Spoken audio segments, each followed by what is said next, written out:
First book of Samuel, chapter 1. There was a certain man from Ramathaim, a Zuphite, from the hill country of Ephraim, whose name was Elkanah, son of Jeroboam, the son of Elihu, the son of Tohu, an Ephraimite. He had two wives. One was called Hannah, and the other Peninnah. Peninnah had children, but Hannah had none. Year after year, this man went up from his town to worship and sacrifice to the Lord Almighty at Shiloh, where Hophni and Phinehas, the two sons of Eli, were priests of the Lord.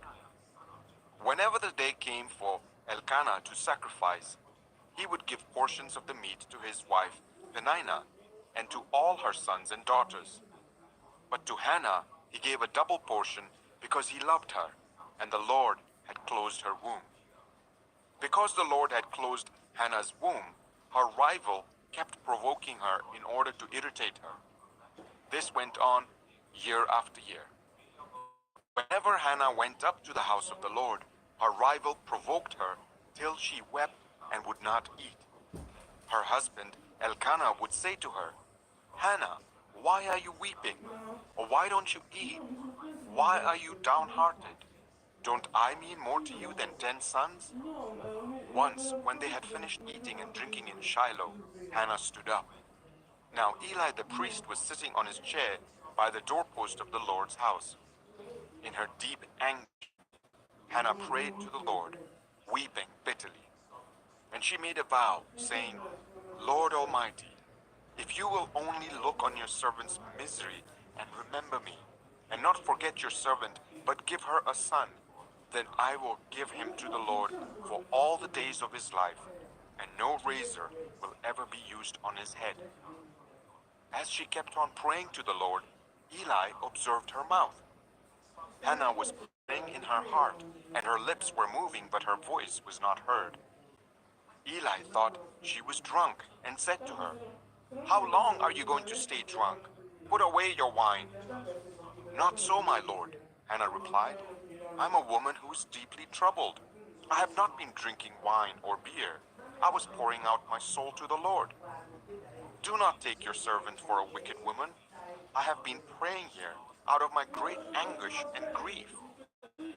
Eli answered, "Go in peace, and may the God of Israel grant you what you have asked of him."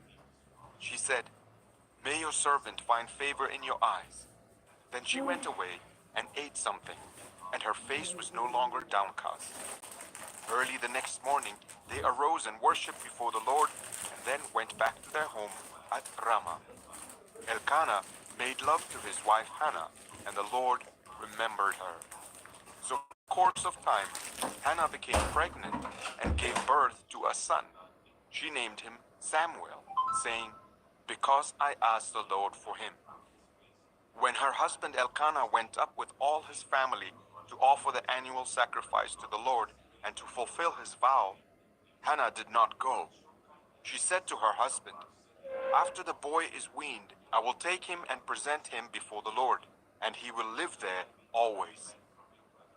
"Do what seems best to you," her husband Elkanah told her. "Stay here until you have weaned him. Only may the Lord make good his word."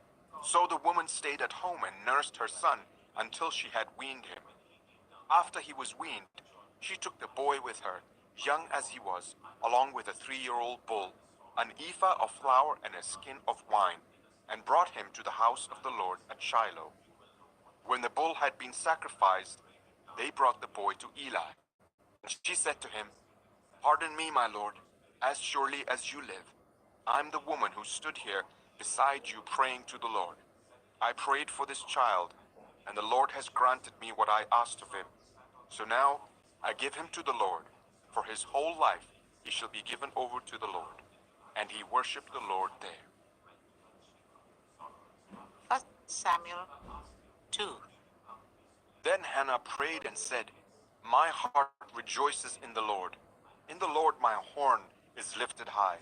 My mouth boasts over my enemies, for I delight in your deliverance. There is no one holy like the Lord. There is no one besides you. There is no rock like our God.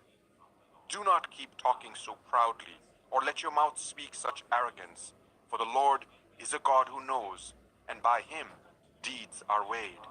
The bows of the warriors are broken, but those who stumbled are armed with strength. Those who were full hire themselves out for food, but those who were hungry are hungry no more.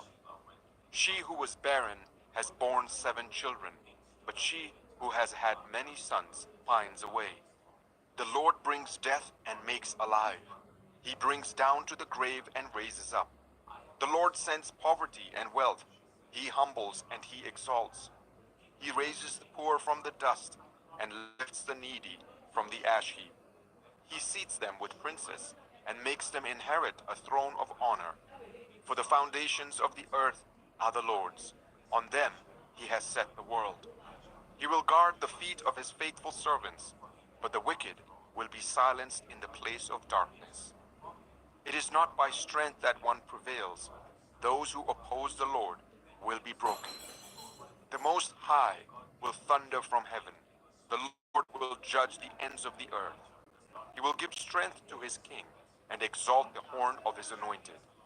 Then Elkanah went home to Ramah, but the boy ministered before the Lord under Eli the priest.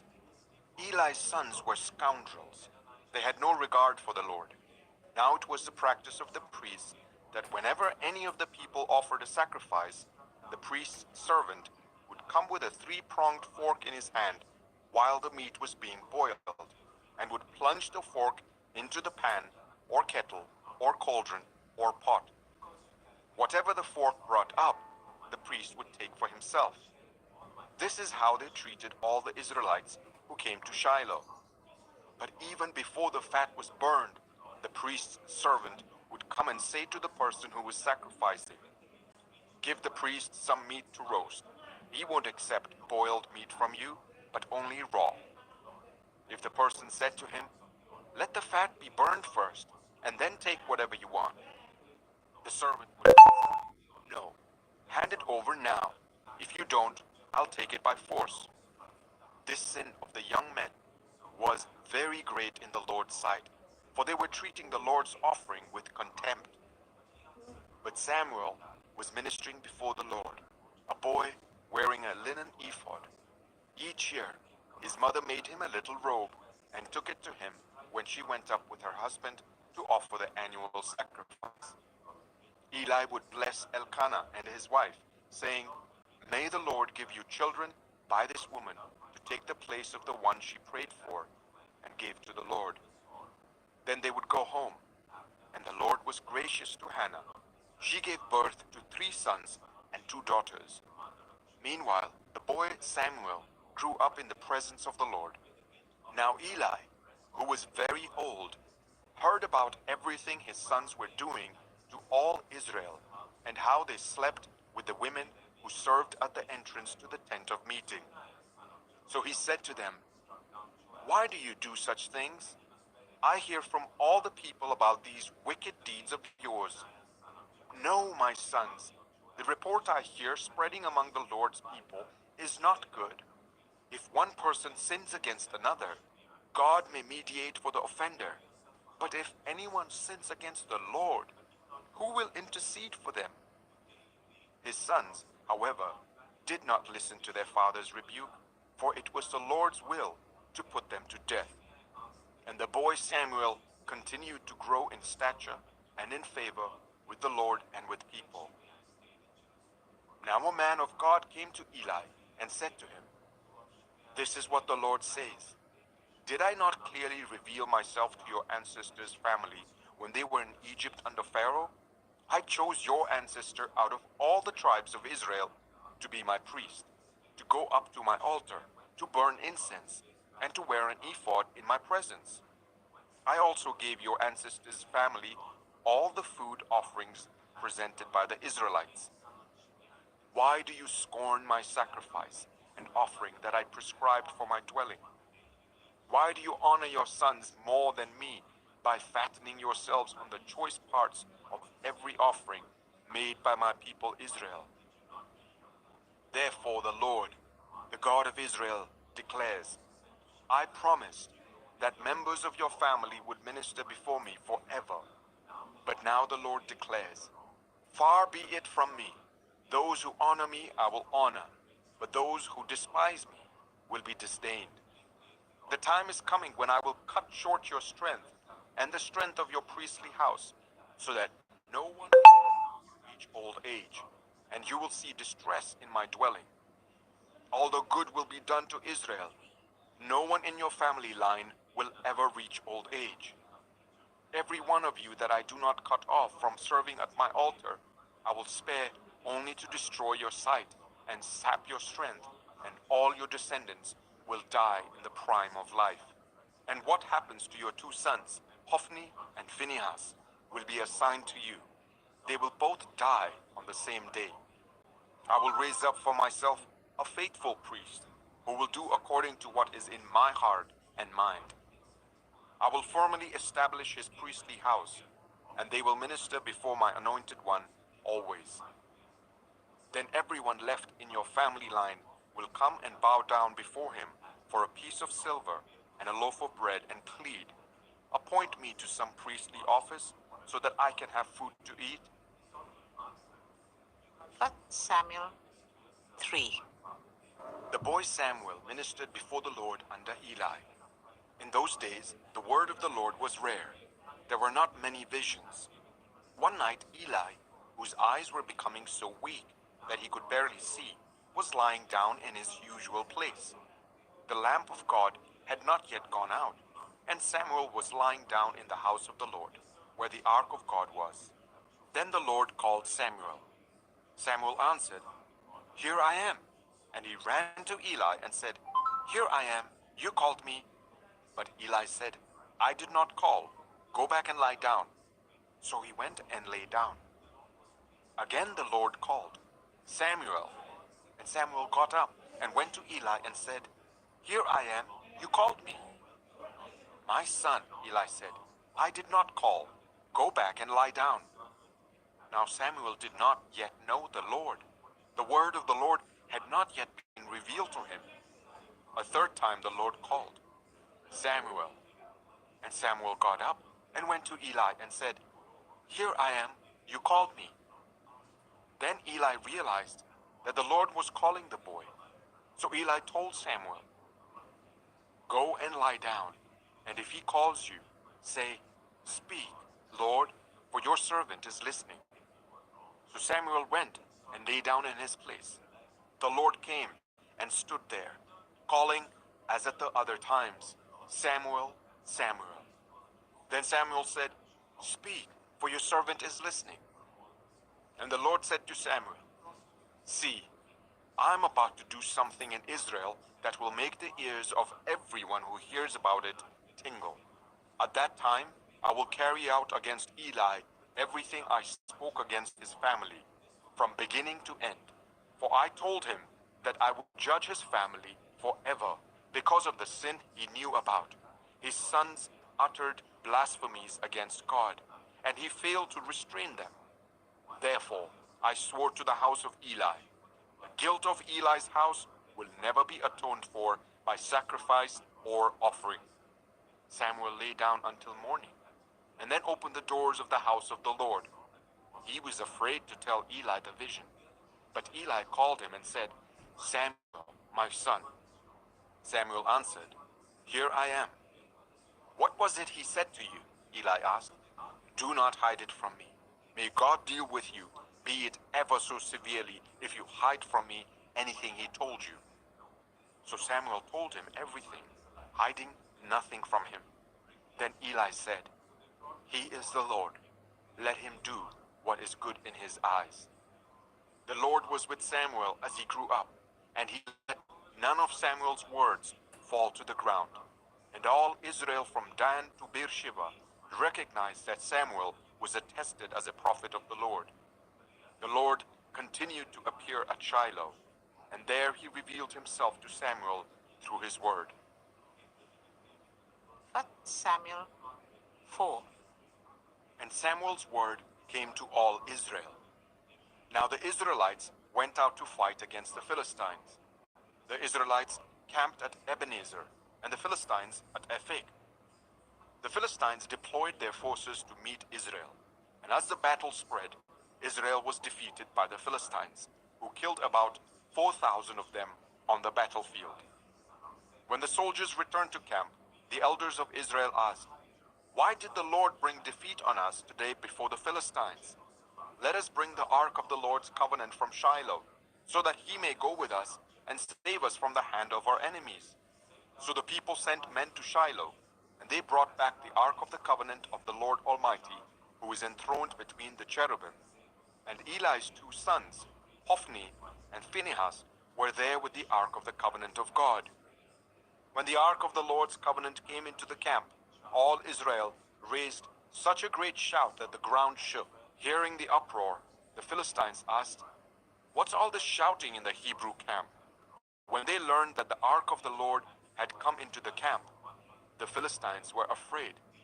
"A god has come into the camp," they said. "Oh no, nothing like this has happened before. We're doomed. Who will deliver us from the hand of these mighty gods? They are the gods who struck the Egyptians with all kinds of plagues in the wilderness. Be strong, Philistines. Be men, or you will be subject to the Hebrews, as they have been to you. Be men and fight." So the Philistines fought, and the Israelites were defeated, and every man fled to his tent. The slaughter was very great. Israel lost 30,000 foot soldiers. The ark of God was captured, and Eli's two sons, Hophni and Phinehas, died. That same day, a Benjaminite ran from the battle line and went to Shiloh with his clothes torn and dust on his head. When he arrived, there was Eli sitting on his chair by the side of the road, watching, because his heart feared for the ark of God. When the man entered the town and told what had happened, the whole town sent up a cry. Eli heard the outcry and asked, "What is the meaning of this uproar?" The man hurried over to Eli, who was 98 years old and whose eyes had failed so that he could not see. He told Eli, "I have just come from the battle line. I fled from it this very day." Eli asked, "What happened, my son?" The man who brought the news replied, "Israel fled before the Philistines, and the army has suffered heavy losses. Also, your two sons, Hophni and Phinehas, are dead, and the ark of God has been captured." When he mentioned the ark of God, Eli fell backwards off his chair by the side of the gate. His neck was broken, and he died, for he was an old man, and he was heavy. He had led Israel for 40 years. His daughter-in-law, the wife of Phinehas, was pregnant and near the time of delivery. When she heard the news that the ark of God had been captured, and that her father-in-law and her husband were dead, she went into labor and gave birth, but was overcome by her labor pains. As she was dying, the women attending her said, "Don't despair, you have given birth to a son." But she did not respond or pay any attention. She named the boy Ichabod, saying, "The glory has departed from Israel." Because of the capture of the ark of God and the deaths of her father-in-law and her husband, she said, "The glory has departed from Israel, for the ark of God has been captured." 1 Samuel 5. After the Philistines had captured the ark of God, they took it from Ebenezer to Ashdod. Then they carried the ark into Dagon's temple and set it beside Dagon. When the people of Ashdod rose early the next day, there was Dagon, fallen on his face on the ground before the ark of the Lord. They took Dagon and put him back in his place. But the following morning, when they rose, there was Dagon, fallen on his face on the ground before the ark of the Lord. His head and hands had been broken off and were lying on the threshold. Only his body remained. That is why, to this day, neither the priests of Dagon nor any others who enter Dagon's temple at Ashdod step on the threshold. The Lord's hand was heavy on the people of Ashdod and its vicinity. He brought devastation on them and afflicted them with tumors. When the people of Ashdod saw what was happening, they said, "The ark of the God of Israel must not stay here with us, because his hand is heavy on us and on Dagon our God." So they called together all the rulers of the Philistines and asked them, "What shall we do with the ark of the God of Israel?" They answered, "Let the ark of the God of Israel be moved to Gath." So they moved the ark of the God of Israel. But after they had moved it, the Lord's hand was against that city, throwing it into a great panic. He afflicted the people of the city, both young and old, with an outbreak of tumors. So they sent the ark of God to Ekron. As the ark of God was entering Ekron, the people of Ekron cried out, "They have brought the ark of the God of Israel round to us to kill us and our people." So they called together all the rulers of the Philistines and said, "Send the ark of the God of Israel away. Let it go back to its own place, or it will kill us and our people." For death had filled the city with panic. God's hand was very heavy on it. Those who did not die were afflicted with tumors, and the outcry of the city went up to heaven. 1 Samuel 6. When the ark of the Lord had been in Philistine territory for 7 months, the Philistines called for the priests and the diviners and said, "What shall we do with the ark of the Lord? Tell us how we should send it back to its place." They answered, "If you return the ark of the God of Israel, do not send it back to him without a gift. By all means, send a guilt offering to him. Then you will be healed, and you will know why his hand has not been lifted from you." The Philistines asked, "What guilt offering should we send to him?" They replied, 5 gold tumors and 5 gold rats, according to the number of the Philistine rulers, because the same plague has struck both you and your rulers. Make models of the tumors and of the rats that are destroying the country, and give glory to Israel's God. Perhaps he will lift his hand from you and your gods and your land. Why do you harden your hearts as the Egyptians and Pharaoh did? When Israel's God dealt harshly with them, did they not send the Israelites out so that they could go on their way? Now then, get a new cart ready with 2 cows that have calved and have never been yoked. Hitch the cows to the cart, but take their calves away and pen them up. Take the ark of the Lord and put it on the cart, and in a chest beside it, put the gold objects you are sending back to him as a guilt offering. Send it on its way, but keep watching it. If it goes up to its own territory, towards Beth Shemesh, then the Lord has brought this great disaster on us. But if it does not, then we shall know that it was not his hand that struck us, but that it happened to us by chance. So they did this. They took 2 such cows and hitched them to the cart and penned up their calves. They placed the ark of the Lord on the cart, and along with its chest containing the gold rats and the models of the tumors. Then the cows went straight up towards Beth Shemesh, keeping on the road and lowing all the way. They did not turn to the right or to the left. The rulers of the Philistines followed them as far as the border of Beth Shemesh. Now the people of Beth Shemesh were harvesting their wheat in the valley, and when they looked up and saw the ark, they rejoiced at the sight. The cart came to the field of Joshua of Beth Shemesh, and there it stopped beside a large rock. The people chopped up the wood of the cart and sacrificed the cows as a burnt offering to the Lord. The Levites took down the ark of the Lord, together with the chest containing the gold objects, and placed them on the large rock. On that day, the people of Beth Shemesh offered burnt offerings and made sacrifices to the Lord. The 5 rulers of the Philistines saw all this, and then returned that same day to Ekron. These are the gold tumors the Philistines sent as a guilt offering to the Lord, 1 each for Ashdod, Gaza, Ashkelon, Gath, and Ekron. And the number of the gold rats was according to the number of Philistine towns belonging to the 5 rulers. The fortified towns with their country villages. The large rock on which the Levites set the ark of the Lord is a witness to this day in the field of Joshua of Beth Shemesh. But God struck down some of the inhabitants of Beth-Shemesh, putting 70 of them to death, because they looked into the ark of the Lord. The people mourned because of the heavy blow the Lord had dealt them. And the people of Beth-Shemesh asked, "Who can stand in the presence of the Lord, this holy God? To whom will the ark go up from here?" Then they sent messengers to the people of Kiriath-Jearim, saying, "The Philistines have returned the ark of the Lord. Come down and take it up to your town." 1 Samuel 7.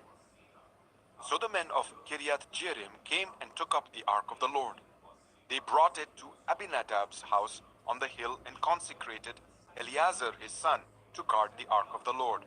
The ark remained at Kiriath-Jearim a long time, 20 years in all. Then all the people of Israel turned back to the Lord. So Samuel said to all the Israelites, "If you are returning to the Lord with all your hearts, then rid yourselves of the foreign gods and the Ashtoreths, and commit yourselves to the Lord and serve him only, and he will deliver you out of the hand of the Philistines." So the Israelites put away their Baals and Ashtoreths and served the Lord only. Then Samuel said, "Assemble all Israel at Mizpah, and I will intercede with the Lord for you." When they had assembled at Mizpah, they drew water and poured it out before the Lord. On that day they fasted, and there they confessed, "We have sinned against the Lord." Now Samuel was serving as leader of Israel at Mizpah. When the Philistines heard that Israel had assembled at Mizpah, the rulers of the Philistines came up to attack them. When the Israelites heard of it, they were afraid because of the Philistines. They said to Samuel, "Do not stop crying out to the Lord our God for us, that he may rescue us from the hand of the Philistines." Then Samuel took a suckling lamb and sacrificed it as a whole burnt offering to the Lord. He cried out to the Lord on Israel's behalf, and the Lord answered him. While Samuel was sacrificing the burnt offering, the Philistines drew near to engage Israel in battle. But that day the Lord thundered with loud thunder against the Philistines and threw them into such a panic that they were routed before the Israelites. The men of Israel rushed out of Mizpah and pursued the Philistines, slaughtering them along the way to a point below Beth-kar. Then Samuel took a stone and set it up between Mizpah and Shen. He named it Ebenezer, saying, "Thus far the Lord has helped us." So the Philistines were subdued, and they stopped invading Israel's territory. Throughout Samuel's lifetime, the hand of the Lord was against the Philistines. The towns from Ekron to Gath that the Philistines had captured from Israel were restored to Israel, and Israel delivered the neighboring territory from the hands of the Philistines. And there was peace between Israel and the Amorites. Samuel continued as Israel's leader all the days of his life. From year to year, he went on a circuit from Bethel to Gilgal to Mizpah, judging Israel in all those places. But he always went back to Ramah, where his home was, and there he also held court for Israel. And he built an altar to the Lord. 1 Samuel 8. When Samuel grew old, he appointed his sons as Israel's leaders. The name of his firstborn was Joel, and the name of his second was Abijah, and they served at Beersheba. But his sons did not follow his ways. They turned aside after dishonest gain and accepted bribes and perverted justice. So all the elders of Israel gathered together and came to Samuel at Ramah. They said to him, "You are old, and your sons do not follow your ways. Now appoint a king to lead us, such as all the other nations have." But when they said, "Give us a king to lead us," this displeased Samuel. So he prayed to the Lord, and the Lord told him, "Listen to all that the people are saying to you. It is not you they have rejected, but they have rejected me as their king, as they have done from the day I brought them out of Egypt until this day, forsaking me and serving other gods. So they are doing to you. Now listen to them. but warn them solemnly, and let them know what the king who will reign over them will claim as his rights. Samuel told all the words of the Lord to the people who were asking him for a king. He said, "This is what the king who will reign over you will claim as his rights. He will take your sons and make them serve with his chariots and horses, and they will run in front of his chariots. Some he will assign to be commanders of thousands and commanders of fifties, and others to plow his ground and reap his harvest, and still others to make weapons of war and equipment for his chariots.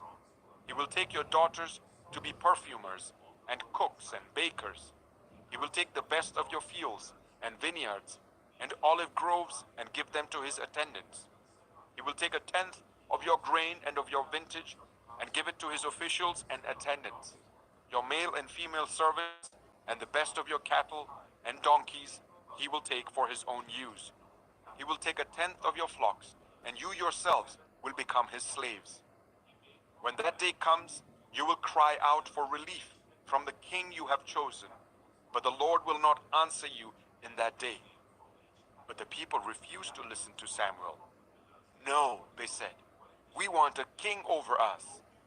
Then we shall be like all the other nations, with a king to lead us, and to go out before us and fight our battles." When Samuel heard all that the people said, he repeated it before the Lord. The Lord answered, "Listen to them and give them a king." Then Samuel said to the Israelites, "Everyone, go back to your own town." 1 Samuel 9. There was a Benjaminite, a man of standing, whose name was Kish, son of Abiel, the son of Zeror, the son of Bechorath, the son of Ephiah of Benjamin. Kish had a son named Saul, as handsome a young man as could be found anywhere in Israel, and he was a head taller than anyone else.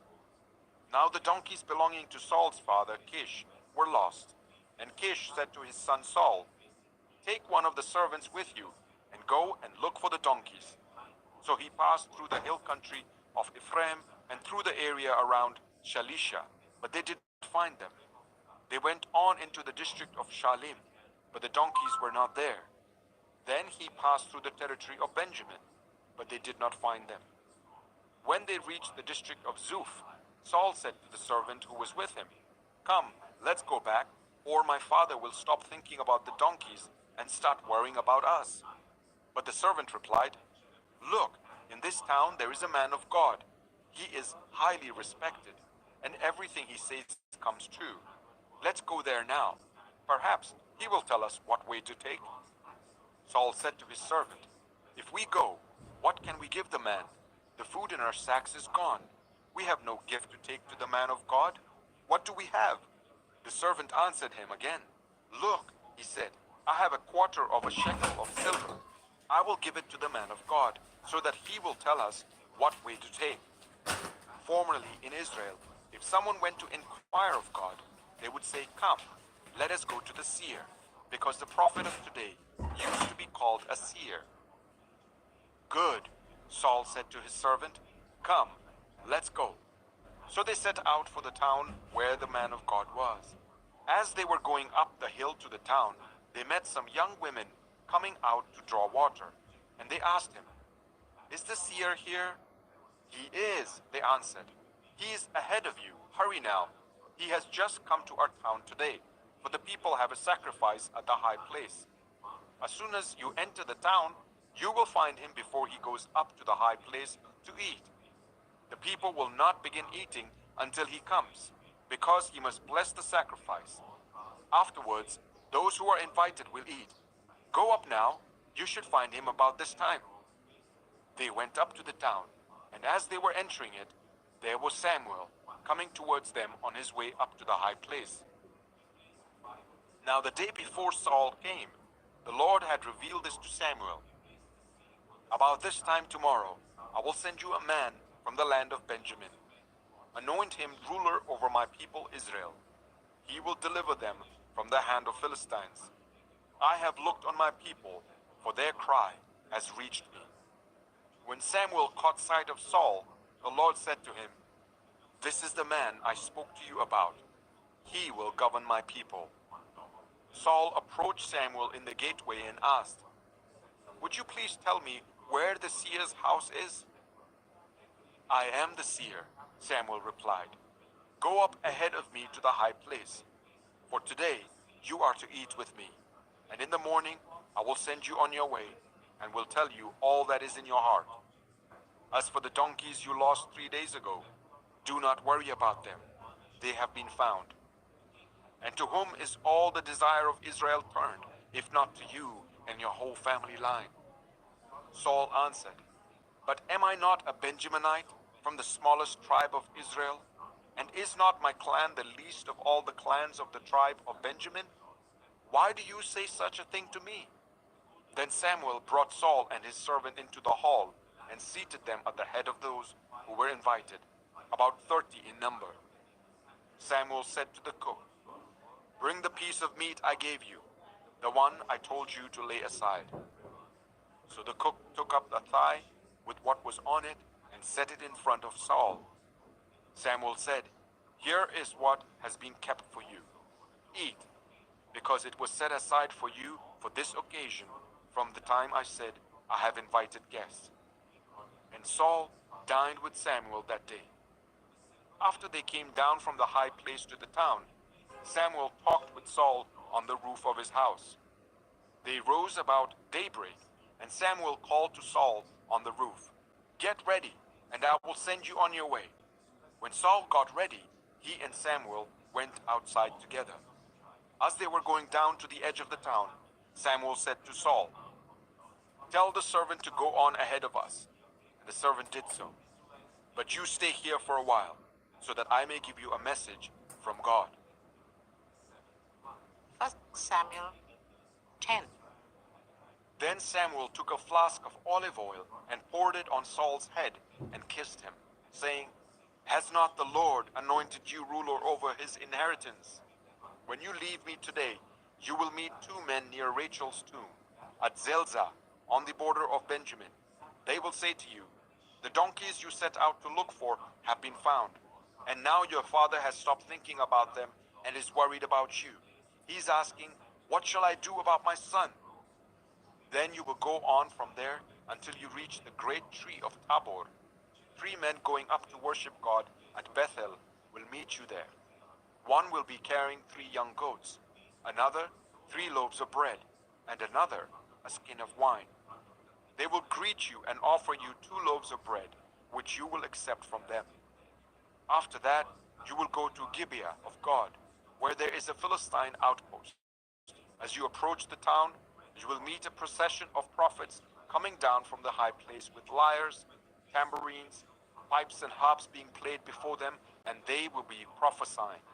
The Spirit of the Lord will come powerfully upon you, and you will prophesy with them, and you will be changed into a different person. Once these signs are fulfilled, do whatever your hand finds to do, for God is with you. Go down ahead of me to Gilgal. I will surely come down to you to sacrifice burnt offerings and fellowship offerings. But you must wait 7 days until I come to you and tell you what you are to do." As Saul turned to leave Samuel, God changed Saul's heart, and all these signs were fulfilled that day. When he and his servant arrived at Gibeah, a procession of prophets met him.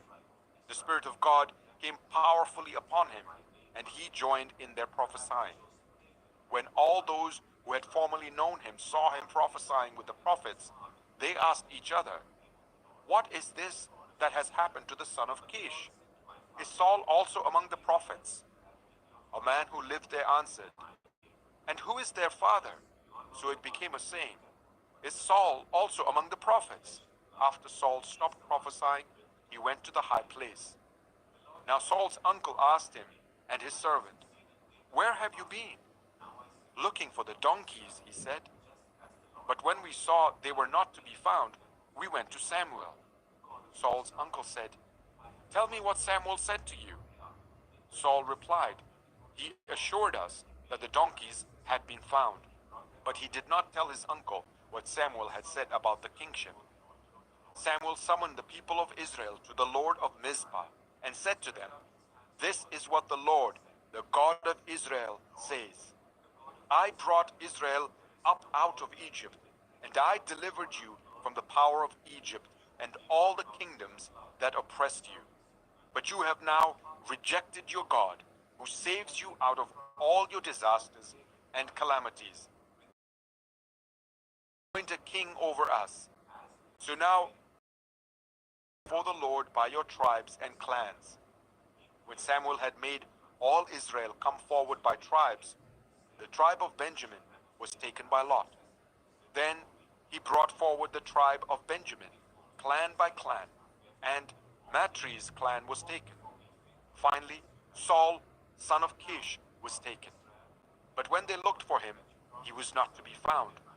So they inquired further of the Lord, Has the man come here yet? And the Lord said, Yes, he has hidden himself among the supplies. They ran and brought him out. And as he stood among the people, he was a head taller than any of the others. Samuel said to all the people, Do you see the man the Lord has chosen? There is no one like him among all the people. Then the people shouted, Long live the king! Samuel explained to the people the rights and duties of kingship. He wrote them down on a scroll and deposited it before the Lord. Then Samuel dismissed the people to go to their own homes. Saul also went to his home in Gibeah, accompanied by valiant men whose hearts God had touched. But some scoundrel said, How can this fellow save us? They despised him and brought him no gifts. But Saul kept silent. 1 Samuel 11. Nahash the Ammonite went up and besieged Jabesh Gilead. And all the men of Jabesh said to him, Make a treaty with us, and we will be subject to you. But Nahash the Ammonite replied, I will make a treaty with you only on the condition that I gouge out the right eye of every one of you, and so bring disgrace on all Israel. The elders of Jabesh said to him, Give us 7 days, so that we can send messengers throughout Israel. If no one comes to rescue us, we will surrender to you. When the messengers came to Gibeah of Saul and reported these terms to the people, they all wept aloud.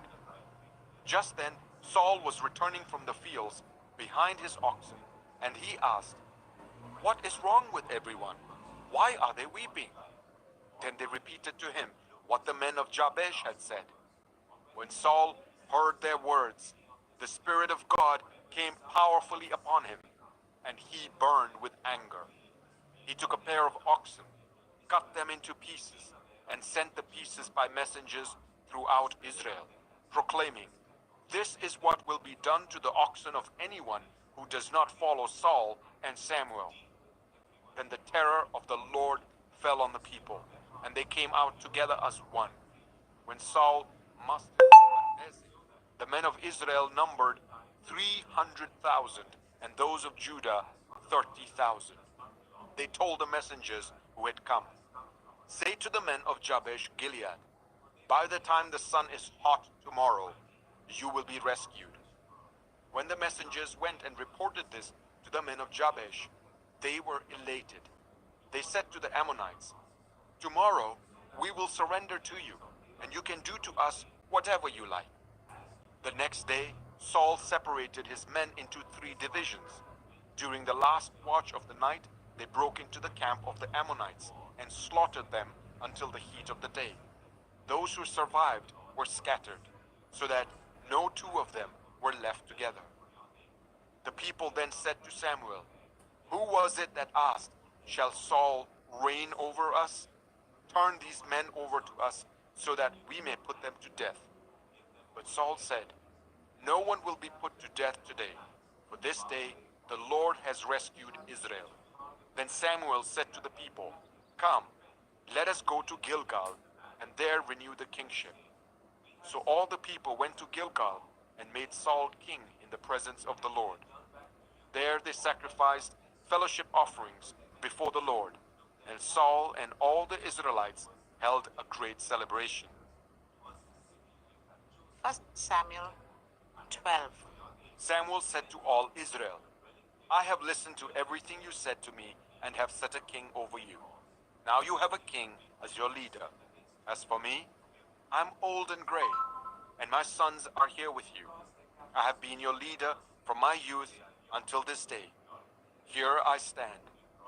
Testify against me in the presence of the Lord and his anointed. Whose ox have I taken? Whose donkey have I taken? Whom have I cheated? Whom have I oppressed? From whose hand have I accepted a bribe to make me shut my eyes? If I have done any of these things, I will make it right. You have not cheated or oppressed us, they replied. You have not taken anything from anyone's hand. Samuel said to them, The Lord is witness against you, and also his anointed is witness this day, that you have not found anything in my hand. He is witness, they said. Then Samuel said to the people, It is the Lord who appointed Moses and Aaron and brought your ancestors up out of Egypt. Now then, stand here, because I'm going to confront you with evidence before the Lord as to all the righteous acts performed by the Lord for you and your ancestors. After Jacob entered Egypt, they cried to the Lord for help, and the Lord sent Moses and Aaron, who brought your ancestors out of Egypt and settled them in this place. But they forgot the Lord their God, so he sold them into the hands of Sisera, the commander of the army of Hazor, and into the hands of the Philistines and the king of Moab, who fought against them. They cried out to the Lord and said, We have sinned. We have forsaken the Lord and served the Baals and the Ashtoreths. But now deliver us from the hands of our enemies, and we will serve you.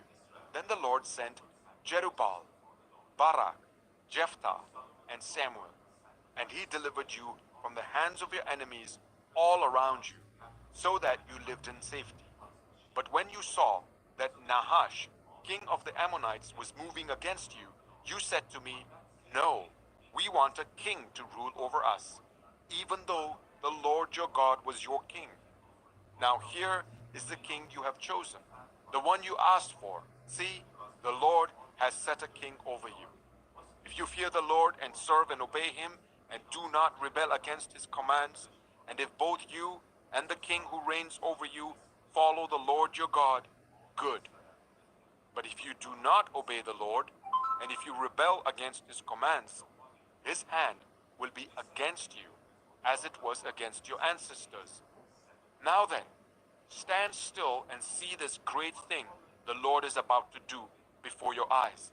Is it not wheat harvest now?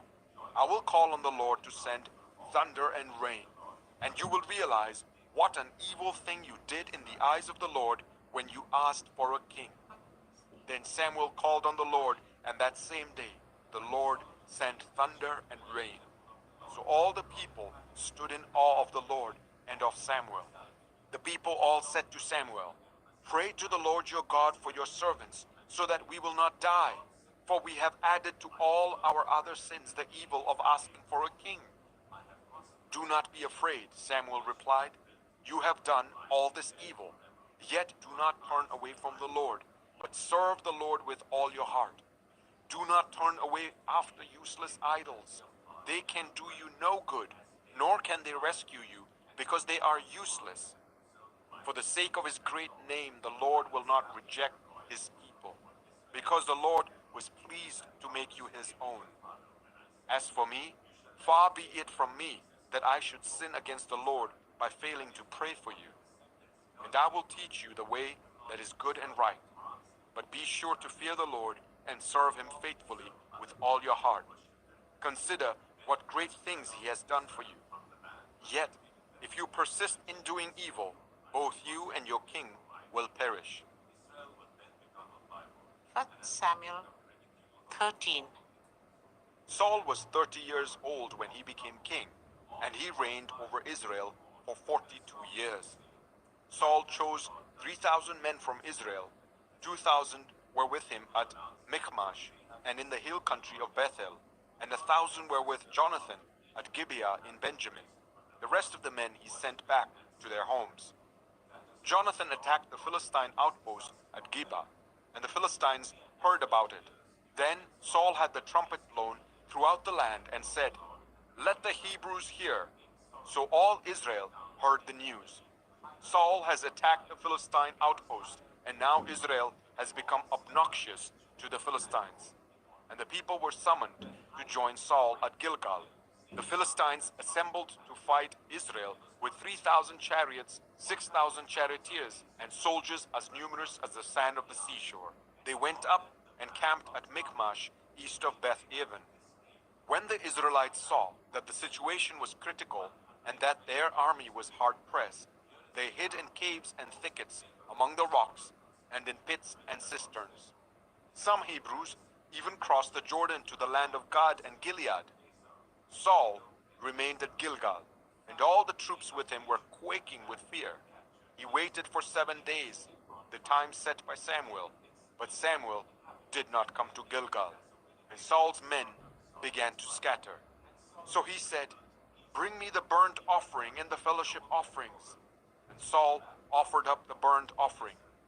Just as he finished making the offering, Samuel arrived, and Saul went out to greet him.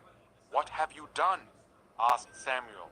Saul replied, "When I saw that the men were scattering, and that you did not come at the set time, and that the Philistines were assembling at Michmash, I thought, now the Philistines will come down against me at Gilgal, and I have not sought the Lord's favor.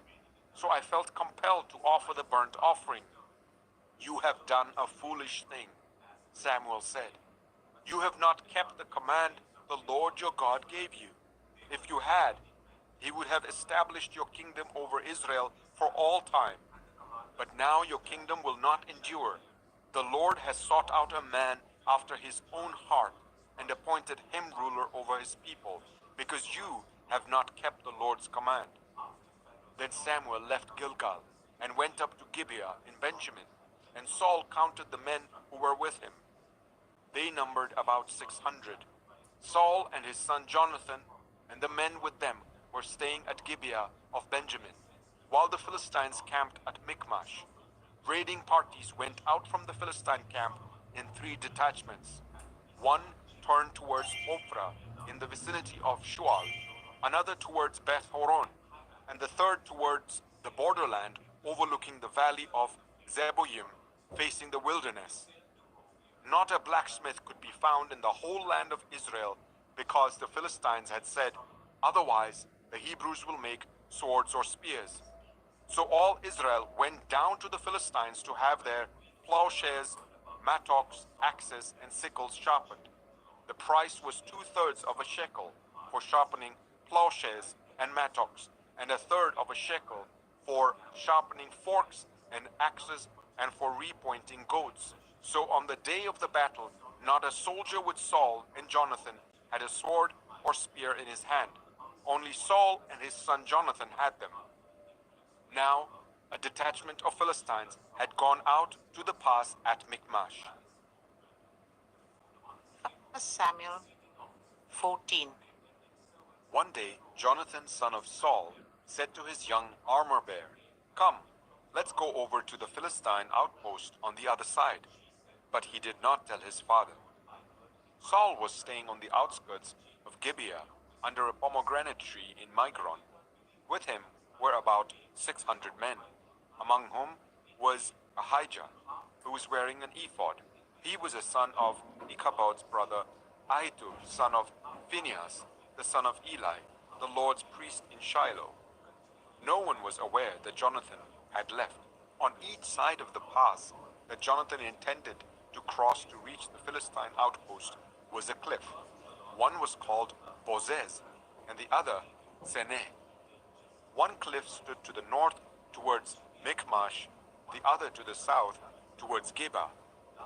Jonathan said to his young armor-bearer, "Come, let's go over to the outpost of those uncircumcised men. Perhaps the Lord will act on our behalf. Nothing can hinder the Lord from saving, whether by many or by few." "Do all that you have in mind," his armor-bearer said. "Go ahead, I'm with you heart and soul."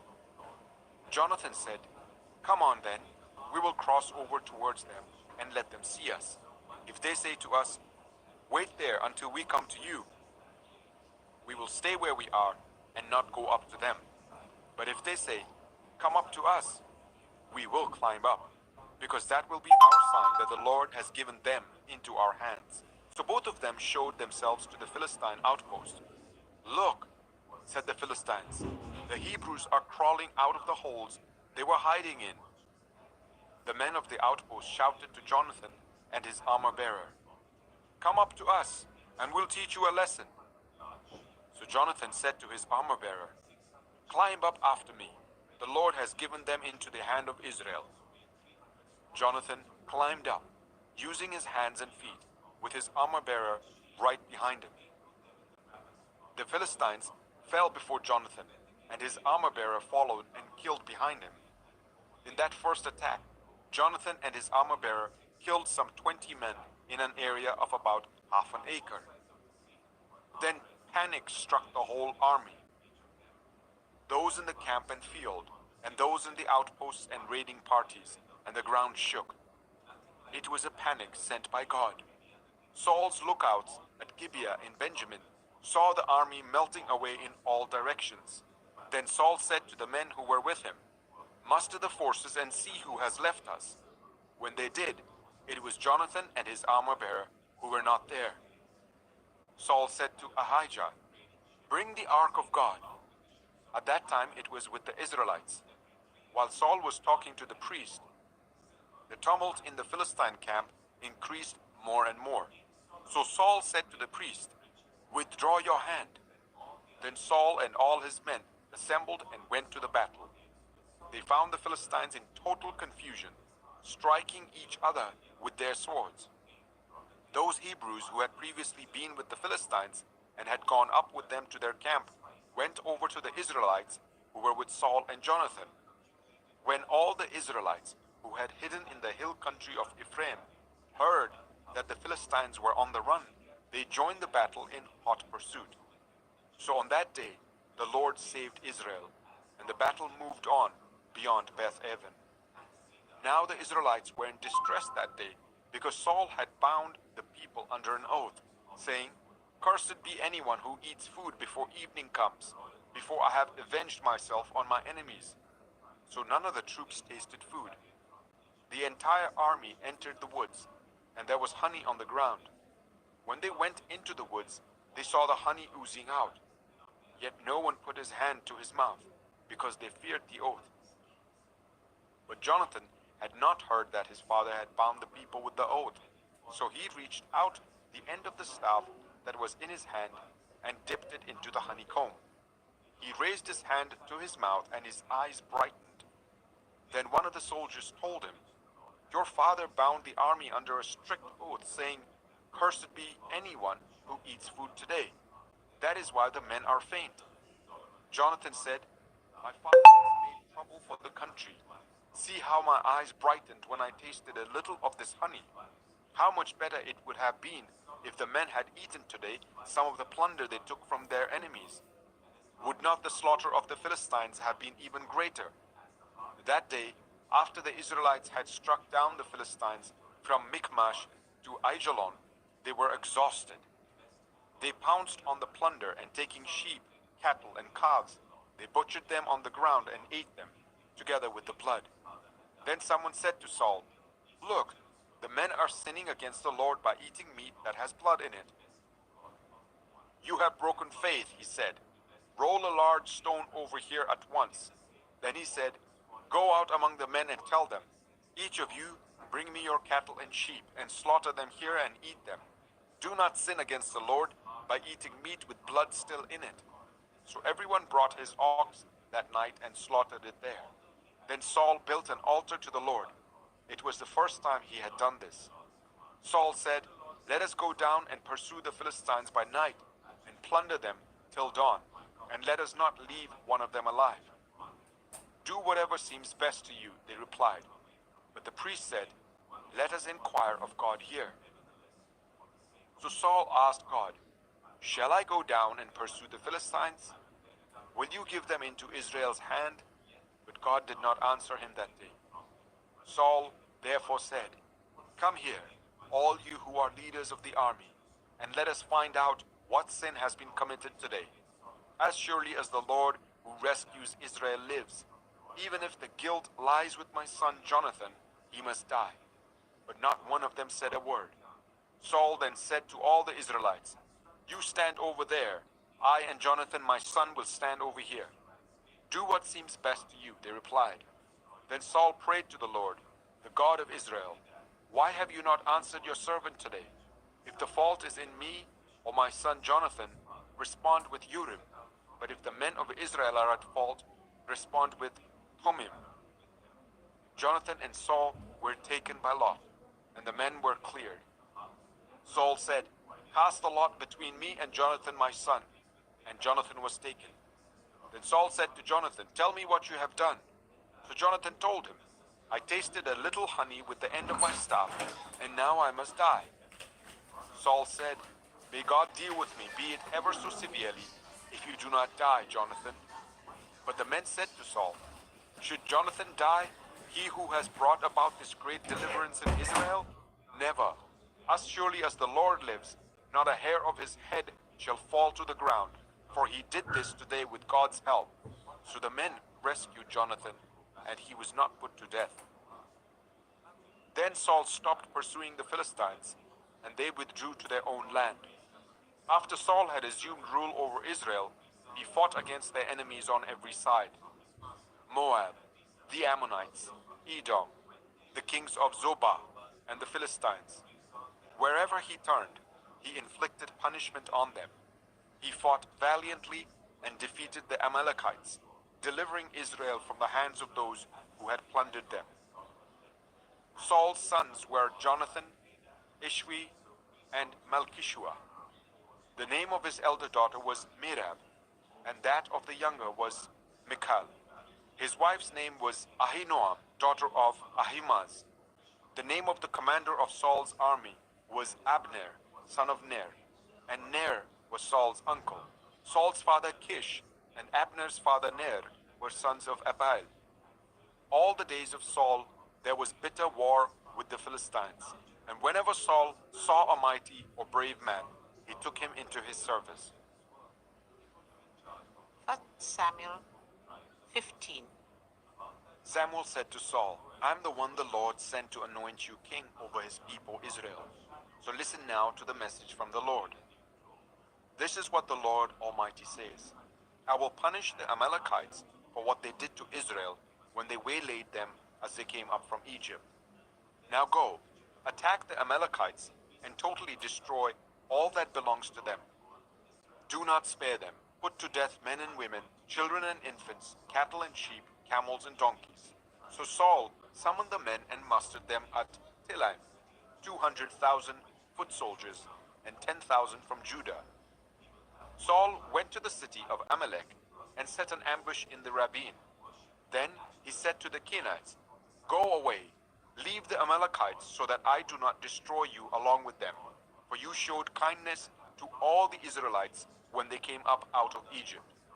So the Kenites moved away from the Amalekites. Then Saul attacked the Amalekites all the way from Havilah to Shur, near the eastern border of Egypt. He took Agag, king of the Amalekites, alive, and all his people he totally destroyed with the sword. But Saul and the army spared Agag, and the best of the sheep and cattle, the fat calves and lambs, everything that was good. These they were unwilling to destroy completely, but everything that was despised and weak they totally destroyed. Then the word of the Lord came to Samuel. "I regret that I have made Saul king, because he has turned away from me and has not carried out my instructions." Samuel was angry, and he cried out to the Lord all that night. Early in the morning, Samuel got up and went to meet Saul, but he was told, "Saul has gone to Carmel. There he has set up a monument in his own honor and has turned and gone on down to Gilgal." When Samuel reached him, Saul said, "The Lord bless you. I have carried out the Lord's instructions." But Samuel said, "What then is this bleating of sheep in my ears? What is this lowing of cattle that I hear?" Saul answered, The soldiers brought them from the Amalekites. They spared the best of the sheep and cattle to sacrifice to the Lord your God, but we totally destroyed the rest. Enough, Samuel said to Saul. Let me tell you what the Lord said to me last night. Tell me, Saul replied. Samuel said, although you were once small in your own eyes, did you not become the head of the tribes of Israel?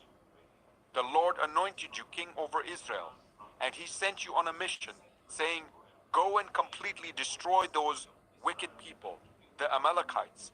Wage war against them until you have wiped them out. Why did you not obey the Lord? Why did you pounce on the plunder and do evil in the eyes of the Lord? But I did obey the Lord, Saul said. I went on the mission the Lord assigned me. I completely destroyed the Amalekites and brought back Agag their king. The soldiers took sheep and cattle from the plunder, the best of what was devoted to God, in order to sacrifice them to the Lord your God at Gilgal. But Samuel replied, does the Lord delight in burnt offerings and sacrifices as much as in obeying the Lord? To obey is better than sacrifice, and to heed is better than the fat of rams. For rebellion is like the sin of divination, and arrogance like the evil of idolatry. Because you have rejected the word of the Lord, he has rejected you as king. Then Saul said to Samuel, I have sinned. I violated the Lord's command and your instructions. I was afraid of the men, and so I gave in to them. Now I beg you, forgive my sin and come back with me, so that I may worship the Lord. But Samuel said to him, I will not go back with you. You have rejected the word of the Lord, and the Lord has rejected you as king over Israel. As Samuel turned to leave, Saul caught hold of the hem of his robe, and it tore. Samuel said to him, the Lord has torn the kingdom of Israel from you today, and has given it to one of your neighbors, to one better than you. He who is the glory of Israel does not lie or change his mind, for he is not a human being that he should change his mind. Saul replied, I have sinned, but please honor me before the elders of my people and before Israel. Come back with me, so that I may worship the Lord your God. So Samuel went back with Saul, and Saul worshipped the Lord. Then Samuel said, bring me Agag, king of the Amalekites. Agag came to him in chains, and he thought, surely the bitterness of death is past. But Samuel said, as your sword has made women childless, so will your mother be childless among women. And Samuel put Agag to death before the Lord at Gilgal. Then Samuel left for Ramah, but Saul went up to his home in Gibeah of Saul. Until the day Samuel died, he did not go to see Saul again, though Samuel mourned for him. And the Lord regretted that he had made Saul king over Israel. 1 Samuel 16. The Lord said to Samuel, how long will you mourn for Saul, since I have rejected him as king over Israel? Fill your horn with oil and be on your way. I am sending you to Jesse of Bethlehem. I have chosen one of his sons to be king. But Samuel said, how can I go? If Saul hears about it, he will kill me. The Lord said, take a heifer with you and say, I have come to sacrifice to the Lord. Invite Jesse to the sacrifice, and I will show you what to do. You are to anoint for me the one I indicate. Samuel did what the Lord said. When he arrived at Bethlehem, the elders of the town trembled when they met him. They asked, do you come in peace? Samuel replied, yes, in peace. I have come to sacrifice to the Lord. Consecrate yourselves and come to the sacrifice with me. Then he consecrated Jesse and his sons and invited them to the sacrifice.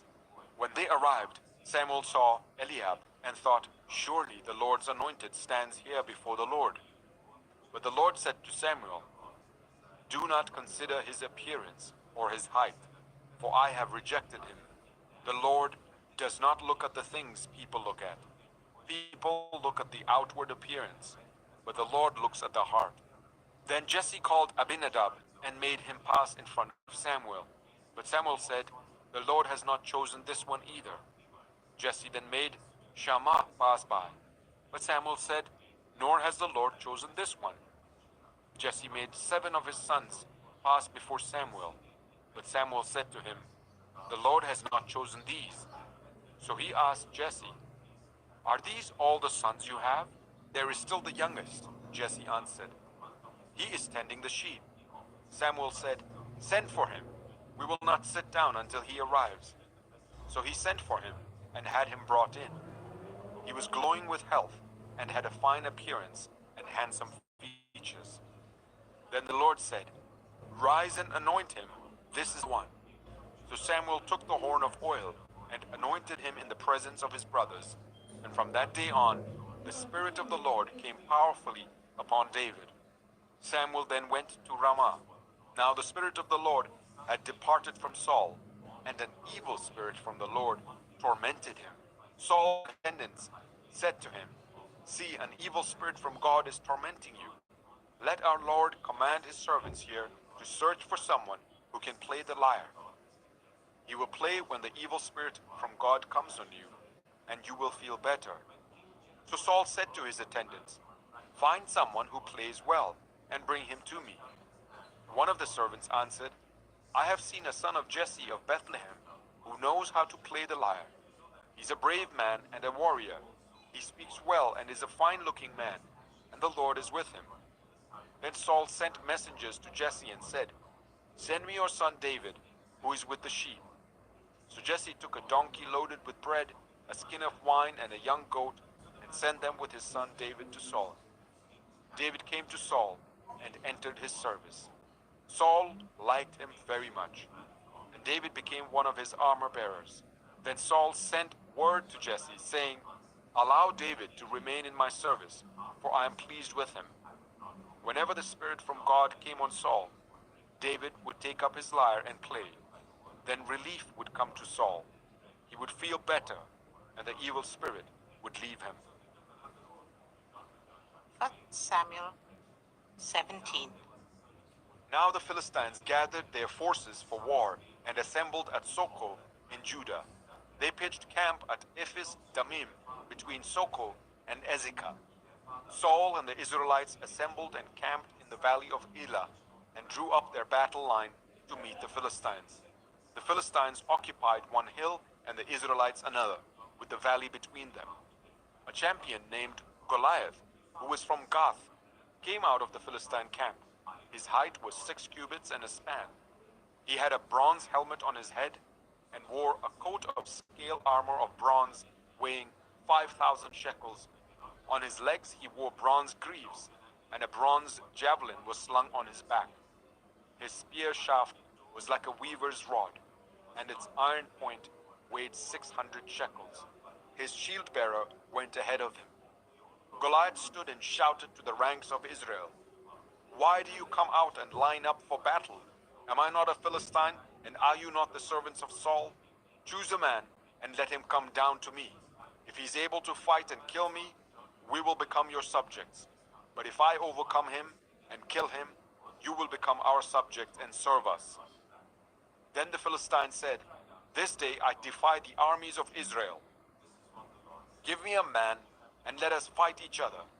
On hearing the Philistines' words, Saul and all the Israelites were dismayed and terrified. Now David was the son of an Ephrathite named Jesse, who was from Bethlehem in Judah. Jesse had 8 sons, and in Saul's time he was very old. Jesse's 3 eldest sons had followed Saul to the war. The firstborn was Eliab, the second Abinadab, and the third Shammah. David was the youngest. The 3 eldest followed Saul, but David went back and forth from Saul to tend his father's sheep at Bethlehem. For 40 days, the Philistine came forward every morning and evening and took his stand. Now Jesse said to his son David, "Take this ephah of roasted grain and these 10 loaves of bread for your brothers and hurry to their camp. Take along these 10 cheeses to the commander of their unit. See how your brothers are and bring back some assurance from them. They are with Saul and all the men of Israel in the valley of Elah, fighting against the Philistines." Early in the morning, David left the flock in the care of a shepherd, loaded up, and set out as Jesse had directed. He reached the camp as the army was going out to its battle positions, shouting the war cry. Israel and the Philistines were drawing up their lines, facing each other. David left his things with the keeper of supplies, ran to the battle lines, and asked his brothers how they were. As he was talking with them, Goliath, the Philistine champion from Gath, stepped out from his lines and shouted his usual defiance, and David heard it. Whenever the Israelites saw the man, they all fled from him in great fear. Now the Israelites had been saying, "Do you see how this man keeps coming out? He comes out to defy Israel. The king will give great wealth to the man who kills him. He will also give him his daughter in marriage and will exempt his family from taxes in Israel." David asked the men standing near him, "What will be done for the man who kills this Philistine and removes this disgrace from Israel? Who is this uncircumcised Philistine that he should defy the armies of the living God?" They repeated to him what they had been saying and told him, "This is what will be done for the man who kills him." When Eliab, David's eldest brother, heard him speaking with the men, he burned with anger at him and asked, "Why have you come down here? And with whom did you leave those few sheep in the wilderness? I know how conceited you are and how wicked your heart is. You came down only to watch the battle." "Now what have I done?" said David. "Can't I even speak?"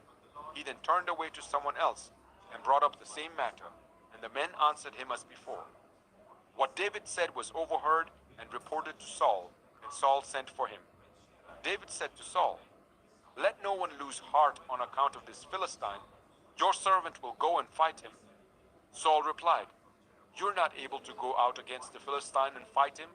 You're only a young man, and he has been a warrior from his youth." But David said to Saul, "Your servant has been keeping his father's sheep. When a lion or a bear came and carried off a sheep from the flock, I went after it, struck it, and rescued the sheep from its mouth. When it turned on me, I seized it by its hair, struck it, and killed it. Your servant has killed both the lion and the bear. This uncircumcised Philistine will be like one of them, because he has defied the armies of the living God. The Lord who rescued me from the paw of the lion and the paw of the bear will rescue me from the hand of this Philistine." Saul said to David, "Go, and the Lord be with you." Then Saul dressed David in his own tunic. He put a coat of armor on him and a bronze helmet on his head. David fastened on his sword over the tunic and tried walking around, because he was not used to them. "I cannot go in these," he said to Saul, "because I'm not used to them." So he took them off. Then he took his staff in his hand, chose 5 smooth stones from the stream, put them in the pouch of his shepherd's bag, and with his sling in his hand, approached the Philistine. Meanwhile, the Philistine, with the shield bearer in front of him, kept coming closer to David. He looked David over and saw that he was little more than a boy, glowing with health and handsome, and he despised him. He said to David, "Am I a dog that you come at me with sticks?" And the Philistines cursed David by his gods. "Come here," he said, "and I'll give your flesh to the birds and the wild animals." David said to the Philistines, "You come against me with sword and spear and javelin, but I come against you in the name of the Lord Almighty, the God of the armies of Israel, whom you have defied. This day the Lord will deliver you into my hands, and I'll strike you down and cut off your head.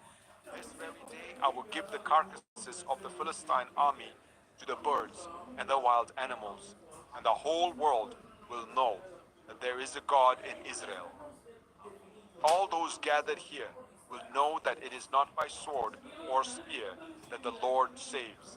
For the battle is the Lord's, and he will give all of you into our hands." As the Philistine moved closer to attack him, David ran quickly towards the battle line to meet him. Reaching into his bag and taking out a stone, he slung it and struck the Philistine on the forehead. The stone sank into his forehead, and he fell face down on the ground. So David triumphed over the Philistine with a sling and a stone. Without a sword in his hand, he struck down the Philistine and killed him. David ran and stood over him. He took hold of the Philistine's sword and drew it from the sheath. After he killed him, he cut off his head with the sword. When the Philistines saw that their hero was dead, they turned and ran. Then the men of Israel and Judah surged with a shout and pursued the Philistines to the entrance of Gath and to the gates of Ekron. Their dead were strewn along the Sharaim road to Gath and Ekron. When the Israelites returned from chasing the Philistines, they plundered their camp. David took the Philistines' head and brought it to Jerusalem. He put the Philistines' weapon in his own tent. As Saul watched David going out to meet the Philistine, he said to Abner, commander of the army, Abner, whose son is that young man? Abner replied, as surely as you live, your majesty, I don't know.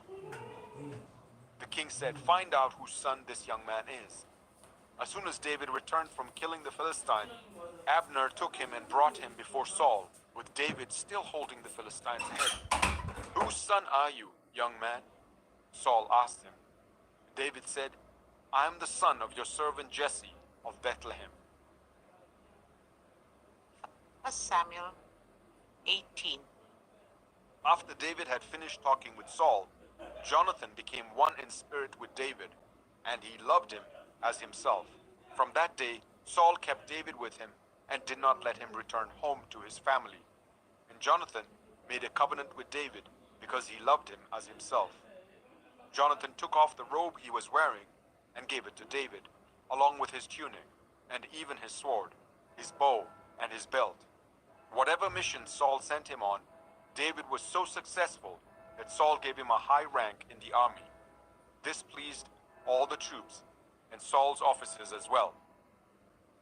When the men were returning home after David had killed the Philistine, the women came out from all the towns of Israel to meet King Saul with singing and dancing, with joyful songs, and with tambourines and lyres. As they danced, they sang, Saul has slain his thousands, and David his tens of thousands. Saul was very angry. This refrain displeased him greatly. They have credited David with tens of thousands, he thought, but me with only thousands. What more can he get but the kingdom? And from that time on, Saul kept a close eye on David. The next day, an evil spirit from God came forcefully on Saul. He was prophesying in his house, while David was playing the lyre, as he usually did. Saul had a spear in his hand, and he hurled it, saying to himself, I'll pin David to the wall. But David eluded him twice. Saul was afraid of David, because the Lord was with David, but had departed from Saul. So he sent David away from him, and gave him command over 1,000 men, and David led the troops in their campaigns. In everything he did, he had great success, because the Lord was with him. When Saul saw how successful he was afraid of him. But all Israel and Judah loved David, because he led them in their campaigns. Saul said to David, Here is my elder daughter, Merab. I will give her to you in marriage. Only serve me bravely and fight the battles of the Lord. For Saul said to himself, I will not raise a hand against him. Let the Philistines do that. But David said to Saul, Who am I, and what is my family or my clan in Israel, that I should become the king's son-in-law? So when the time came for Merab, Saul's daughter, to be given to David, she was given in marriage to Adriel of Meholah. Now Saul's daughter, Michal, was in love with David. And when they told Saul about it, he was pleased. I will give her to him, he thought, so that she may be a snare to him, and so that the hand of the Philistines may be against him. So Saul said to David, Now you have a second opportunity to become my son-in-law. Then Saul ordered his attendants, Speak to David privately, and say, Look, the king likes you, and his attendants all love you. Now become his son-in-law. They repeated these words to David, but David said, Do you think it is a small matter to become the king's son-in-law? I'm only a poor man and little known." When Saul's servants told him what David had said, Saul replied, "Say to David, the king wants no other price for the bride than 100 Philistine foreskins to take revenge on his enemies." Saul's plan was for David to fall by the hands of the Philistines. When the attendants told David these things, he was pleased to become the king's son-in-law. So before the allotted time elapsed, David took his men with him and went out and killed 200 Philistines and brought back their foreskins. They counted out the full number to the king so that David might become the king's son-in-law. Then Saul gave him his daughter Michal in marriage. When Saul realized that the Lord was with David and that his daughter Michal loved David, Saul became still more afraid of him, and he remained his enemy for the rest of his days. The Philistine commanders continued to go out to battle, and as often as they did, David met with more success than the rest of Saul's officers, and his name became well known. 1 Samuel 19. Saul told his son Jonathan and all the attendants to kill David. But Jonathan had taken a great liking to David and warned him, "My father Saul is looking for a chance to kill you. Be on your guard tomorrow morning. Go into hiding and stay there. I will go out and stand with my father in the field where you are. I'll speak to him about you and will tell you what I find out." Jonathan spoke well of David to Saul, his father, and said to him, "Let not the king do wrong to his servant David.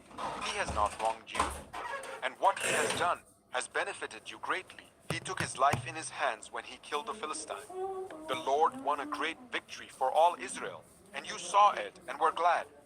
Why then would you do wrong to an innocent man like David by killing him for no reason?" Saul listened to Jonathan and took this oath, "As surely as the Lord lives, David will not be put to death."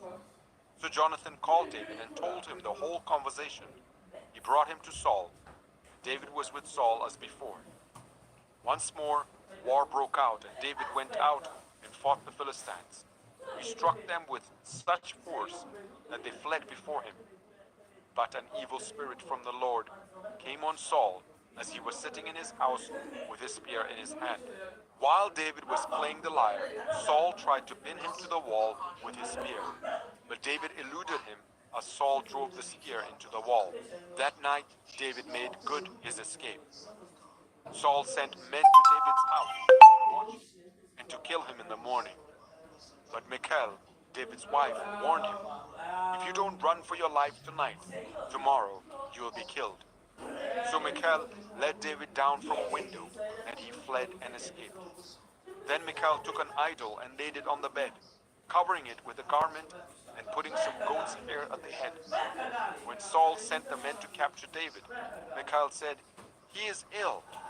Then Saul sent the men back to David and told them, "Bring him up to me in his bed so that I may kill him."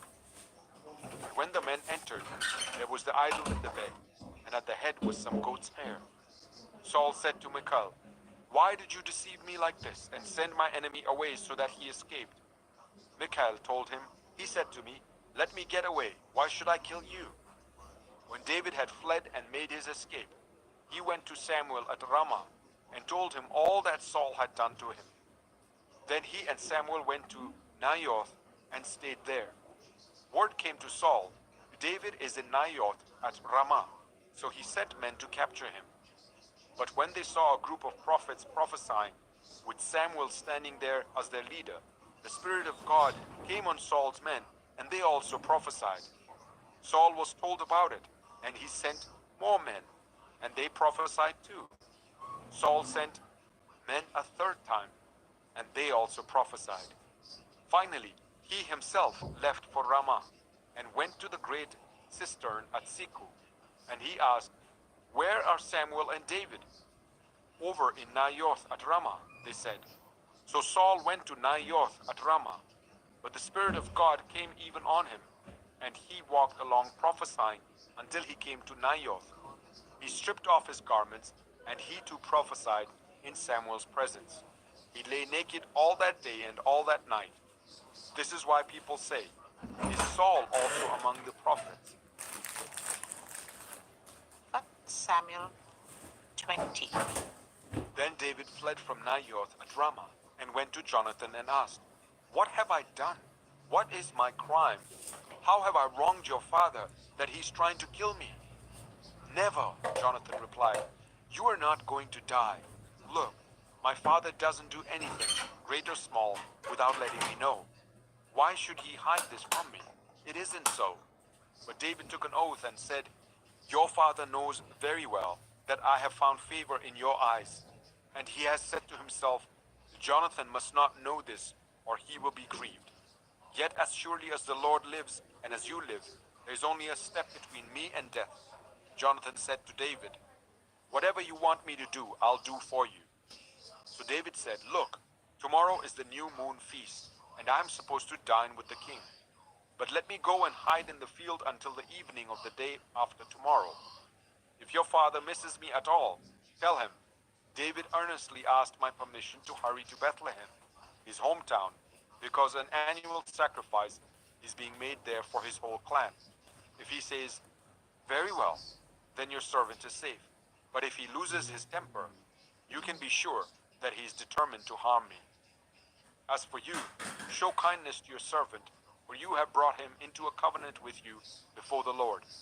If I am guilty, then kill me yourself. Why hand me over to your father? Never, Jonathan said. If I had the least inkling that my father was determined to harm you, wouldn't I tell you? David asked, who will tell me if your father answers you harshly? Come, Jonathan said, let's go out into the field. So they went there together.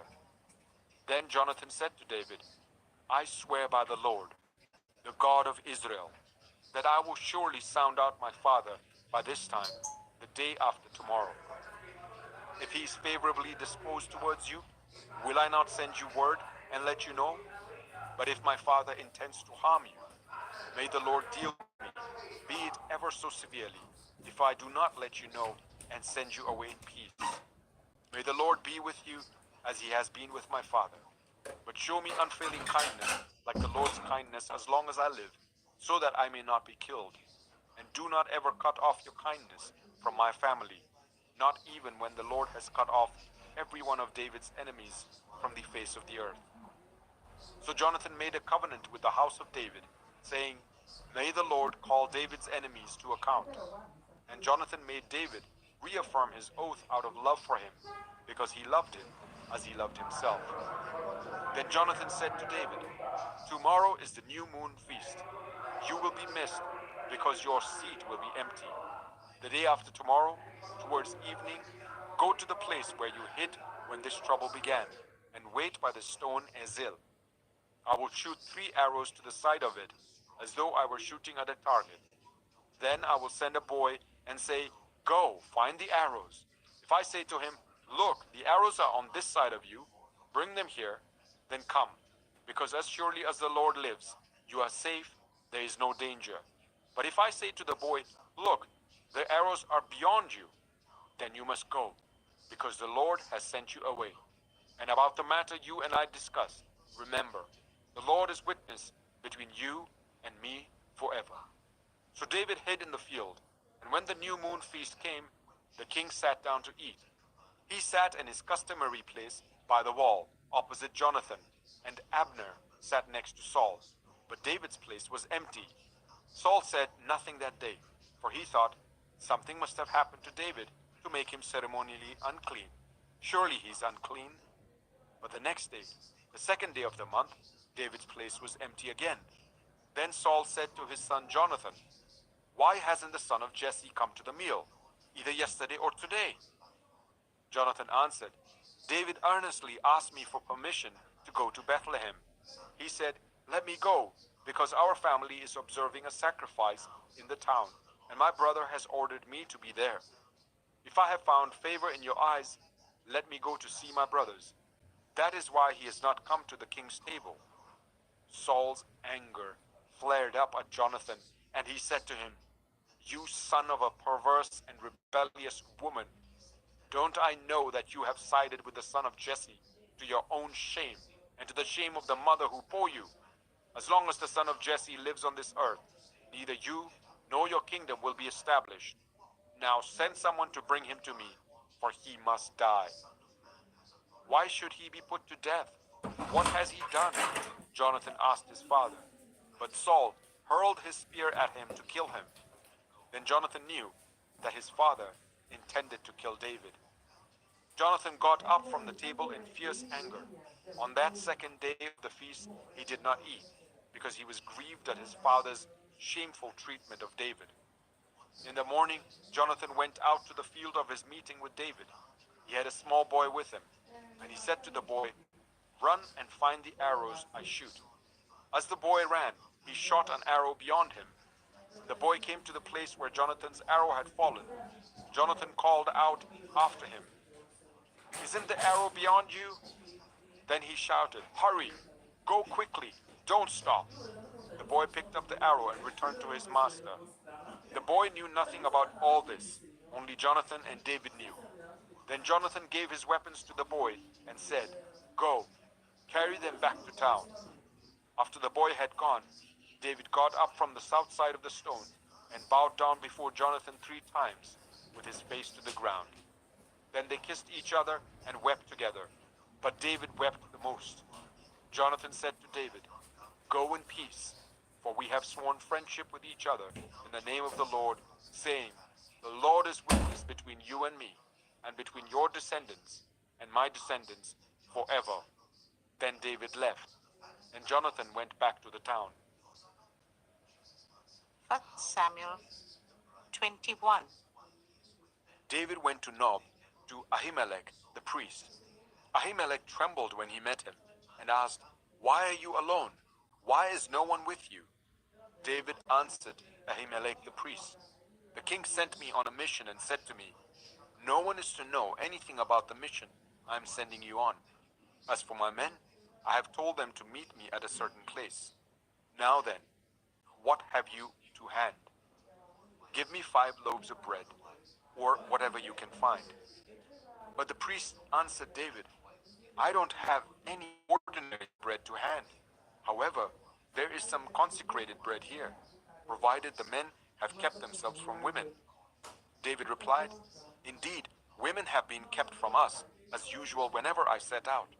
The men's bodies are holy, even on missions that are not holy. How much more so today?" So the priest gave him the consecrated bread, since there was no bread there except the bread of the presence that had been removed from before the Lord and replaced by hot bread on the day it was taken away. Now, one of Saul's servants was there that day, detained before the Lord. He was Doeg, the Edomite, Saul's chief shepherd. David asked Ahimelech, "Don't you have a spear or sword here? I haven't brought my sword or any other weapon, because the king's mission was urgent." The priest replied, "The sword of Goliath, the Philistine, whom you killed in the valley of Elah, is here. It is wrapped in a cloth behind the ephod. If you want it, take it. There is no sword here but that one." David said, "There is none like it. Give it to me." That day, David fled from Saul and went to Achish, king of Gath. But the servants of Achish said to him, "Isn't this David, the king of the land? Isn't he the one they sing about in the dances? Saul has slain his thousands, and David his tens of thousands." David took these words to heart and was very much afraid of Achish, king of Gath. So he feigned insanity in their presence, and while he was in their hands, he acted like a madman, making marks on the doors of the gate and letting saliva run down his beard. Achish said to his servants, "Look at the man, he's insane. Why bring him to me? Am I so short of matter that you have to bring this fellow here to carry on like this in front of me? Must this man come into my house?" 1 Samuel 22. David left Gath and escaped to the cave of Adullam. When his brothers and his father's household heard about it, they went down to him there. All those who were in distress or in debt or discontented gathered round him, and he became their commander. About 400 men were with him. From there David went to Mizpah in Moab, and said to the king of Moab, "Would you let my father and mother stay with you until I learn what God will do for me?" So he left them with the king of Moab, and they stayed with him as long as David was in the stronghold. But the prophet Gad said to David, "Do not stay in the stronghold. Go into the land of Judah." So David left and went to the forest of Hereth. Now Saul heard that David and his men had been discovered, and Saul was seated, spear in hand, under the tamarisk tree on the hill at Gibeah, with all his officials standing at his side. He said to them, "Listen, men of Benjamin, will the son of Jesse give all of you fields and vineyards? Will he make all of you commanders of thousands and commanders of hundreds? Is that why you have all conspired against me? No one tells me when my son makes a covenant with the son of Jesse. None of you is concerned about me, or tells me that my son has incited my servant to lie in wait for me, as he does today." But Doeg the Edomite, who was standing with Saul's officials, said, "I saw the son of Jesse come to Ahimelech, son of Ahitub, at Nob. Ahimelech inquired of the Lord for him. He also gave him provisions and the sword of Goliath the Philistine." Then the king sent for the priest Ahimelech, son of Ahitub, and all the men of his family, who were the priests of Nob, and they all came to the king. Saul said, "Listen now, son of Ahitub." "Yes, my lord," he answered. Saul said to him, "Why have you conspired against me, you and the son of Jesse, giving him bread and a sword, and inquiring of God for him, so that he has rebelled against me, and lies in wait for me, as he does today?" Ahimelech answered the king, "Who of all your servants is as loyal as David, the king's son-in-law, captain of your bodyguard, and highly respected in your household? Was that day the first time I inquired of God for him? Of course not. Let not the king accuse your servant, or any of his father's family, for your servant knows nothing at all about this whole affair." But the king said, "You shall surely die, Ahimelech, you and your whole family." Then the king ordered the guards at his side, "Turn and kill the priests of the Lord, because they too have sided with David." They knew he was fleeing, yet they did not tell me. But the king's officials were unwilling to raise a hand to strike the priests of the Lord. The king then ordered Doeg, "You turn and strike down the priests." So Doeg the Edomite turned and struck them down. That day he killed 85 men who wore the linen ephod. He also put to the sword Nob, the town of the priests, with its men and women, its children and infants, and its cattle, donkeys, and sheep. But one son of Ahimelech, son of Ahitub, named Abiathar, escaped and fled to join David. He told David that Saul had killed the priests of the Lord. Then David said to Abiathar, "That day, when Doeg the Edomite was there, I knew he would be sure to tell Saul, 'I'm responsible for the death of your whole family. Stay with me. Don't be afraid. The man who wants to kill you is trying to kill me too. You will be safe with me.'" 1 Samuel 23. When David was told, "Look, the Philistines are fighting against Keilah and are looting the threshing floors," he inquired of the Lord, saying, "Shall I go and attack these Philistines?" The Lord answered him, "Go, attack the Philistines and save Keilah." But David's men said to him, "Here in Judah we are afraid. How much more then if we go to Keilah against the Philistine forces?" Once again David inquired of the Lord, and the Lord answered him, "Go down to Keilah, for I am going to give the Philistines into your hand." So David and his men went to Keilah, fought the Philistines, and carried off their livestock. He inflicted heavy losses on the Philistines and saved the people of Keilah. Now Abiathar, son of Ahimelech, had brought the ephod down with him when he fled to David at Keilah. Saul was told that David had gone to Keilah, and he said, "God has delivered him into my hands. David has imprisoned himself by entering a town with gates and bars." And Saul called up all his forces for battle to go down to Keilah to besiege David and his men. When David learned that Saul was plotting against him, he said to Abiathar the priest, "Bring the ephod." David said, "Lord, God of Israel, your servant has heard definitely that Saul plans to come to Keilah and destroy the town on account of me. Will the citizens of Keilah surrender me to him? Will Saul come down, as your servant has heard? Lord, God of Israel, tell your servant." And the Lord said, "He will." Again David asked, "Will the citizens of Keilah surrender me and my men to Saul?" And the Lord said, "They will." So David and his men, about 600 in number, left Keilah and kept moving from place to place. When Saul was told that David had escaped from Keilah, he did not go there. David stayed in the wilderness, strongholds, and in the hills of the desert of Ziph. Day after day, Saul searched for him, but God did not give David into his hands.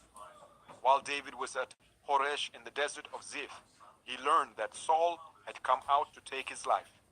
And Saul's son Jonathan went to David at Horesh and helped him to find strength in God. "Don't be afraid," he said. "My father Saul will not lay a hand on you.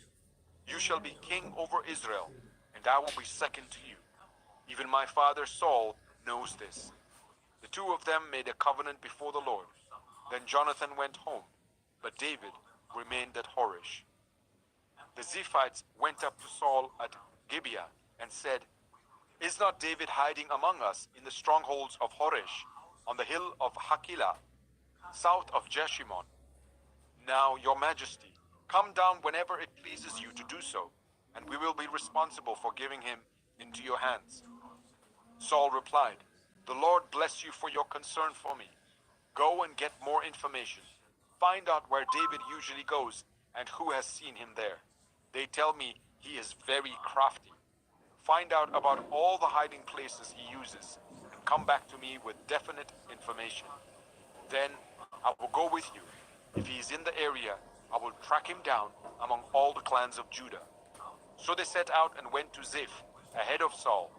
Now David and his men were in the desert of Maon, in the Arabah south of Jeshimon. Saul and his men began the search, and when David was told about it, he went down to the rock and stayed in the desert of Maon. When Saul heard this, he went into the desert of Maon in pursuit of David. Saul was going along one side of the mountain, and David and his men were on the other side, hurrying to get away from Saul. As Saul and his forces were closing in on David and his men to capture them, a messenger came to Saul saying, "Come quickly, the Philistines are raiding the land." Then Saul broke off his pursuit of David and went to meet the Philistines. That is why they call this place Selah Hamalekoth. And David went up from there and lived in the strongholds of En-gedi. 1 Samuel 24. After Saul returned from pursuing the Philistines, he was told, "David is in the desert of En-gedi." So Saul took 3,000 able young men from all Israel and set out to look for David and his men near the crags of the wild goats. He came to the sheepfolds along the way. A cave was there, and Saul went in to relieve himself. David and his men were far back in the cave. The men said, "This is the day the Lord spoke of when he said to you, 'I will give you your enemy into your hands for you to deal with as you wish.'" Then David crept up unnoticed and cut off a corner of Saul's robe. Afterwards, David was conscience-stricken for having cut off a corner of his robe. He said to his men, "The Lord forbid that I should do such a thing to my master, the Lord's anointed, or lay my hand on him, for he is the anointed of the Lord." With these words, David sharply rebuked his men and did not allow them to attack Saul. And Saul left the cave and went his way. Then David went out of the cave and called out to Saul, "My lord the king."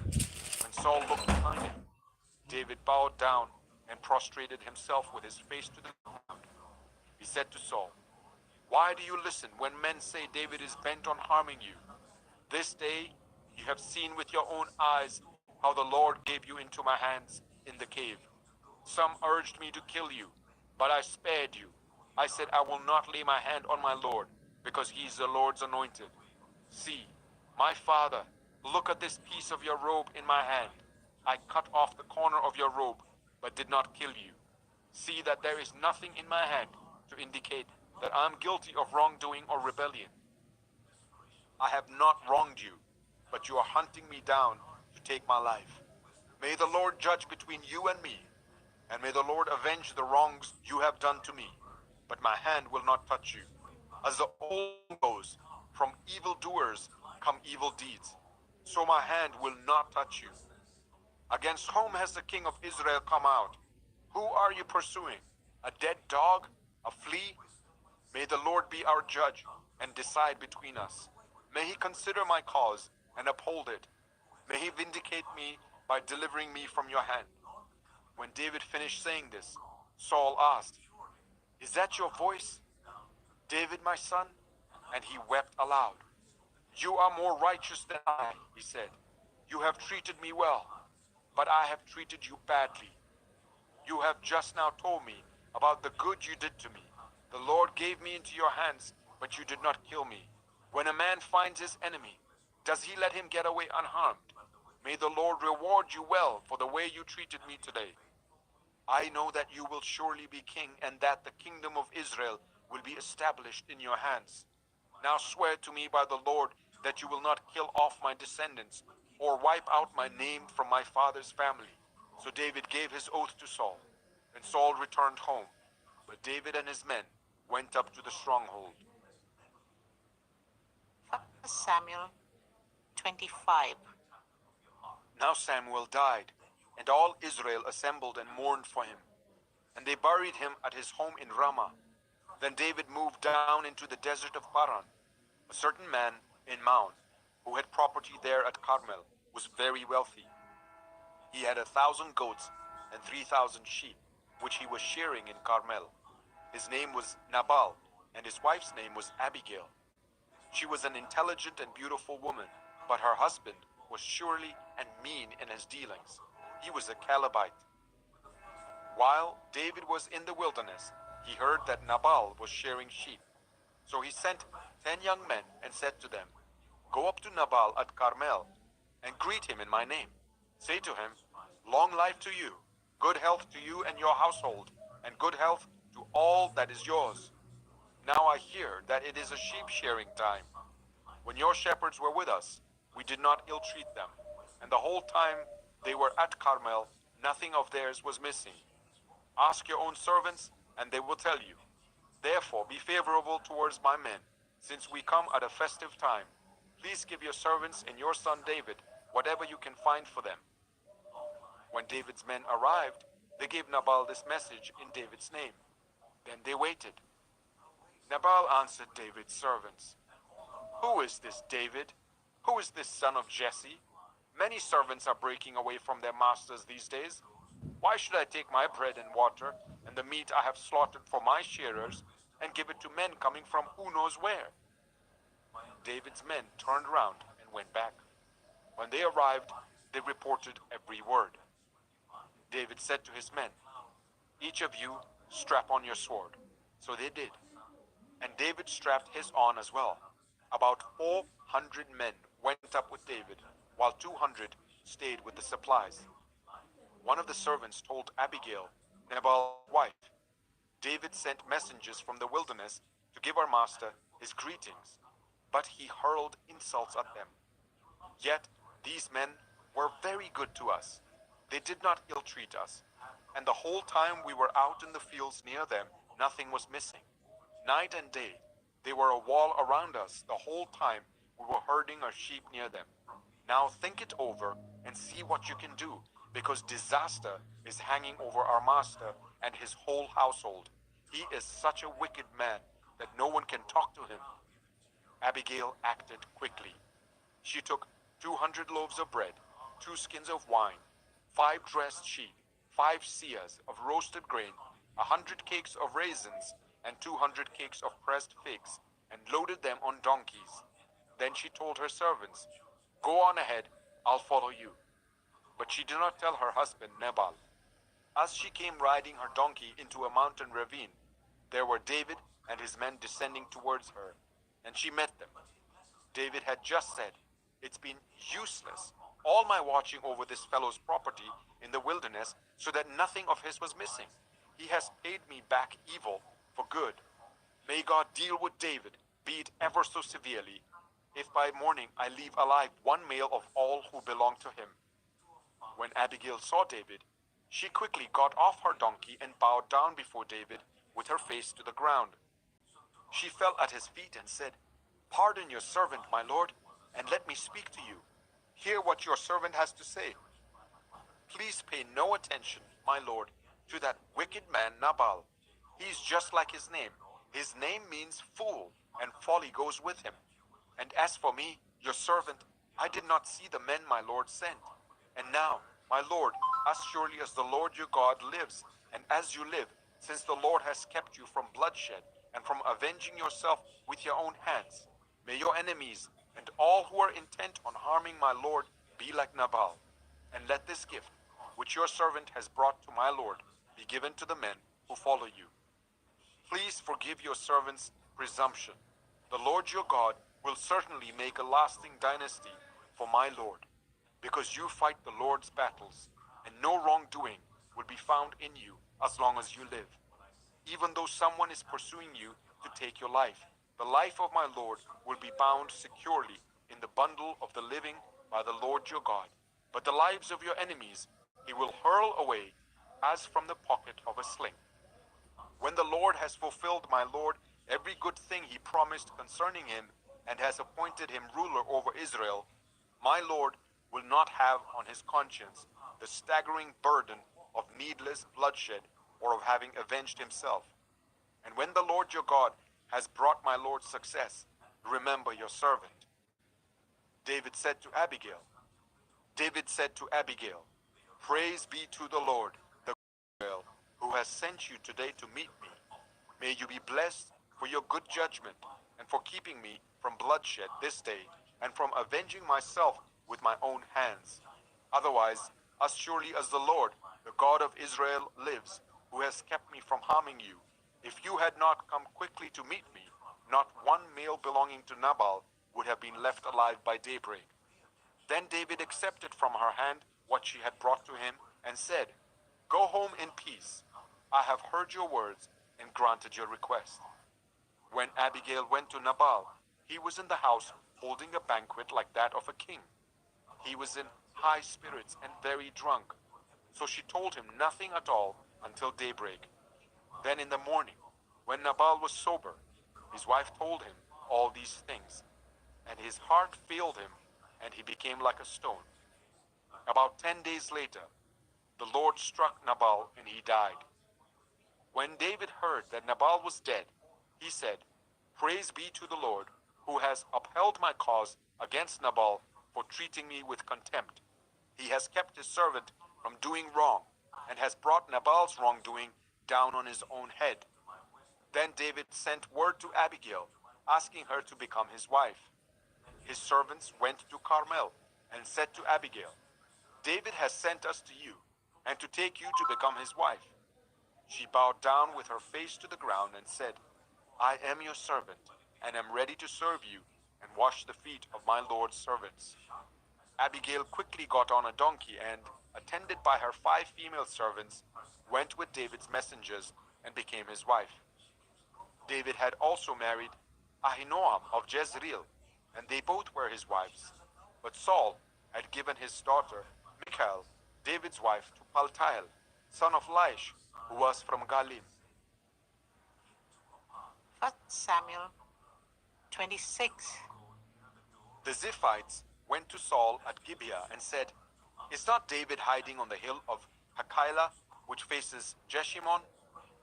So Saul went down to the desert of Ziph with his 3,000 select Israelite troops to search there for David. Saul made his camp beside the road on the hill of Hachilah, facing Jeshimon. But David stayed in the wilderness. When he saw that Saul had followed him there, he sent out scouts and learned that Saul had definitely arrived. Then David set out and went to the place where Saul had camped. He saw where Saul and Abner, son of Ner, the commander of the army, had lain down. Saul was lying inside the camp, with the army camped around him. David then asked Ahimelech the Hittite and Abishai, son of Zeruiah, Joab's brother, "Who will go down into the camp with me to Saul?"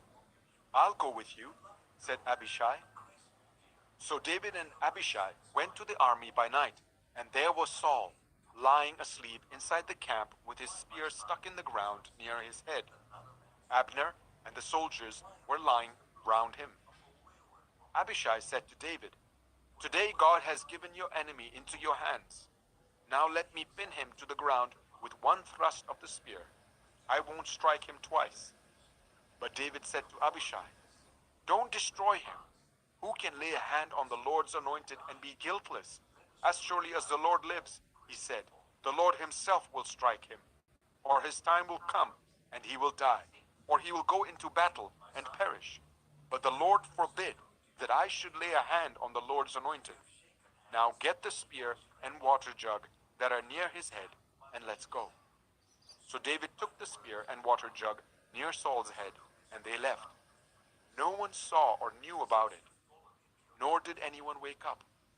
They were all sleeping, because the Lord had put them into a deep sleep. Then David crossed over to the other side and stood on top of the hill some distance away.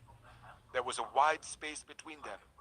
He called out to the army and to Abner son of Ner, "Aren't you going to answer me, Abner?" Abner replied, "Who are you who calls to the king?" David said, "You're a man, aren't you? And who is like you in Israel? Why didn't you guard your lord the king? Someone came to destroy your lord the king. What you have done is not good. As surely as the Lord lives, you and your men must die, because you did not guard your master, the Lord's anointed. Look around you. Where are the king's spear and water jug that were near his head?" Saul recognized David's voice and said, "Is that your voice, David, my son?" David replied, "Yes, it is, my lord the king." And he added, "Why is my lord pursuing his servant? What have I done, and what wrong am I guilty of? Now let my lord the king listen to his servant's words. If the Lord has incited you against me, then may he accept an offering. If, however, people have done it, may they be cursed before the Lord. They have driven me today from my share in the Lord's inheritance and have said, 'Go, serve other gods.' Now do not let my blood fall to the ground far from the presence of the Lord. The king of Israel has come out to look for a flea, as one hunts a partridge in the mountains." Then Saul said, "I have sinned. Come back, David my son, because you considered my life precious today. I will not try to harm you again. Surely I have acted like a fool and have been terribly wrong." "Here is the king's spear," David answered. "Let one of your young men come over and get it. The Lord rewards everyone for their righteousness and faithfulness. The Lord gave you into my hands today, but I would not lay a hand on the Lord's anointed. As surely as I valued your life today, so may the Lord value my life and deliver me from all trouble." Then Saul said to David, "May you be blessed, David my son. You will do great things and surely triumph." So David went on his way, and Saul returned home. 1 Samuel 27. But David thought to himself, "One of these days I shall be destroyed by the hand of Saul. The best thing I can do is to escape to the land of the Philistines. Then Saul will give up searching for me anywhere in Israel, and I will slip out of his hand." So David and the 600 men with him left and went over to Achish, son of Maoch, king of Gath. David and his men settled in Gath with Achish. Each man had his family with him, and David had his two wives, Ahinoam of Jezreel and Abigail of Carmel, the widow of Nabal. When Saul was told that David had fled to Gath, he no longer searched for him. Then David said to Achish, "If I have found favor in your eyes, let a place be assigned to me in one of the country towns, that I may live there. Why should your servant live in the royal city with you?" So on that day Achish gave him Ziklag, and it has belonged to the kings of Judah ever since. David lived in Philistine territory for a year and 4 months. Now David and his men went up and raided the Geshurites, the Girzites, and the Amalekites. From ancient times, these people had lived in the land extending to Shur and Egypt. Whenever David attacked an area, he did not leave a man or woman alive, but took sheep and cattle, donkeys and camels and clothes. Then he returned to Achish. When Achish asked, "Where did you go raiding today?" David would say, "Against the Negev of Judah," or "against the Negev of Jerahmeel," or "against the Negev of the Kenites." He did not leave a man or woman alive to be brought to Gath, for he thought, they might inform on us and say, "This is what David did." And such was his practice as long as he lived in Philistine territory. Achish trusted David and said to himself, "He has become so obnoxious to his people, the Israelites, that he will be my servant for life." 1 Samuel 28. In those days, the Philistines gathered their forces to fight against Israel. Achish said to David, "You must understand that you and your men will accompany me in the army." David said, "Then you will see for yourself what your servant can do." Achish replied, "Very well, I will make you my bodyguard for life." Now Samuel was dead, and all Israel had mourned for him and buried him in his own town of Ramah. Saul had expelled the mediums and spiritists from the land. The Philistines assembled and came and set up camp at Shunem, while Saul gathered all Israel and set up camp at Gilboa. When Saul saw the Philistine army, he was afraid. Terror filled his heart. He inquired of the Lord, but the Lord did not answer him by dreams or Urim or prophets. Saul then said to his attendants, "Find me a woman who is a medium, so that I may go and inquire of her." "There's one in Endor," they said. So Saul disguised himself, putting on other clothes, and at night he and 2 men went to the woman. "Consult a spirit for me," he said, "and bring up for me the one I name." But the woman said to him, "Surely you know what Saul has done?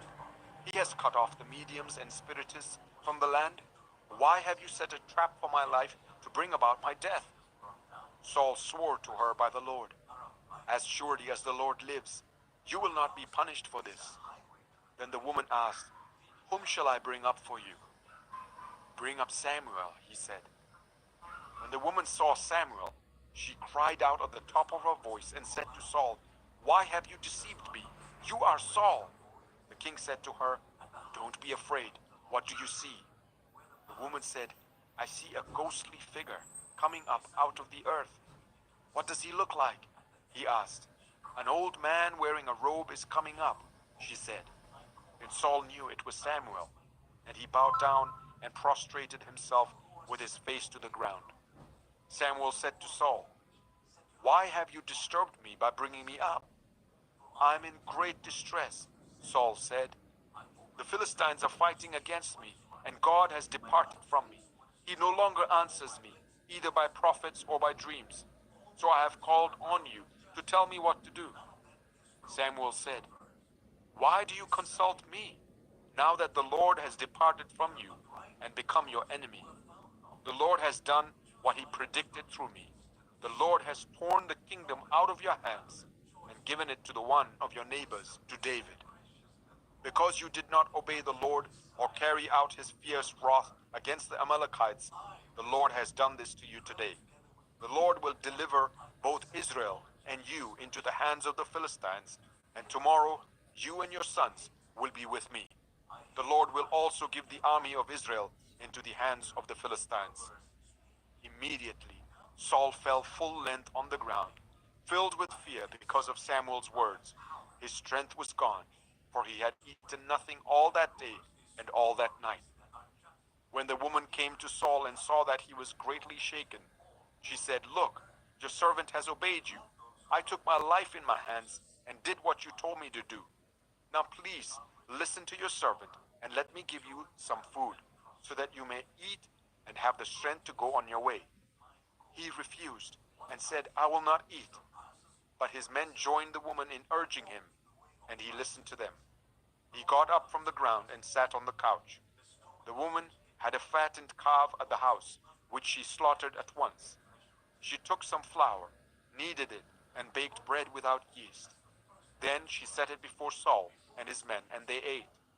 That same night, they got up and left. 1 Samuel 29. The Philistines gathered all their forces at Aphek, and Israel camped by the spring in Jezreel.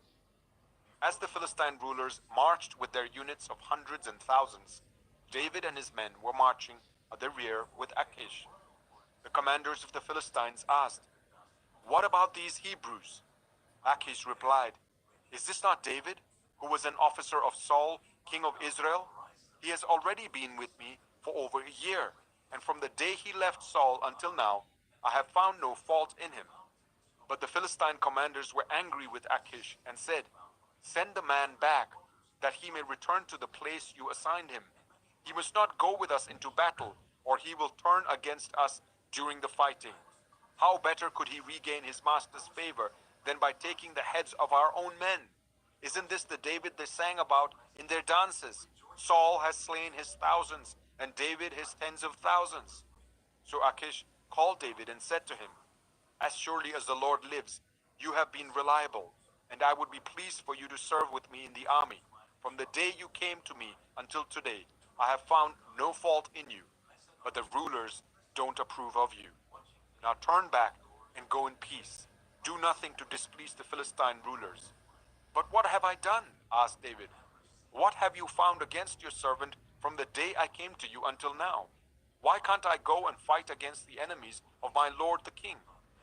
Achish answered, "I know that you have been as pleasing in my eyes as an angel of God.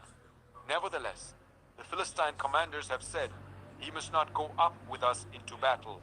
Now get up early, along with your master's servants who have come with you, and leave in the morning as soon as it is light."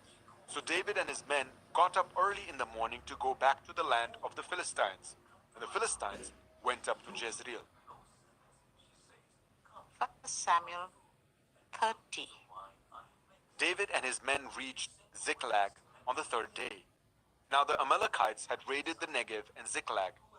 They had attacked Ziklag and burned it, and had taken captive the women and everyone else in it, both young and old. They killed none of them, but carried them off as they went on their way.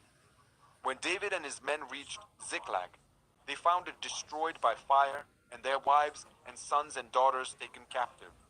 So David and his men wept aloud until they had no strength left to weep. David's two wives had been captured, Ahinoam of Jezreel and Abigail, the widow of Nabal of Carmel. David was greatly distressed because the men were talking of stoning him. Each one was bitter in spirit because of his sons and daughters. But David found strength in the Lord his God. Then David said to Abiathar the priest, the son of Ahimelech, "Bring me the ephod." Abiathar brought it to him, and David inquired of the Lord, "Shall I pursue this raiding party? Will I overtake them?" "Pursue them," he answered. "You will certainly overtake them and succeed in the rescue." David and the 600 men with him came to Besor Valley, where some stayed behind. 200 of them were too exhausted to cross the valley, but David and the other 400 continued the pursuit. They found an Egyptian in a field and brought him to David. They gave him water to drink and food to eat, part of a cake of pressed figs and 2 cakes of raisins.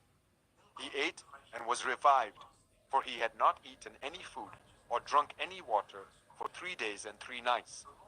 David asked him, "Who do you belong to? Where do you come from?"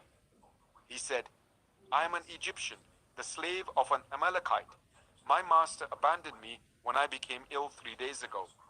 We raided the Negev of the Kerethites, some territory belonging to Judah, and the Negev of Caleb, and he burned Ziklag." David asked him, "Can you lead me down to this raiding party?" He answered, "Swear to me before God that you will not kill me or hand me over to my master, and I will take you down to them." He led David down, and there they were, scattered over the countryside, eating, drinking, and reveling because of the great amount of plunder they had taken from the land of the Philistines and from Judah. David fought them from dusk until the evening of the next day, and none of them got away, except 400 young men who rode off on camels and fled. David recovered everything the Amalekites had taken, including his 2 wives.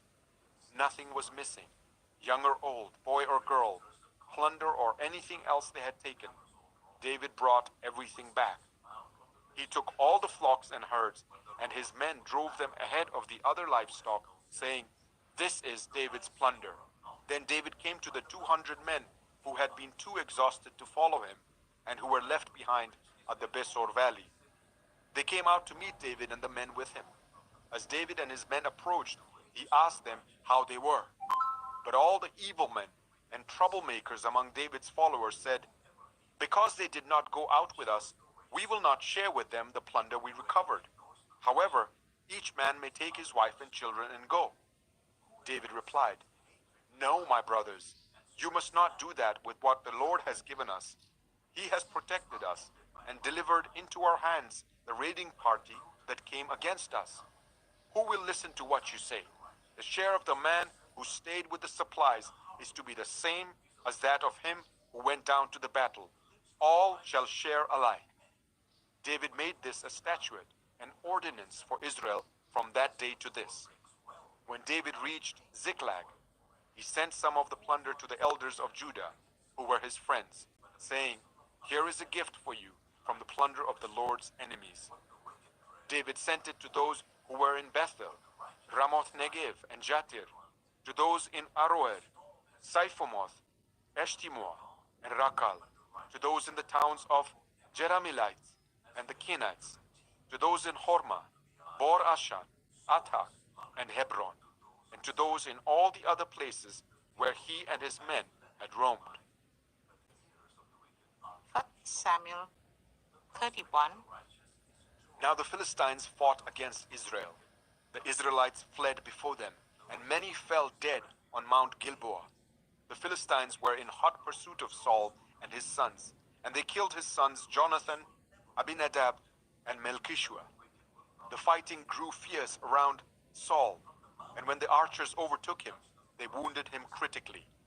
Saul said to his armor-bearer, "Draw your sword and run me through, or these uncircumcised fellows will come and run me through and abuse me." But the armor-bearer was terrified and would not do it. So Saul took his own sword and fell on it. When the armor-bearer saw that Saul was dead, he too fell on his sword and died with him. So Saul and his 3 sons and his armor-bearer and all his men died together that same day. When the Israelites along the valley and those across the Jordan saw that the Israelite army had fled and that Saul and his sons had died, they abandoned their towns and fled, and the Philistines came and occupied them. The next day, when Philistines came to strip the dead, they found Saul and his 3 sons fallen on Mount Gilboa. They cut off his head and stripped off his armor, and they sent messengers throughout the land of the Philistines to proclaim the news in the temple of their idols and among their people. They put his armor in the temple of the Ashtoreths and fastened his body to the wall of Beth-shan.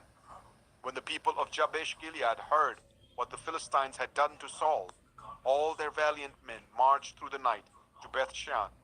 They took down the bodies of Saul and his sons from the wall of Beth-shan and went to Jabesh, where they burned them. Then they took their bones and buried them under a tamarisk tree at Jabesh, and they fasted 7 days. The second book of Samuel, chapter 1. After the death of Saul, David returned from striking down the Philistines and stayed in Ziklag 2 days. On the 3rd day, a man arrived from Saul's camp with his clothes torn and dust on his head. When he came to David, he fell to the ground to pay him honor. "Where have you come from?" David asked him. He answered, "I have escaped from the Israelite camp." "What happened?" David asked. "Tell me." "The men fled from the battle," he replied. "Many of them fell and died, and Saul and his son Jonathan are dead." Then David said to the young man who brought him the report, "How do you know that Saul and his son Jonathan are dead?"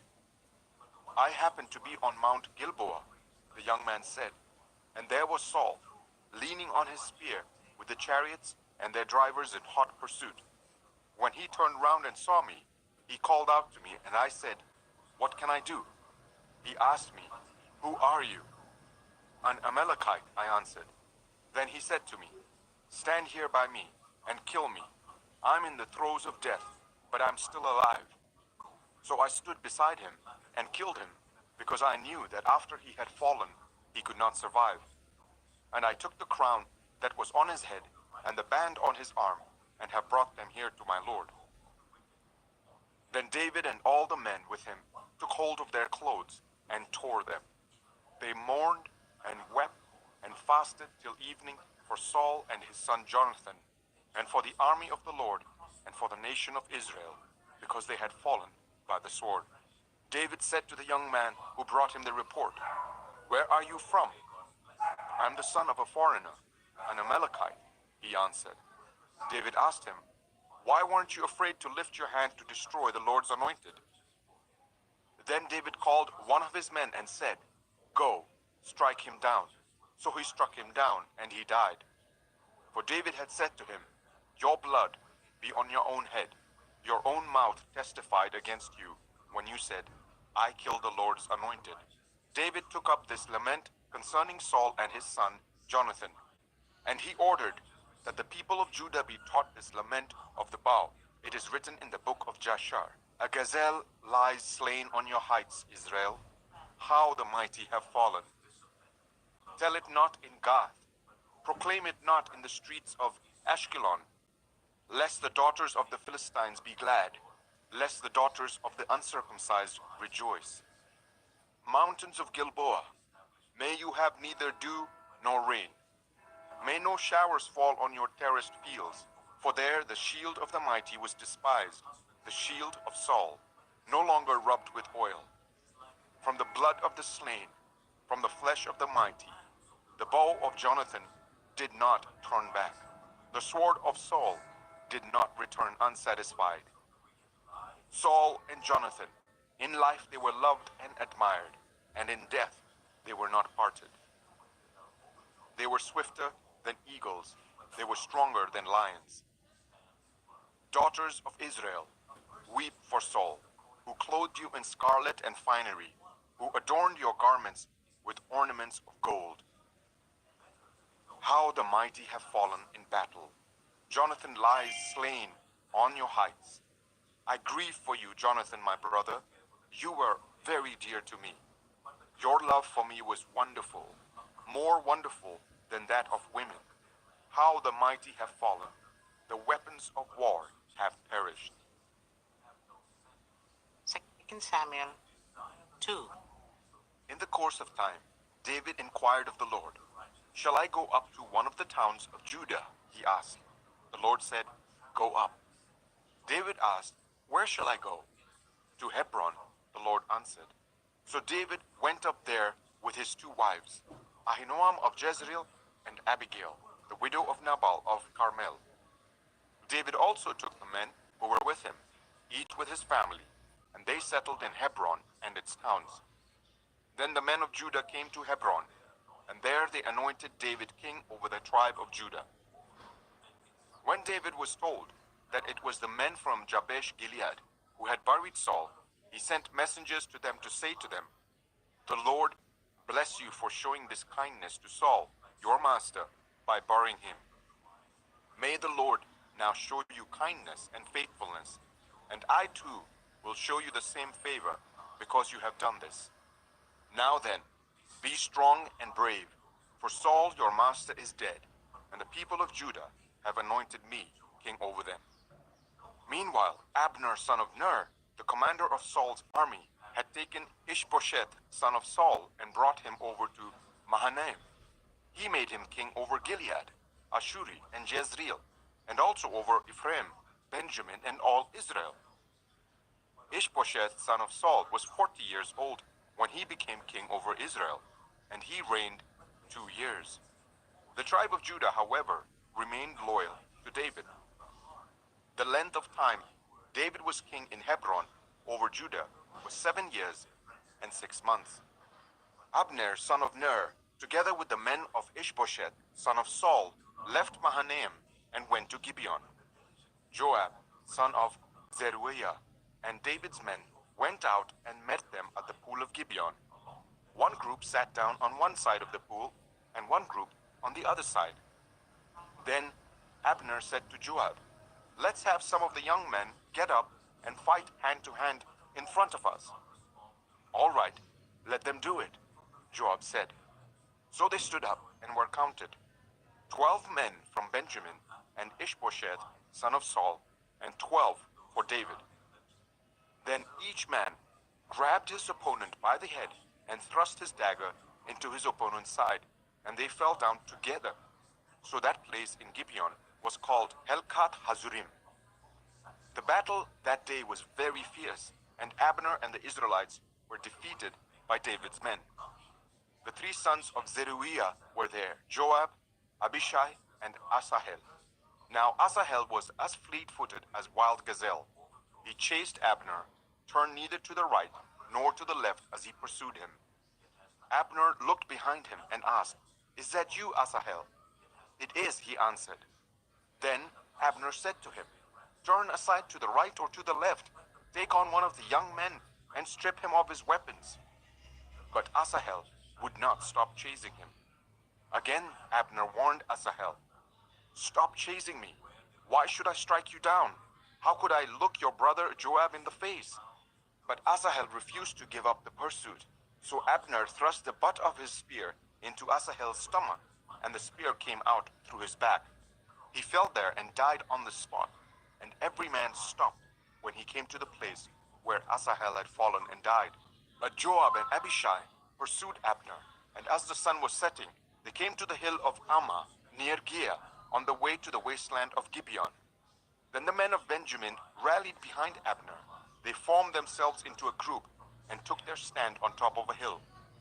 Abner called out to Joab, "Must the sword devour forever? Don't you realize that this will end in bitterness? How long before you order your men to stop pursuing their fellow Israelites?" Joab answered, "As surely as God lives, if you had not spoken, the men would have continued pursuing them until morning."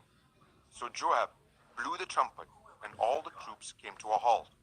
They no longer pursued Israel, nor did they fight anymore. All that night, Abner and his men marched through the Arabah. They crossed the Jordan, continued through the morning hours, and came to Mahanaim. Then Joab stopped pursuing Abner and assembled the whole army. Besides Asahel, 19 of David's men were found missing. But David's men had killed 360 Benjaminites who were with Abner. They took Asahel and buried him in his father's tomb at Bethlehem. Then Joab and his men marched all night and arrived at Hebron by daybreak. 2 Samuel 3. The war between the house of Saul and the house of David lasted a long time.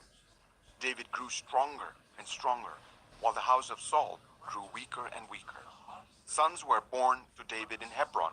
His firstborn was Amnon, son of Ahinoam of Jezreel.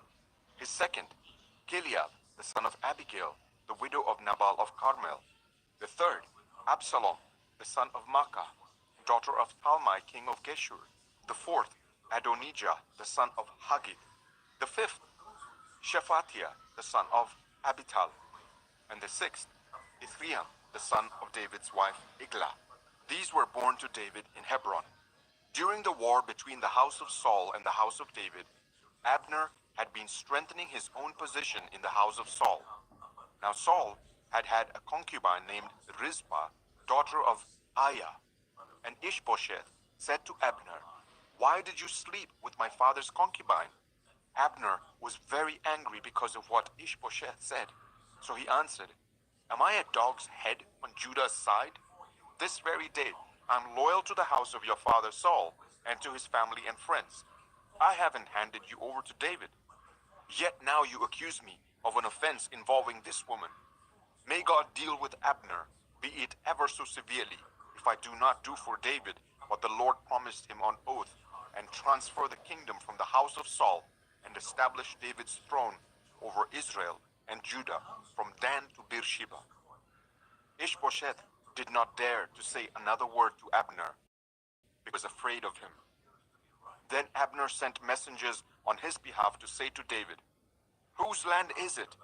Make an agreement with me, and I will help you bring all Israel over to you." "Good," said David.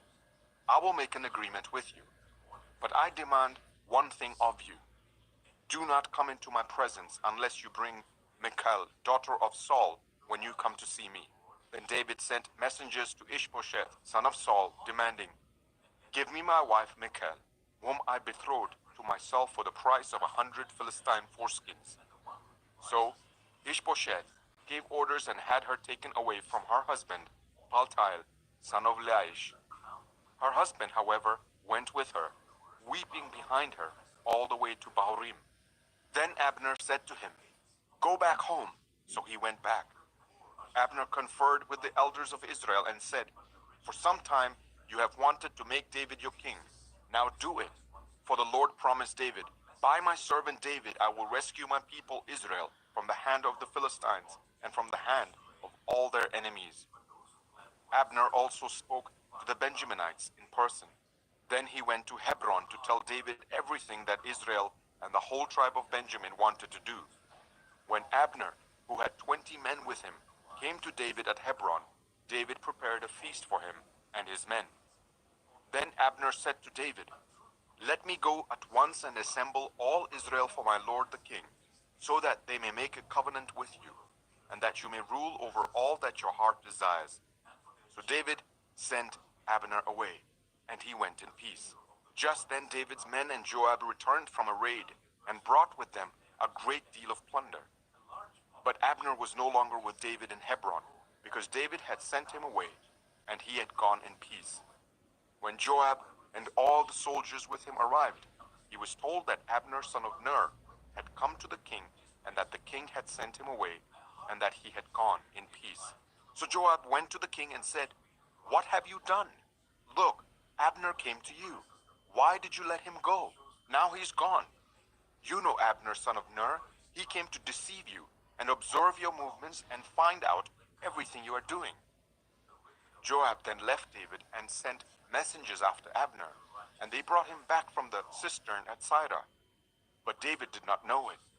Now when Abner returned to Hebron, Joab took him aside into an inner chamber, as if to speak with him privately, and there, to avenge the blood of his brother Asahel, Joab stabbed him in the stomach, and he died. Later, when David heard about this, he said, "I and my kingdom are forever innocent before the Lord concerning the blood of Abner, son of Ner. May his blood fall on the head of Joab and on his whole family. May Joab's family never be without someone who has a running sore or leprosy, or who leans on a crutch, or who falls by the sword, or who lacks food."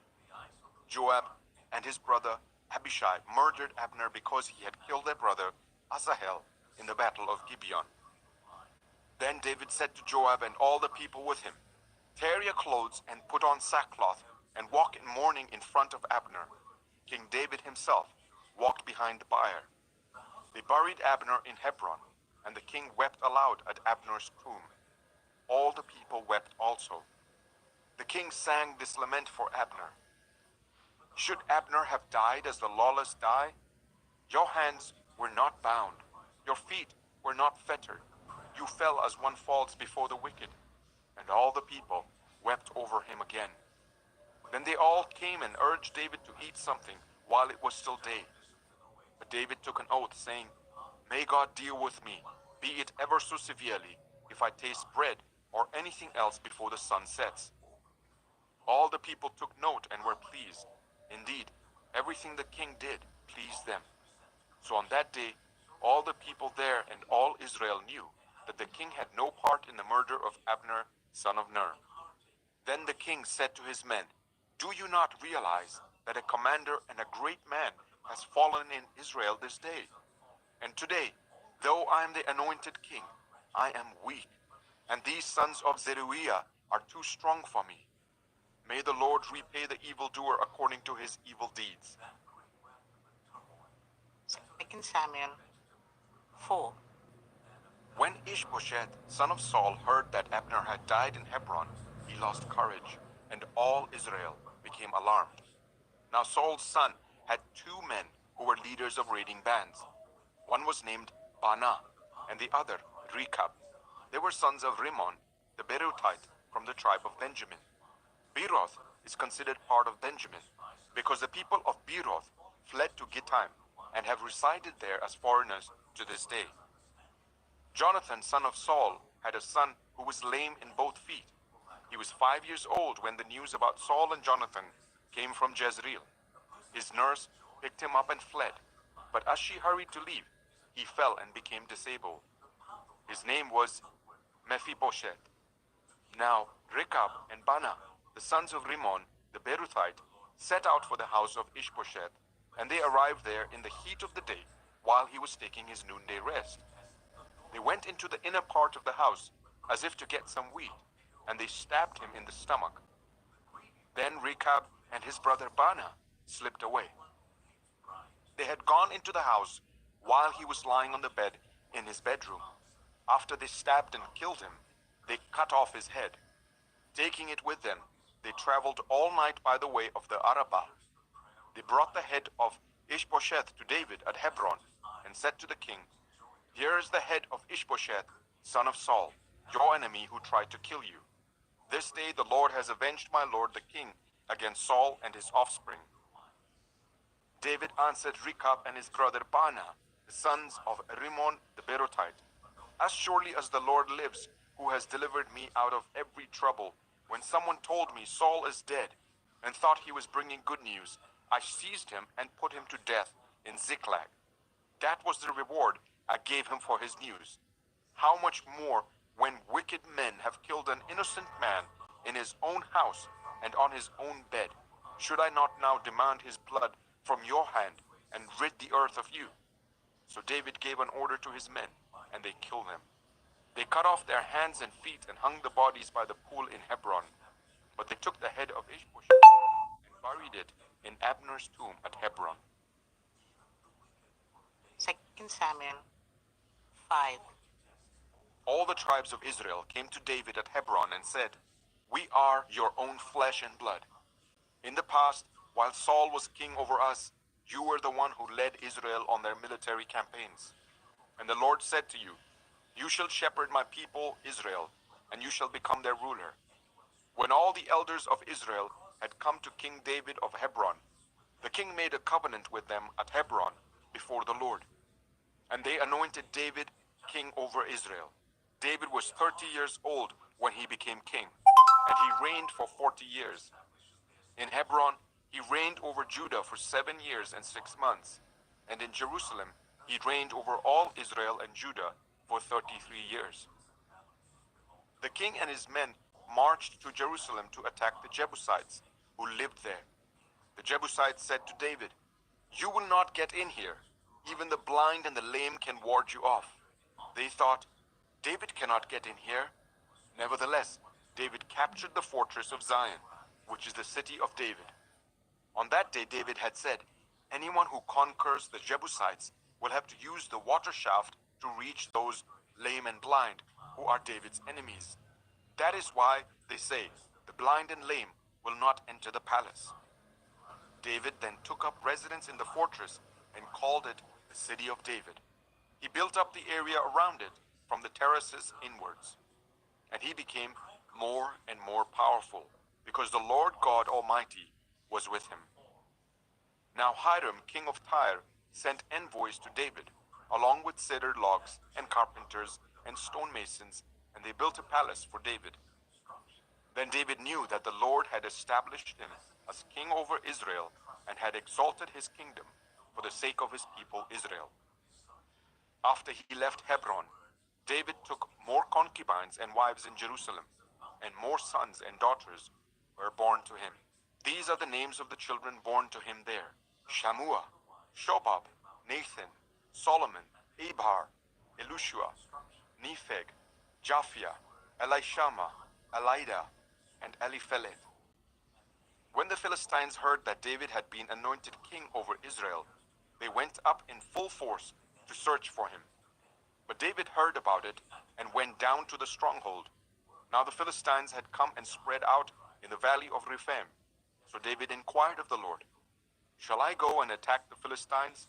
Will you deliver them into my hands?" The Lord answered him, "Go, for I will surely deliver the Philistines into your hands." So David went to Baal-perazim, and there he defeated them. He said, "As waters break out, the Lord has broken out against my enemies before me." So that place was called Baal-perazim. The Philistines abandoned their idols there, and David and his men carried them off. Once more the Philistines came up and spread out in the valley of Rephaim. So David inquired of the Lord, and he answered, "Do not go straight up, but circle round behind them and attack them in front of the poplar trees. As soon as you hear the sound of marching in the tops of the poplar trees, move quickly, because that will mean the Lord has gone out in front of you to strike the Philistine army." So David did as the Lord commanded him, and he struck down the Philistines all the way from Gibeon to Gezer.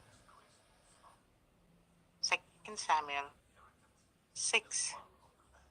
David again brought together all the able young men of Israel, 30,000. He and all his men went to Baalah in Judah to bring up there the ark of God, which is called by the name of the Lord Almighty, who is enthroned between the cherubim on the ark. They set the ark of God on a new cart and brought it from the house of Abinadab, which was on the hill. Uzzah and Ahio, sons of Abinadab, were guiding the new cart with the ark of God on it, and Ahio was walking in front of it. David and all Israel were celebrating with all their might before the Lord with castanets, harps, lyres, tambourines, rattles, and cymbals. When they came to the threshing floor of Nachon, Uzzah reached out and took hold of the ark of God, because the oxen stumbled. The Lord's anger burned against Uzzah because of his irreverent act. Therefore God struck him down, and he died there beside the ark of God. Then David was angry because the Lord's wrath had broken out against Uzzah, and to this day that place is called Perez Uzzah. David was afraid of the Lord that day and said, "How can the ark of the Lord ever come to me?" He was not willing to take the ark of the Lord to be with him in the city of David. Instead, he took it to the house of Obed-Edom, the Gittite. The ark of the Lord remained in the house of Obed-Edom, the Gittite, for 3 months, and the Lord blessed him and his entire household. Now, King David was told, "The Lord has blessed the household of Obed-Edom and everything he has, because of the ark of God." So David went to bring up the ark of God from the house of Obed-Edom to the city of David with rejoicing. When those who were carrying the ark of the Lord had taken 6 steps, he sacrificed the bull and a fattened calf. Wearing a linen ephod, David was dancing before the Lord with all his might, while he and all Israel were bringing up the ark of the Lord with shouts and the sound of trumpets. As the ark of the Lord was entering the city of David, Michal, daughter of Saul, watched from a window. And when she saw King David leaping and dancing before the Lord, she despised him in her heart. They brought the ark of the Lord and set it in its place inside the tent that David had pitched for it. And David sacrificed burnt offerings and fellowship offerings before the Lord. After he had finished sacrificing the burnt offerings and fellowship offerings, he blessed the people in the name of the Lord Almighty. Then he gave a loaf of bread, a cake of dates, and a cake of raisins to each person in the whole crowd of Israelites, both men and women, and all the people went to their homes.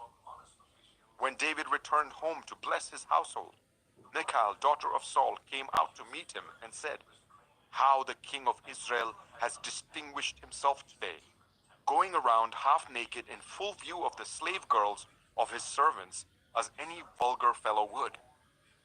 David said to Michal, "It was before the Lord who chose me rather than your father or anyone from his house when he appointed me ruler over the Lord's people Israel. I will celebrate before the Lord. I will become even more undignified than this, and I will be humiliated in my own eyes. But by these slave girls you spoke of, I will be held in honor. And Michal, daughter of Saul, had no children to the day of her death. 2 Samuel 7. After the king was settled in his palace and the Lord had given him rest from all his enemies around him, he said to Nathan the prophet, "Here I am, living in a house of cedar, while the ark of God remains in a tent." Nathan replied to the king, "Whatever you have in mind, go ahead and do it, for the Lord is with you." But that night the word of the Lord came to Nathan, saying, "Go and tell my servant David, this is what the Lord says. Are you the one to build me a house to dwell in? I have not dwelled in a house from the day I brought the Israelites up out of Egypt to this day. I have been moving from place to place with a tent as my dwelling. Wherever I have moved with all the Israelites, did I ever say to any of their rulers, whom I commanded to shepherd my people Israel, 'Why have you not built me a house of cedar?' Now then, tell my servant David, this is what the Lord Almighty says. I took you from the pasture, from tending the flock, and appointed you ruler over my people Israel. I have been with you wherever you have gone, and I have cut off all your enemies from before you. Now I will make your name great, like the names of the greatest men on earth. And I will provide a place for my people Israel, and will plant them so that they can have a home of their own and no longer be disturbed. Wicked people shall not oppress them anymore, as they did at the beginning, and have done ever since the time I appointed leaders over my people Israel. I will also give you rest from all your enemies. The Lord declares to you that the Lord himself will establish a house for you. When your days are over and you rest with your ancestors, I will raise up your offspring to succeed you, your own flesh and blood, and I will establish his kingdom. He's the one who will build a house for my name, and I will establish the throne of his kingdom forever. I will be his father, and he shall be my son. When he does wrong, I will punish him with a rod wielded by men, with floggings inflicted by human hands. But my love will never be taken away from him, as I took it away from Saul, whom I removed from before you. Your house and your kingdom shall endure forever before me. Your throne shall be established forever." Nathan reported to David all the words of this entire revelation. Then King David went in and sat before the Lord, and he said, "Who am I, sovereign Lord, and what is my family, that you have brought me this far? And as if this were not enough in your sight, sovereign Lord, you have also spoken about the future of the house of your servant, and this decree, sovereign Lord, is for a mere human. What more can David say to you? For you know your servant, sovereign Lord. For the sake of your word and according to your will, you have done this great thing and made it known to your servant. How great you are, sovereign Lord. There is no one like you, and there is no God but you, as we have heard with our own ears.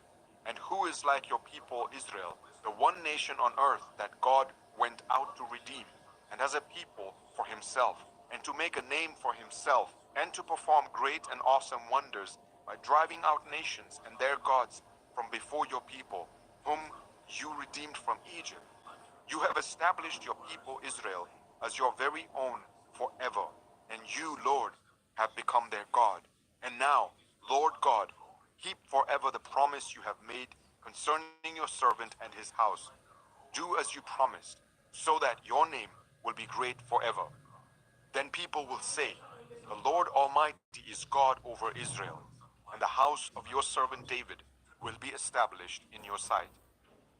Lord Almighty, God of Israel, you have revealed this to your servant, saying, 'I will build a house for you.' So your servant has found courage to pray this prayer to you. Sovereign Lord, you are God. Your covenant is trustworthy, and you have promised these good things to your servant. Now be pleased to bless the house of your servant, that it may continue forever in your sight. For you, sovereign Lord, have spoken, and with your blessing the house of your servant will be blessed forever. 2 Samuel 8. In the course of time, David defeated the Philistines and subdued them, and he took Metheg Ammah from the control of the Philistines. David also defeated the Moabites. He made them lie down on the ground and measured them off with a length of cord. Every 2 lengths of them were put to death, and the 3rd length was allowed to live. So the Moabites became subject to David and brought him tribute. Moreover, David defeated Hadadezer, son of Rehob, king of Zobah, when he went to restore his monument at the river Euphrates. David captured 1,000 of his chariots, 7,000 charioteers, and 20,000 foot soldiers. He hamstrung all but 100 of the chariot horses. When the Arameans of Damascus came to help Hadadezer, king of Zobah, David struck down 22,000 of them. He put garrisons in the Aramean kingdom of Damascus, and the Arameans became subject to him and brought tribute. The Lord gave David victory wherever he went. David took the gold shields that belonged to the officer of Hadadezer and brought them to Jerusalem. From Tebah and Berothai, towns that belonged to Hadadezer, King David took a great quantity of bronze. When Tou, king of Hamath, heard that David had defeated the entire army of Hadadezer, he sent his son Joram to King David to greet him and congratulate him on his victory in battle over Hadadezer, who had been at war with Tou. Joram brought with him articles of silver, of gold, and of bronze. King David dedicated these articles to the Lord, as he had done with the silver and gold from all the nations he had subdued. Edom and Moab, the Ammonites, and the Philistines, and Amalek, he also dedicated the plunder taken from Hadadezer, son of Rehob, king of Zobah. And David became famous after he returned from striking down 18,000 Edomites in the valley of Saul. He put garrisons throughout Edom, and all the Edomites became subject to David. The Lord gave David victory wherever he went.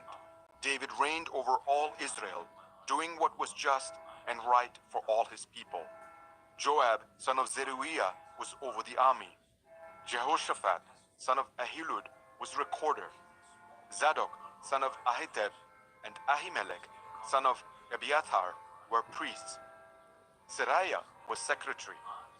Benaiah, son of Jehoiada, was over the Kerethites and Pelethites, and David's sons were priests. 2 Samuel 9. David asked, "Is there anyone still left of the house of Saul to whom I can show kindness for Jonathan's sake?" Now there was a servant of Saul's household named Ziba. They summoned him to appear before David, and the king said to him, "Are you Ziba?" "At your service," he replied. The king asked, "Is there no one still alive from the house of Saul to whom I can show God's kindness?" Ziba answered the king, "There is still a son of Jonathan. He is lame in both feet." "Where is he?" the king asked. Ziba answered, "He's at the house of Machir, son of Ammiel, in Lo-debar." So King David had him brought from Lo-debar, from the house of Machir, son of Ammiel. When Mephibosheth, son of Jonathan, the son of Saul, came to David, he bowed down to pay him honor. David said, "Mephibosheth, at your service," he replied. "Don't be afraid," David said to him, "for I will surely show you kindness for the sake of your father Jonathan. I will restore to you all the land that belonged to your grandfather Saul, and you will always eat at my table." Mephibosheth bowed down and said, "What is your servant, that you should notice a dead dog like me?" Then the king summoned Ziba, Saul's steward, and said to him, "I have given your master's grandson everything that belonged to Saul and his family. You and your sons and your servants are to farm the land for him and bring in the crops, so that your master's grandson may be provided for. And Mephibosheth, grandson of your master, will always eat at my table." Now Ziba had 15 sons and 20 servants.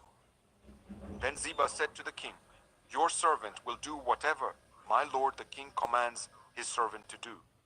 So Mephibosheth ate at David's table like one of the king's sons. Mephibosheth had a young son named Micah, and all the members of Ziba's household were servants of Mephibosheth. And Mephibosheth lived in Jerusalem because he always ate at the king's table. He was lame in both feet.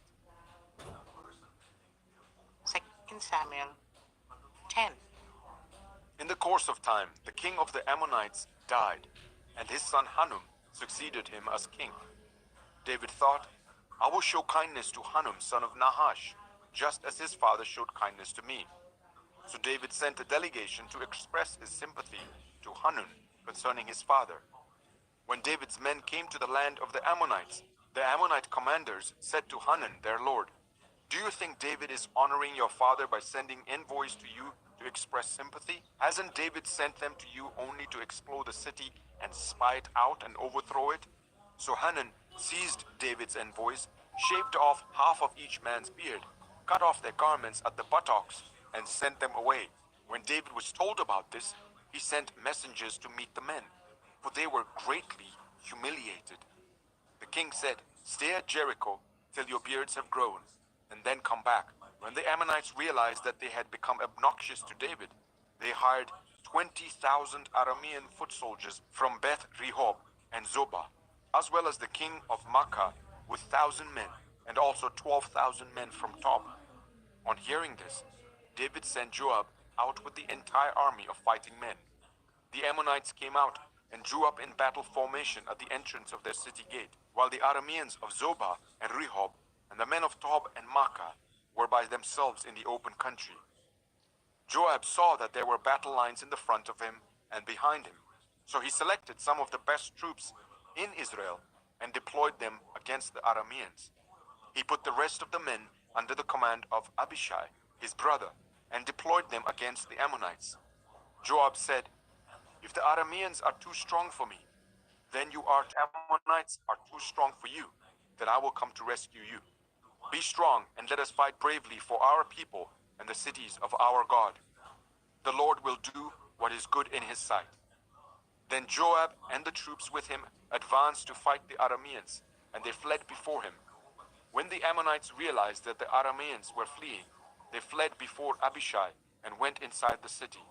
So Joab returned from fighting the Ammonites and came to Jerusalem.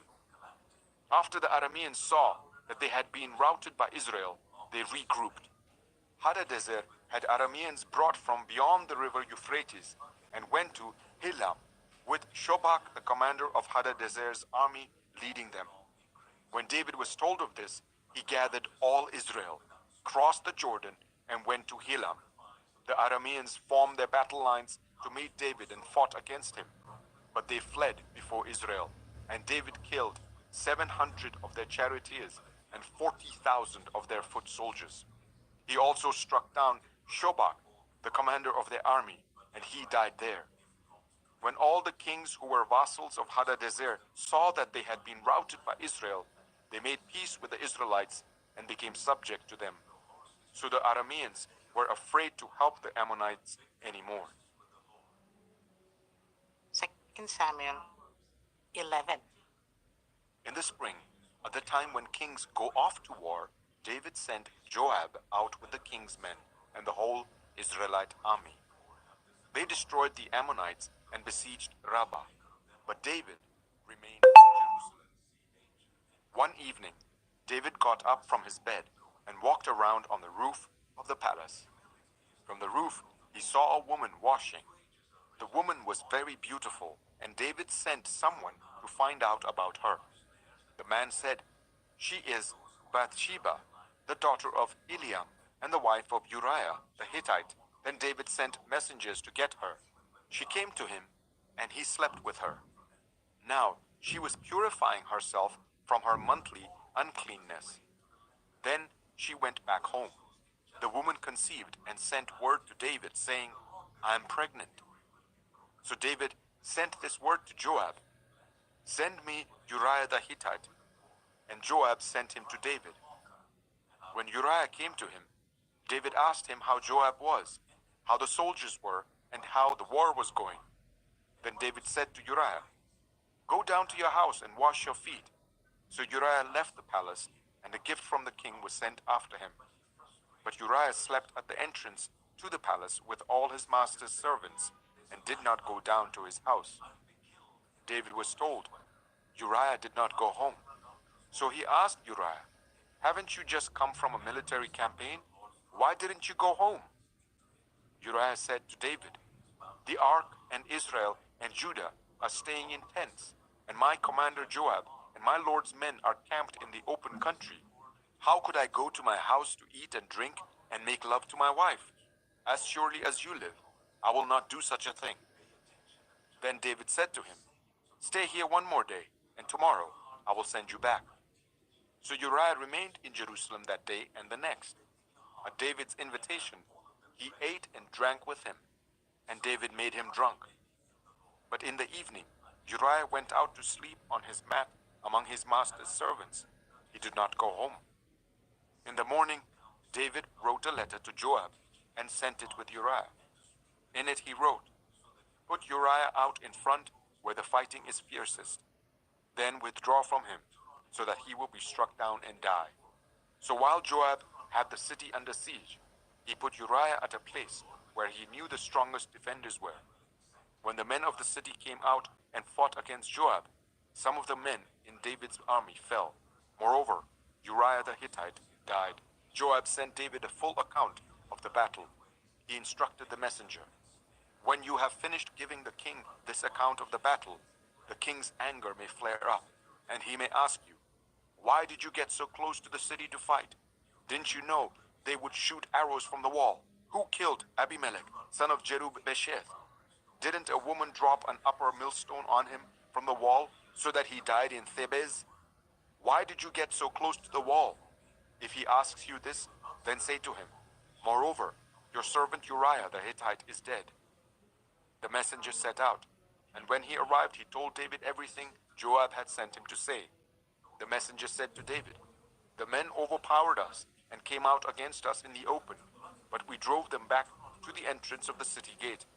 Then the archers shot arrows at your servants from the wall, and some of the king's men died. Moreover, your servant Uriah the Hittite is dead. David told the messenger, say this to Joab, don't let this upset you. The sword devours one as well as another. Press the attack against the city and destroy it. Say this to encourage Joab. When Uriah's wife heard that her husband was dead, she mourned for him. After the time of mourning was over, David had her brought to his house, and she became his wife and bore him a son. But the thing David had done displeased the Lord. 2 Samuel 12. The Lord sent Nathan to David. When he came to him, he said, there were two men in a certain town, one rich and the other poor. The rich man had a very large number of sheep and cattle, but the poor man had nothing except one little ewe lamb that he had bought. He raised it, and it grew up with him and his children. It shared his food, drank from his cup, and even slept in his arms. It was like a daughter to him. Now a traveler came to the rich man, but the rich man refrained from taking one of his own sheep or cattle to prepare a meal for the traveler who had come to him. Instead, he took the ewe lamb that belonged to the poor man and prepared it for the one who had come to him. David burned with anger against the man and said to Nathan, as surely as the Lord lives, the man who did this must die. He must pay for that lamb 4 times over, because he did such a thing and had no pity. Then Nathan said to David, you are the man. This is what the Lord, the God of Israel, says. I anointed you king over Israel, and I delivered you from the hand of Saul. I gave your master's house to you, and your master's wives into your arms. I gave you all Israel and Judah. And if all this had been too little, I would have given you even more. Why did you despise the word of the Lord by doing what is evil in his eyes? You struck down Uriah the Hittite with the sword and took his wife to be your own. You killed him with the sword of the Ammonites. Now therefore, the sword shall never depart from your house, because you despised me and took the wife of Uriah the Hittite to be your own. This is what the Lord says. Out of your own household, I'm going to bring calamity on you. Before your very eyes, I will take your wives and give them to one who is close to you, and he will sleep with your wives in broad daylight. You did it in secret, but I will do this thing in broad daylight before all Israel." Then David said to Nathan, "I have sinned against the Lord." Nathan replied, "The Lord has taken away your sin. You are not going to die. But because by doing this you have shown utter contempt for the Lord, the son born to you will die." After Nathan had gone home, the Lord struck the child that Uriah's wife had borne to David, and he became ill. David pleaded with God for the child. He fasted and spent the nights lying in sackcloth on the ground. The elders of the household stood beside him to get him up from the ground, but he refused, and he would not eat any food with them. On the seventh day, the child died. David's attendants were afraid to tell him that the child was dead, for they thought, while the child was still living, he wouldn't listen to us when we spoke to him. How can we now tell him the child is dead? He may do something desperate. David noticed that his attendants were whispering among themselves, and he realized that the child was dead. "Is the child dead?" he asked. "Yes," they replied, "he is dead." Then David got up from the ground. After he had washed, put on lotions, and changed his clothes, he went into the house of the Lord and worshipped. Then he went to his own house, and at his request they served him food, and he ate. His attendants asked him, "Why are you acting in this way?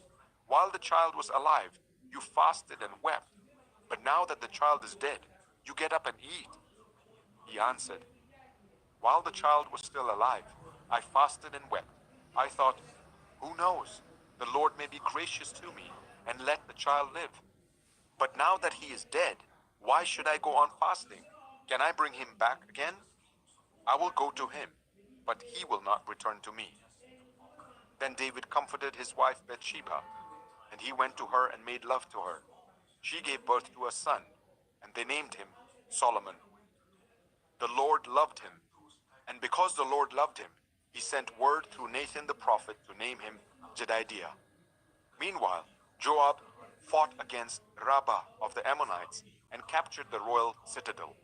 Joab then sent messengers to David, saying, "I have fought against Rabbah and taken its water supply. Now, muster the rest of the troops and besiege the city and capture it. Otherwise, I shall take the city, and it will be named after me." So David mustered the entire army and went to Rabbah and attacked and captured it. David took the crown from their king's head, and it was placed on his own head. It weighed a talent of gold, and it was set with precious stones. David took a great quantity of plunder from the city and brought out the people who were there, consigning them to labor with saws and with iron picks and axes, and he made them work at brick-making. David did this to all the Ammonite towns. Then he and his entire army returned to Jerusalem. 2 Samuel 13. In the course of time, Amnon, son of David, fell in love with Tamar, the beautiful sister of Absalom, son of David. Amnon became so obsessed with his sister Tamar that he made himself ill. She was a virgin, and it seemed impossible for him to do anything to her. Now Amnon had an advisor named Jonadab, son of Shimeah, David's brother. Jonadab was a very shrewd man. He asked Amnon, "Why do you, the king's son, look so haggard morning after morning? Won't you tell me?" Amnon said to him, "I'm in love with Tamar, my brother Absalom's sister." "Go to bed and pretend to be ill," Jonadab said. "When your father comes to see you, say to him, 'I would like my sister Tamar to come and give me something to eat. Let her prepare the food in my sight, so that I may watch her and then eat it from her hand.'" So Amnon lay down and pretended to be ill. When the king came to see him, Amnon said to him, "I would like my sister Tamar to come and make some special bread in my sight, so that I may eat from her hand." David sent word to Tamar at the palace, "Go to the house of your brother Amnon and prepare some food for him." So Tamar went to the house of her brother Amnon, who was lying down. She took some dough, kneaded it, and made the bread in his sight and baked it. Then she took the pan and served him the bread. but he refused to eat. "Send everyone out of here," Amnon said. So everyone left him. Then Amnon said to Tamar, "Bring the food here into my bedroom, so that I may eat from your hand." And Tamar took the bread she had prepared and brought it to her brother Amnon in his bedroom. But when she took it to him to eat, he grabbed her and said, "Come to bed with me, my sister." "No, my brother," she said to him. "Don't force me. Such a thing should not be done in Israel. Don't do this wicked thing. What about me? Where could I get rid of my disgrace? And what about you? You would be like one of the wicked fools in Israel. Please speak to the king. He will not keep me from being married to you." But he refused to listen to her, and since he was stronger than she, he raped her. Then Amnon hated her with intense hatred. In fact, he hated her more than he had loved her. Amnon said to her, "Get up and get out." "No," she said to him. "Sending me away would be a greater wrong than what you have already done to me." But he refused to listen to her. He called his personal servant and said, "Get this woman out of my sight and bolt the door after her." So his servant put her out and bolted the door after her. She was wearing an ornate robe, for this was the kind of garment the virgin daughters of the king wore. Tamar put ashes on her head and tore the ornate robe she was wearing.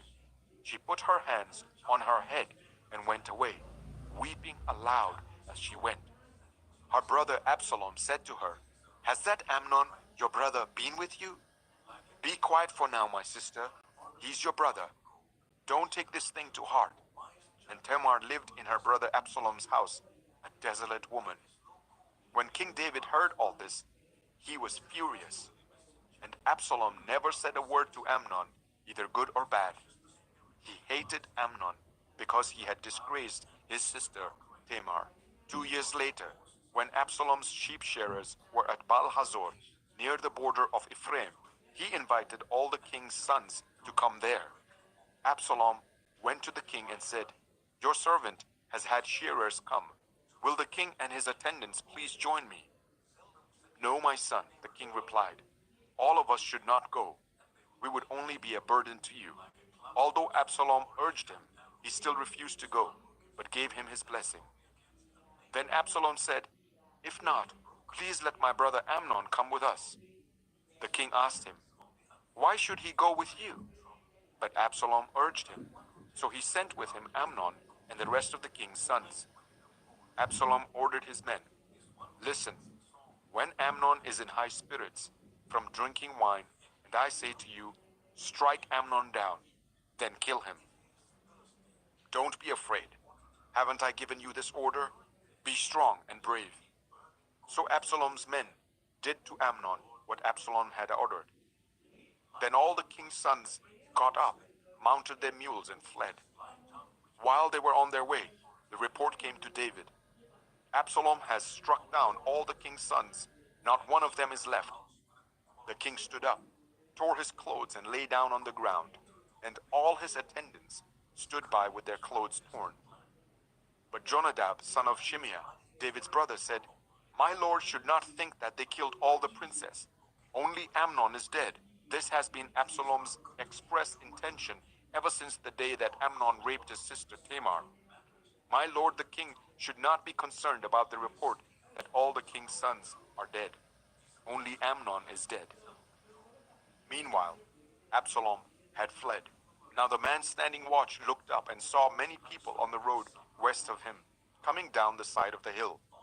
The watchman went and told the king, "I see men in the direction of Horonaim on the side of the hill."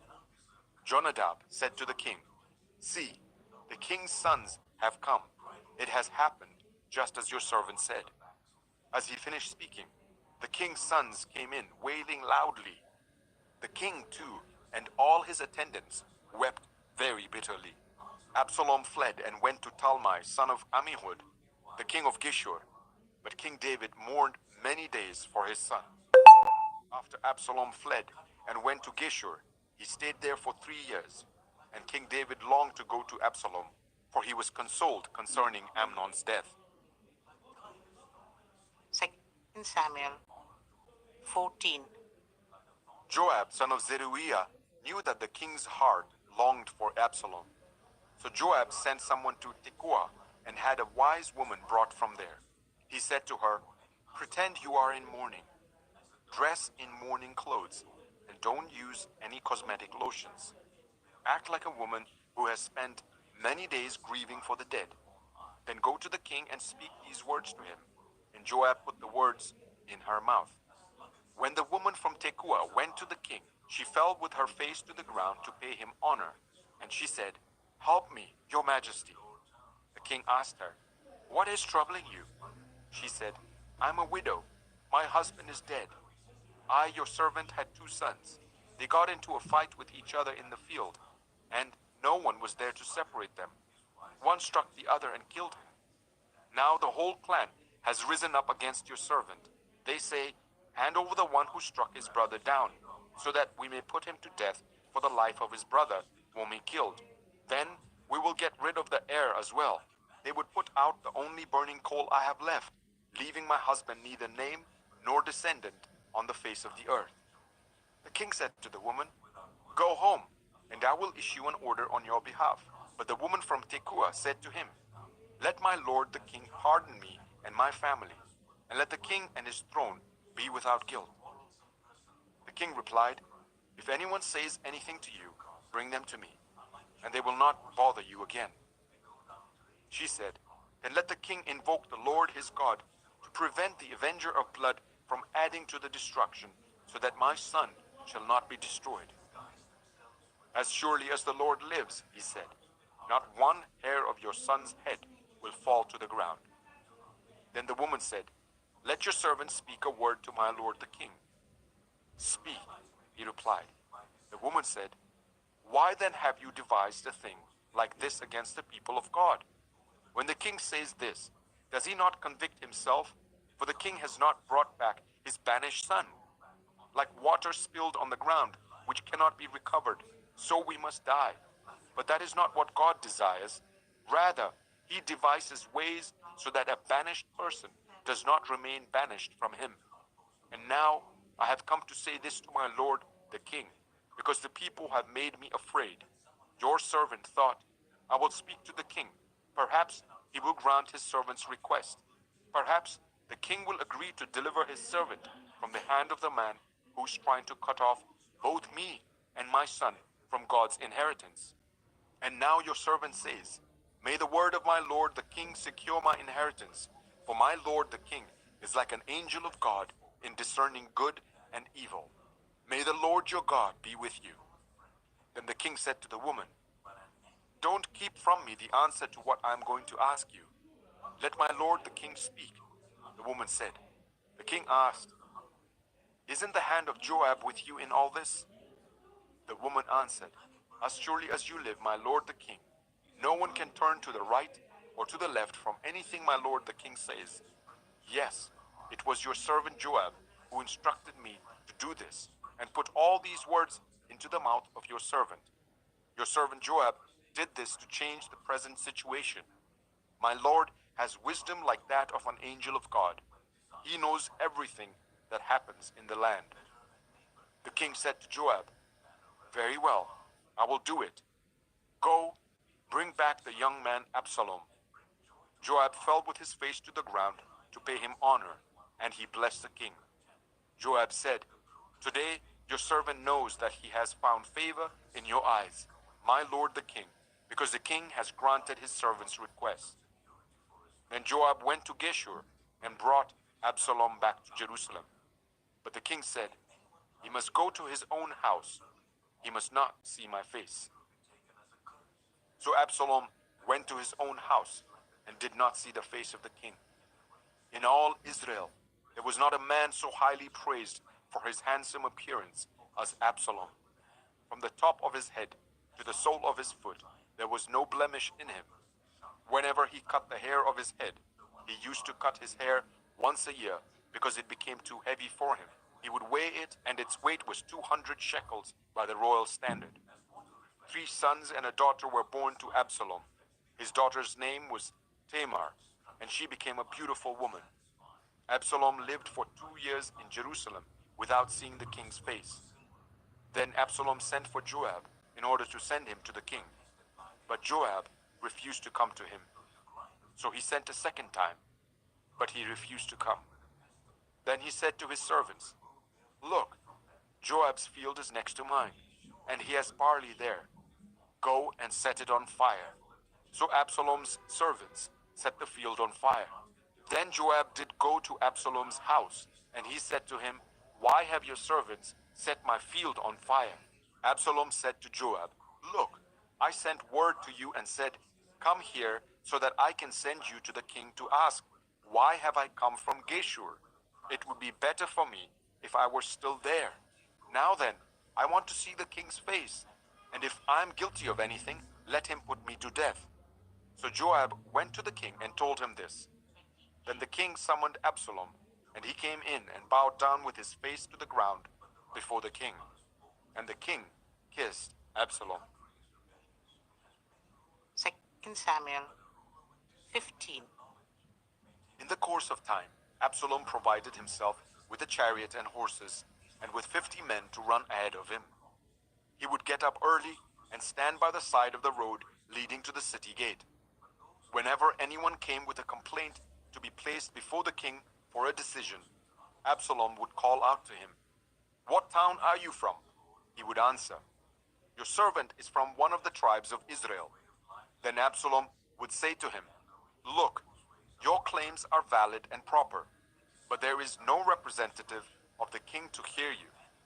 And Absalom would add, "If only I were appointed judge in the land, then everyone who has a complaint or case could come to me, and I would see that they receive justice." Also, whenever anyone approached him to bow down before him, Absalom would reach out his hand, take hold of him, and kiss him. Absalom behaved in this way towards all the Israelites who came to the king asking for justice, and so he stole the hearts of the people of Israel. At the end of 4 years, Absalom said to the king, "Let me go to Hebron and fulfill a vow I made to the Lord. While your servant was living at Geshur in Aram, I made this vow. If the Lord takes me back to Jerusalem, I will worship the Lord in Hebron." The king said to him, "Go in peace." So he went to Hebron. Then Absalom sent secret messengers throughout the tribes of Israel to say, "As soon as you hear the sound of the trumpets, then say, 'Absalom is king in Hebron.'"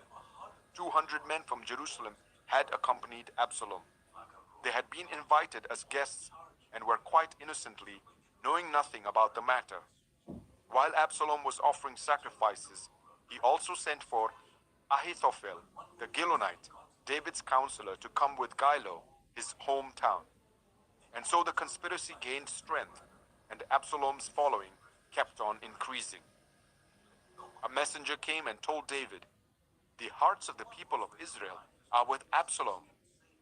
Then David said to all his officials who were with him in Jerusalem, "Come, we must flee, or none of us will escape from Absalom. We must leave immediately, or he will move quickly to overtake us and bring ruin on us and put the city to the sword."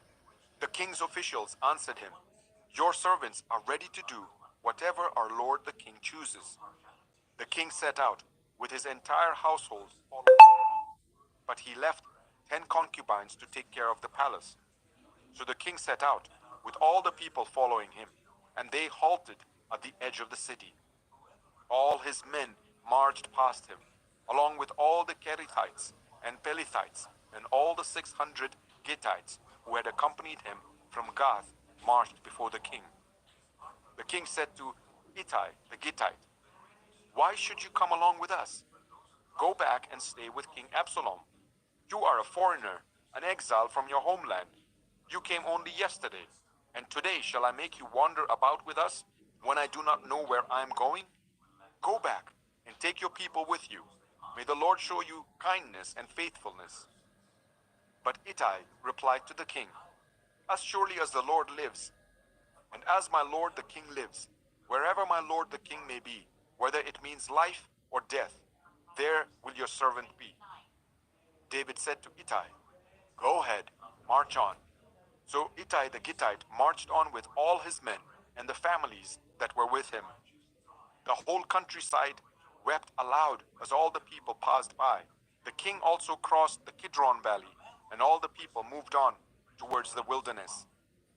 Zadok was there too, and all the Levites who were with him were carrying the ark of the covenant of God.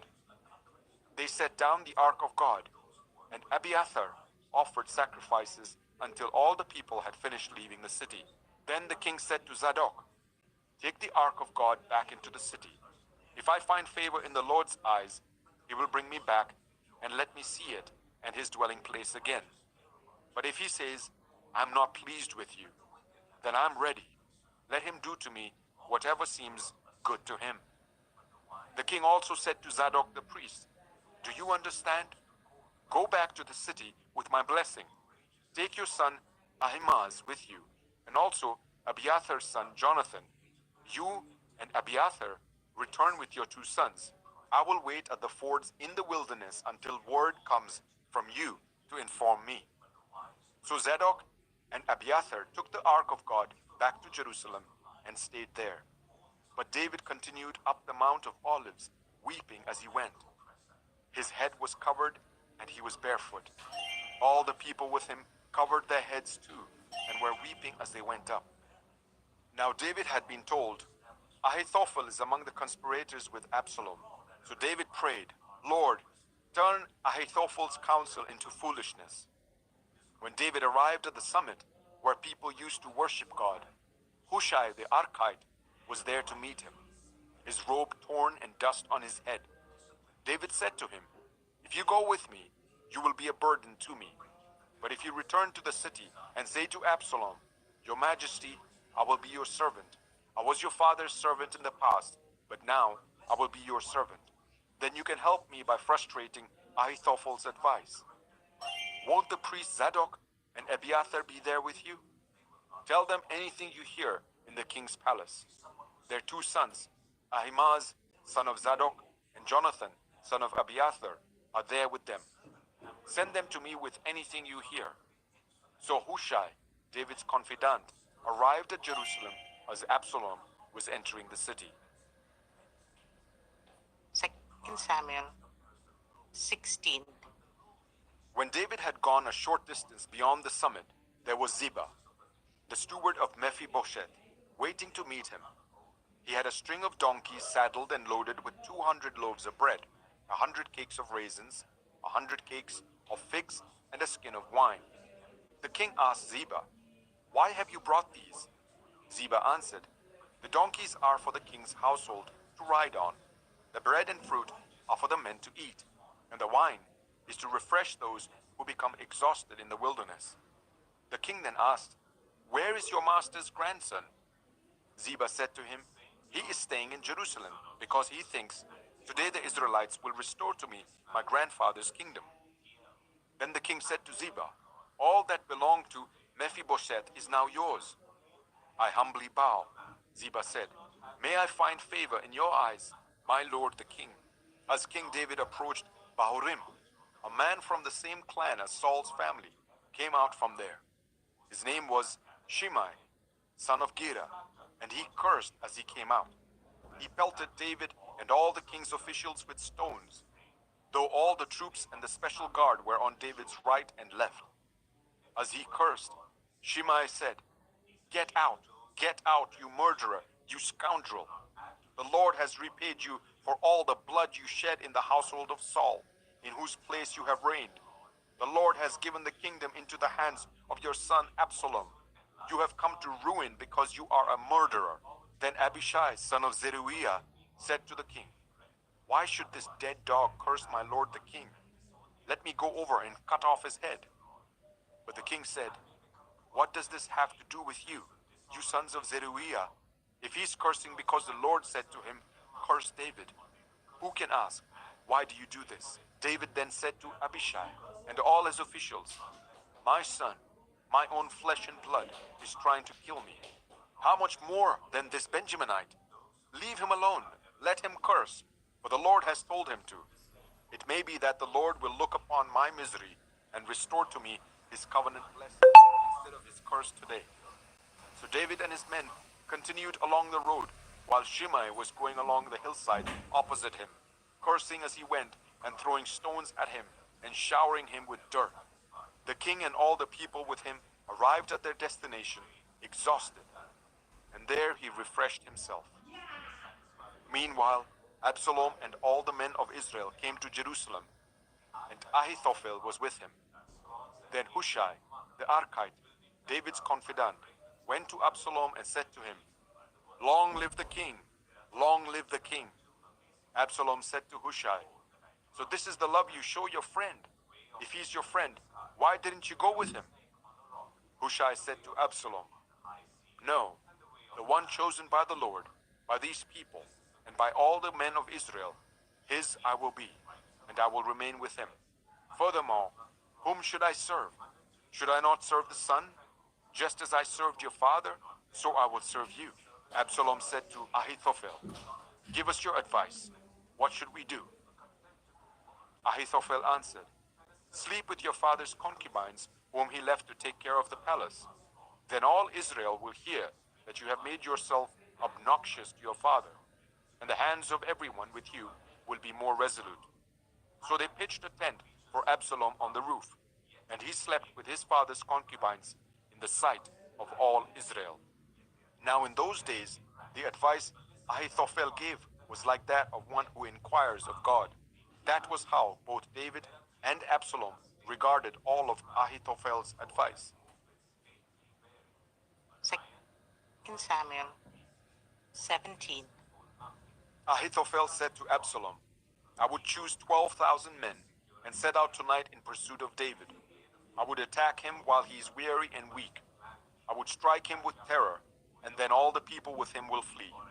I would strike down only the king and bring all the people back to you. The death of the man you seek will mean the return of all. All the people will be unharmed." This plan seemed good to Absalom and to all the elders of Israel. But Absalom said, "Summon also Hushai, the Archite, so that we can hear what he has to say as well." When Hushai came to him, Absalom said, "Ahithophel has given this advice. Should we do what he says? If not, give us your opinion." Hushai replied to Absalom, "The advice Ahithophel has given is not good this time. You know your father and his men. They are fighters, and as fierce as a wild bear robbed of her cubs. Besides, your father is an experienced fighter. He will not spend the night with the troops. Even now he is hidden in a cave or some other place. If he should attack your troops first, whoever hears about it will say, 'There has been a slaughter among the troops who follow Absalom.' Then even the bravest soldier, whose heart is like the heart of a lion, will melt with fear. For all Israel knows that your father is a fighter, and that those with him are brave. So I advise you, let all Israel, from Dan to Beersheba, as numerous as the sand on the seashore, be gathered to you, with you yourself leading them into battle. Then we will attack him wherever he may be found, and we will fall on him as dew settles on the ground. Neither he nor any of his men will be left alive. If he withdraws into a city, then all Israel will bring ruin to that city, and we will drag it down to the valley until not so much as a pebble is left." Absalom and all the men of Israel said, "The advice of Hushai the Archite is better than that of Ahithophel." For the Lord had determined to frustrate the good advice of Ahithophel in order to bring disaster on Absalom. Hushai told Zadok and Abiathar, the priests, "Ahithophel has advised Absalom and the elders of Israel to do such and such, but I have advised them to do so and so. Now send a message at once and tell David, 'Do not spend the night at the fords in the wilderness. Cross over without fail, or the king and all the people with him will be swallowed up.'" Jonathan and Ahimaaz were staying at En-Rogel. A female servant was to go and inform them, and they were to go and tell King David, for they could not risk being seen entering the city. But a young man saw them and told Absalom. So the two of them left at once and went to the house of a man in Bahurim. He had a well in his courtyard, and they climbed down into it. His wife took a covering and spread it out over the opening of the well and scattered corn over it. No one knew anything about it. When Absalom's men came to the woman at the house, they asked, "Where are Ahimaaz and Jonathan?" The woman answered them, "They crossed over the brook."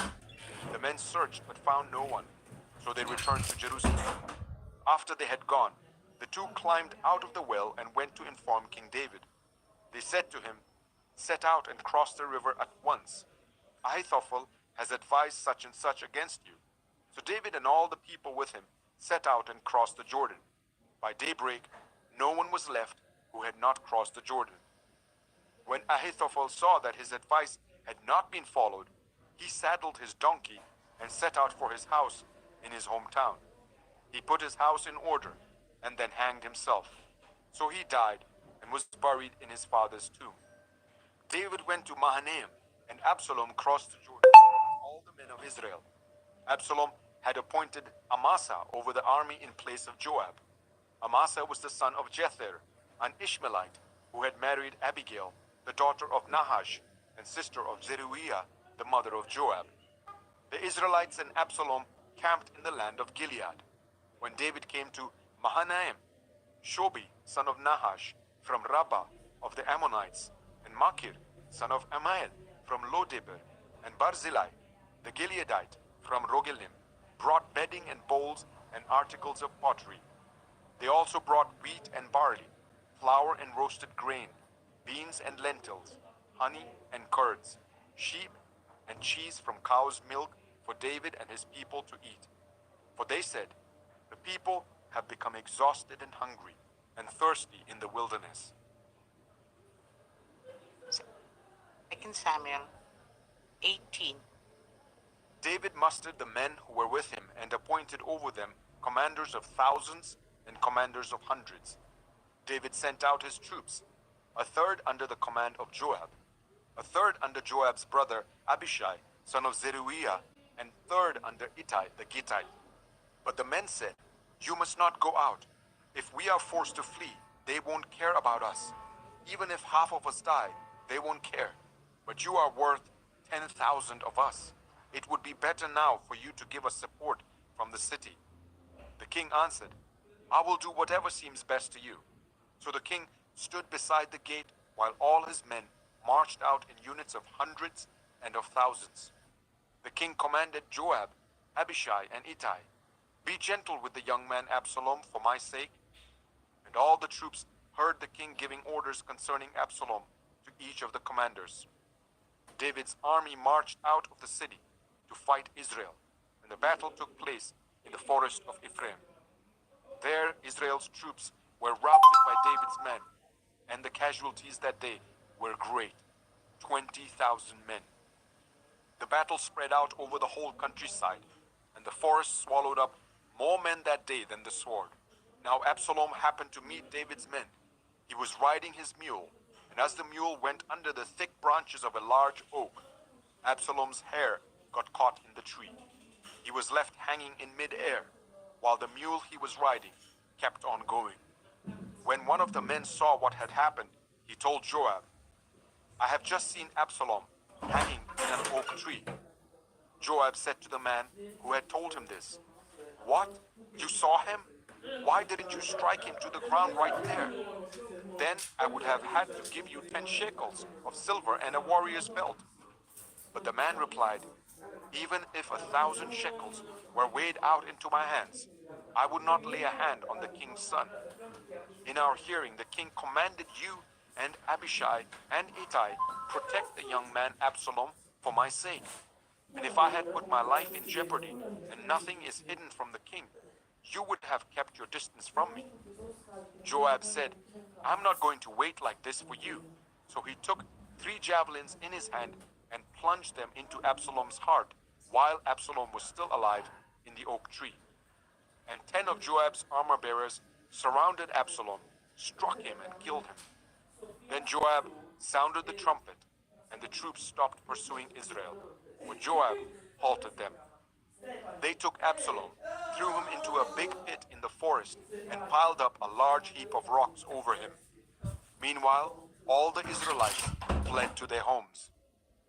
During his lifetime, Absalom had taken a pillar and erected it in the king's valley as a monument to himself, for he thought, I have no son to carry on the memory of my name.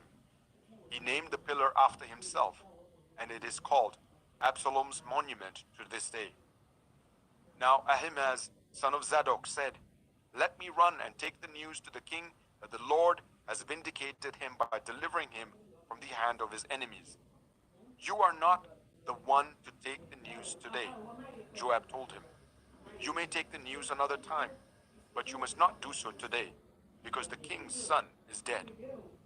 Then Joab said to a Cushite, Go, tell the king what you have seen. The Cushite bowed down before Joab and ran off. Ahimaaz, son of Zadok, again said to Joab, Come what may, please let me run behind the Cushite. But Joab replied, My son, why do you want to go? You don't have any news that will bring you a reward. He said, Come what may, I want to run. So Joab said, Run.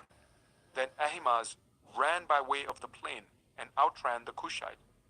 While David was sitting between the inner and outer gates, the watchman went up to the roof of the gateway by the wall. As he looked out, he saw a man running alone. The watchman called out to the king and reported it. The king said, If he's alone, he must have good news. And the runner came closer and closer. Then the watchman saw another runner, and he called down to the gatekeeper, Look, another man running alone.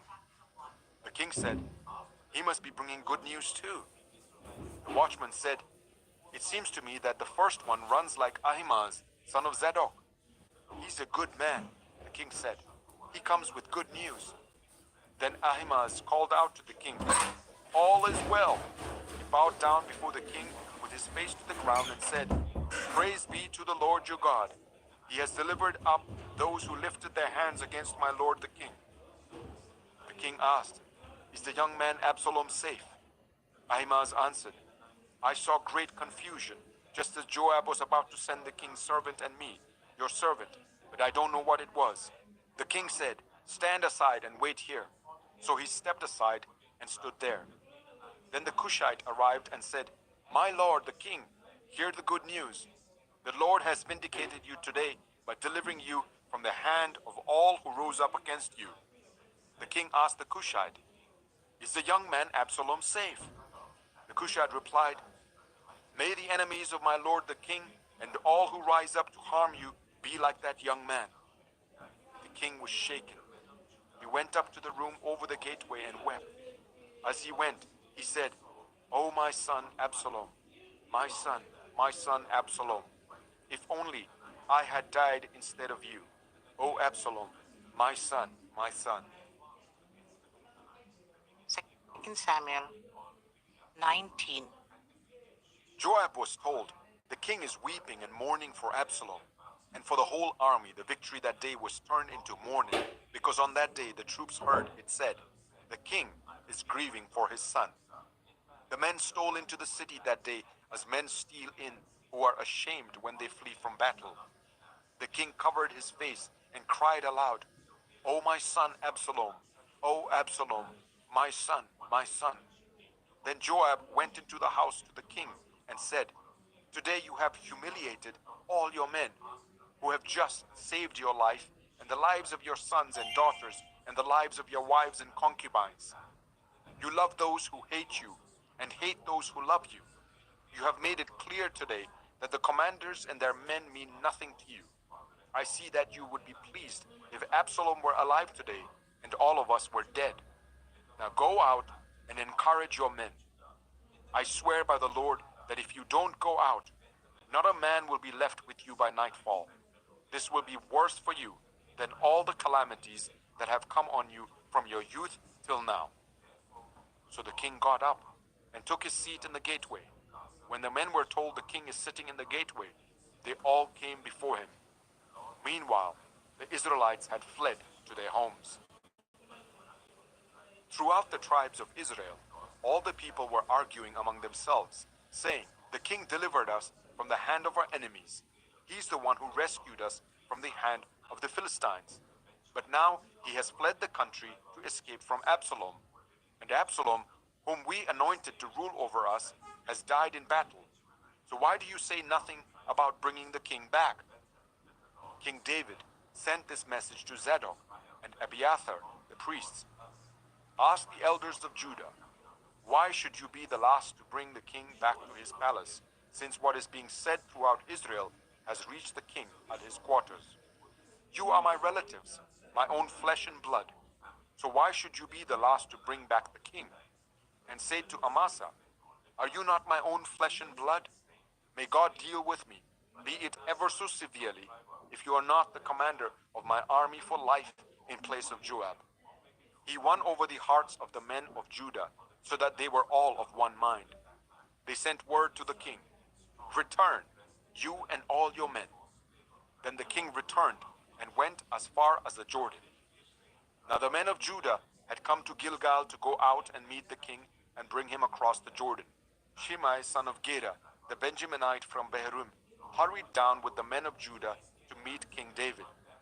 With him were 1,000 Benjaminites, along with Ziba, the steward of Saul's household, and his 15 sons and 20 servants. They rushed to the Jordan, where the king was.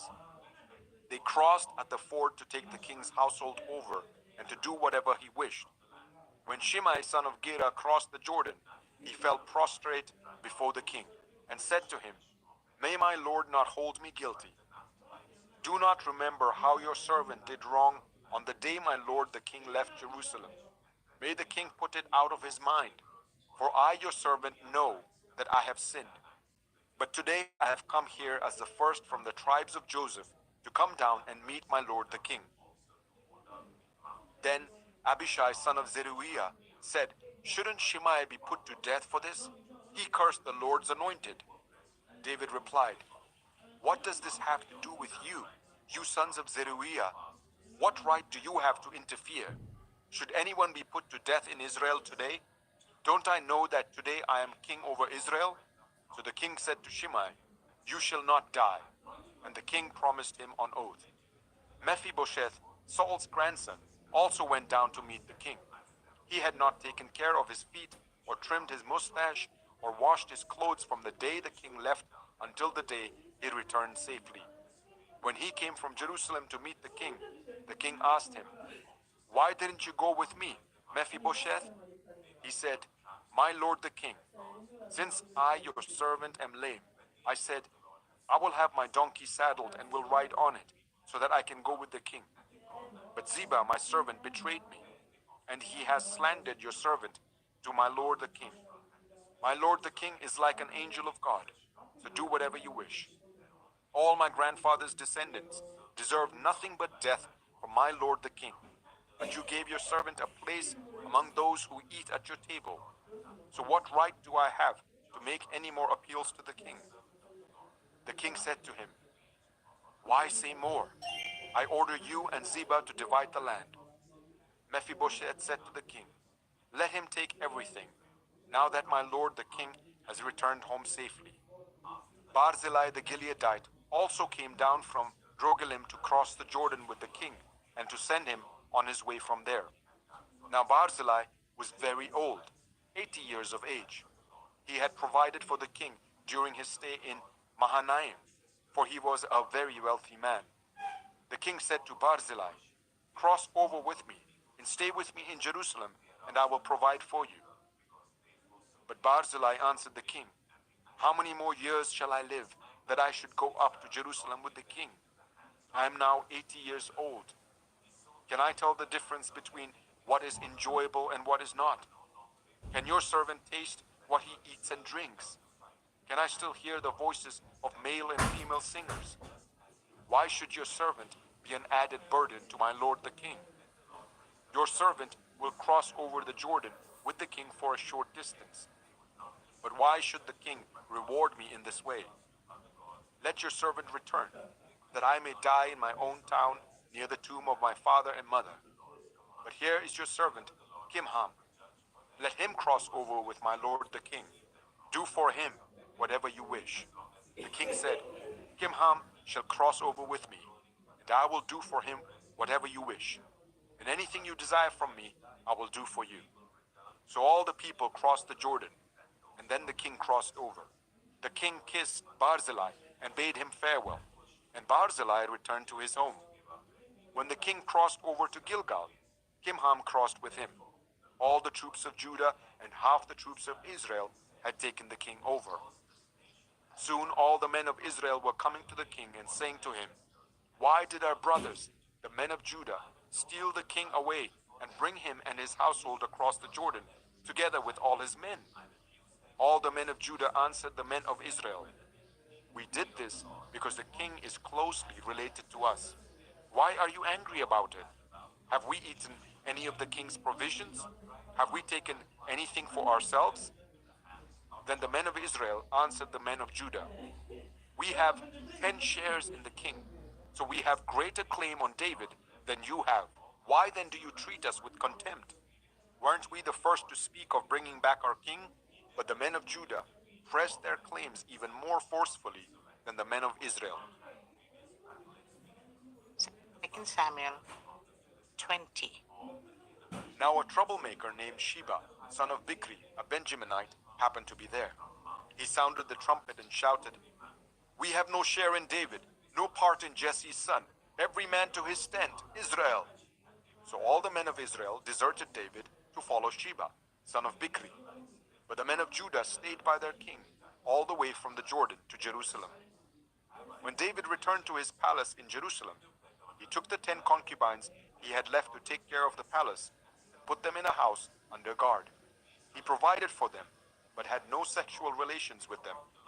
They were kept in confinement till the day of their death, living as widows. Then the king said to Amasa, "Summon the men of Judah to come to me within 3 days, and be here yourself." But when Amasa went to summon Judah, he took longer than the time the king had set for him. David said to Abishai, "Now Sheba, son of Bichri, will do us more harm than Absalom did. Take your master's men and pursue him, or he will find fortified cities and escape from us." So Joab's men and the Kerethites and Pelethites and all the mighty warriors went out under the command of Abishai. They marched out from Jerusalem to pursue Sheba, son of Bichri. While they were at the great rock in Gibeon, Amasa came to meet them. Joab was wearing his military tunic, and strapped over it at his waist was a belt with a dagger in its sheath. As he stepped forward, it dropped out of its sheath. Joab said to Amasa, "How are you, my brother?" Then Joab took Amasa by the beard with his right hand to kiss him. Amasa was not on his guard against the dagger in Joab's hand, and Joab plunged it into his belly, and his intestines spilled out on the ground. Without being stabbed again, Amasa died. Then Joab and his brother Abishai pursued Sheba, son of Bichri. One of Joab's men stood beside Amasa and said, "Whoever favors Joab, and whoever is for David, let him follow Joab." Amasa lay wallowing in his blood in the middle of the road, and the man saw that all the troops came to a halt there. When he realized that everyone who came up to Amasa stopped, he dragged him from the road into a field and threw a garment over him. After Amasa had been removed from the road, everyone went on with Joab to pursue Sheba, son of Bichri. Sheba passed through all the tribes of Israel to Abel Beth Makkah, through the entire region of the Bichrites, who gathered together and followed him. All the troops with Joab came and besieged Sheba in Abel Beth Makkah. They built a siege ramp up to the city, and it stood against the outer fortifications. While they were battering the wall to bring it down, a wise woman called from the city, "Listen, listen, tell Joab to come here so that I can speak to him." He went towards her, and she asked, "Are you Joab?" "I am," he answered. She said, "Listen to what your servant has to say." "I'm listening," he said. She continued, "Long ago they used to say, 'Get your answer at Abel,' and that settled it. We are the peaceful and faithful in Israel. You are trying to destroy a city that is a mother in Israel. Why do you want to swallow up the Lord's inheritance?" "Far be it from me," Joab replied. "Far be it from me to swallow up or destroy. That is not the case. A man named Sheba, son of Bichri, from the hill country of Ephraim, has lifted up his hand against the king, against David. Hand over this one man, and I'll withdraw from the city." The woman said to Joab, His head will be thrown to you from the wall." Then the woman went to all the people with her wise advice, and they cut off the head of Sheba, son of Bichri, and threw it to Joab. So he sounded the trumpet, and his men dispersed from the city, each returning to his home. And Joab went back to the king in Jerusalem. Joab was over Israel's entire army. Benai, son of Jehoiada, was over the Kerethites and Pelethites. Adoniram was in charge of forced labor. Jehoshaphat, son of Ahilud, was a recorder. Shiva was secretary. Zadok and Abiathar were priests, and Ira the Jairite was David's priest. 2 Samuel 21. During the reign of David, there was a famine for 3 successive years. So David sought the face of the Lord. The Lord said, "It is on account of Saul and his blood-stained house. It is because he put the Gibeonites to death." The king summoned the Gibeonites and spoke to them. Now the Gibeonites were not a part of Israel, but were survivors of the Amorites. The Israelites had sworn to spare them, but Saul, in his zeal for Israel and Judah, had tried to annihilate them. David asked the Gibeonites, "What shall I do for you? How shall I make atonement so that you will bless the Lord's inheritance?" The Gibeonites answered him, "We have no right to demand silver or gold from Saul or his family, nor do we have the right to put anyone in Israel to death." "What do you want me to do for you?" David asked. They answered the king, "As for the man who destroyed us and plotted against us, so that we have been decimated and have no place anywhere in Israel, let 7 of his male descendants be given to us to be killed, their bodies exposed before the Lord, Gibeah and Saul, the Lord's chosen one." So the king said, "I will give them to you." The king spared Mephibosheth, son of Jonathan, the son of Saul, because of the oath before the Lord between David and Jonathan, the son of Saul. But the king took Armonah and Mephibosheth, the 2 sons of Aiah's daughter Rizpah, whom she had borne to Saul, together with the 5 sons of Saul's daughter Merab, whom she had borne to Adriel, son of Barzillai, the Meholathite. He handed them over to the Gibeonites, who killed them and exposed their bodies on a hill before the Lord. All 7 of them fell together. They were put to death during the first days of harvest, just as the barley harvest was beginning. Rizpah, daughter of Aiah, took sackcloth and spread it out for herself on a rock. From the beginning of the harvest till the rain poured down from the heavens on the bodies, she did not let the birds touch them by day or the wild animals by night. When David was told what Aiah's daughter Rizpah, Saul's concubine, had done, he went and took the bones of Saul and his son Jonathan from the citizens of Jabesh Gilead. They had stolen their bodies from the public square of Bethshan, where the Philistines had hung them after they struck Saul down on Gilboa. David brought the bones of Saul and his son Jonathan from there, and the bones of those who had been killed and exposed were gathered up. They buried the bones of Saul and his son Jonathan in the tomb of Saul's father Kish at Zillah in Benjamin, and did everything the king commanded. After that, God answered prayer on behalf of the land. Once again, there was a battle between the Philistines and Israel. David went down with his men to fight against the Philistines, and he became exhausted. And Ishbi-Benob, one of the descendants of Rapha, whose bronze spearhead weighed 300 shekels, and who was armed with a new sword, said he would kill David. But Abishai, son of Zeruiah, came to David's rescue. He struck the Philistine down and killed him. Then David's men swore to him, saying, "Never again will you go out with us to battle, so that the lamp of Israel will not be extinguished." In the course of time, there was another battle with the Philistines at Gob. At that time, Sibbecai, the Hushathite, killed Saph, one of the descendants of Rapha. In another battle with the Philistines at Gob, Elihanan, son of Jair, the Bethlehemite, killed the brother of Goliath, the Gittite, who had a spear with a shaft like a weaver's rod. In still another battle, which took place at Gath, there was a huge man with 6 fingers on each hand and 6 toes on each foot, 24 in all. He also also was descendants from Rapha. When he taunted Israel, Jonathan, son of David's brother, killed him. These four were descendants of Rapha in Gath, and they fell at the hands of David and his men. 2 Samuel 22. David sang to the Lord the words of this song when the Lord delivered him from the hand of all his enemies and from the hand of Saul.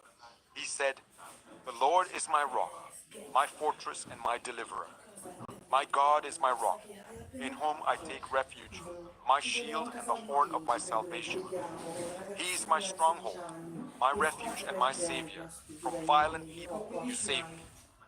I call to the Lord, who is worthy of praise, and have been saved from my enemies. The waves of death swirled about me. The torrents of destruction overwhelmed me. The cords of the grave coiled around me. The snares of death confronted me. In my distress, I called to the Lord. I called out to my God. From his temple, he heard my voice. My cry came to his ears. The earth trembled and quaked. The foundations of the heavens shook. They trembled because he was angry. Smoke rose from his nostrils. Consuming fire came from his mouth. Burning coals blazed out of it.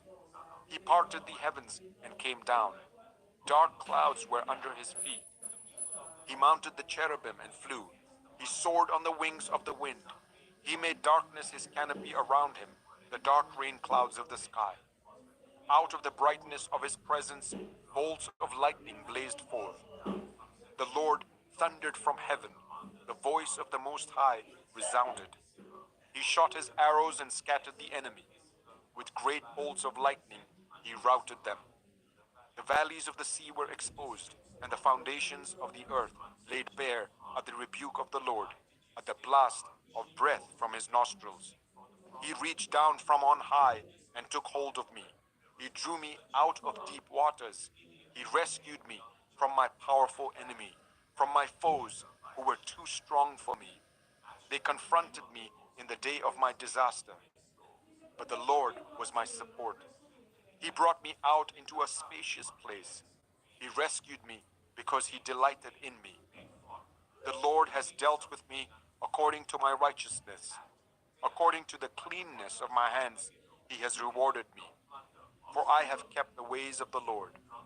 I am not guilty of turning from my God. All his laws are before me. I have not turned away from his decrees. I have been blameless before him and have kept myself from sin. The Lord has rewarded me according to my righteousness, according to my cleanness in his sight. To the faithful you show yourself faithful. To the blameless you show yourself blameless. To the pure you show yourself pure. But to the devious you show yourself shrewd. You save the humble, but your eyes are on the haughty to bring them low. You, Lord, are my lamp. The Lord turns my darkness into light. With your help, I can advance against a troop. With my God, I can scale a wall. As for God, his way is perfect. The Lord's word is flawless. He shields all who take refuge in him. For who is God besides the Lord? And who is the rock except our God?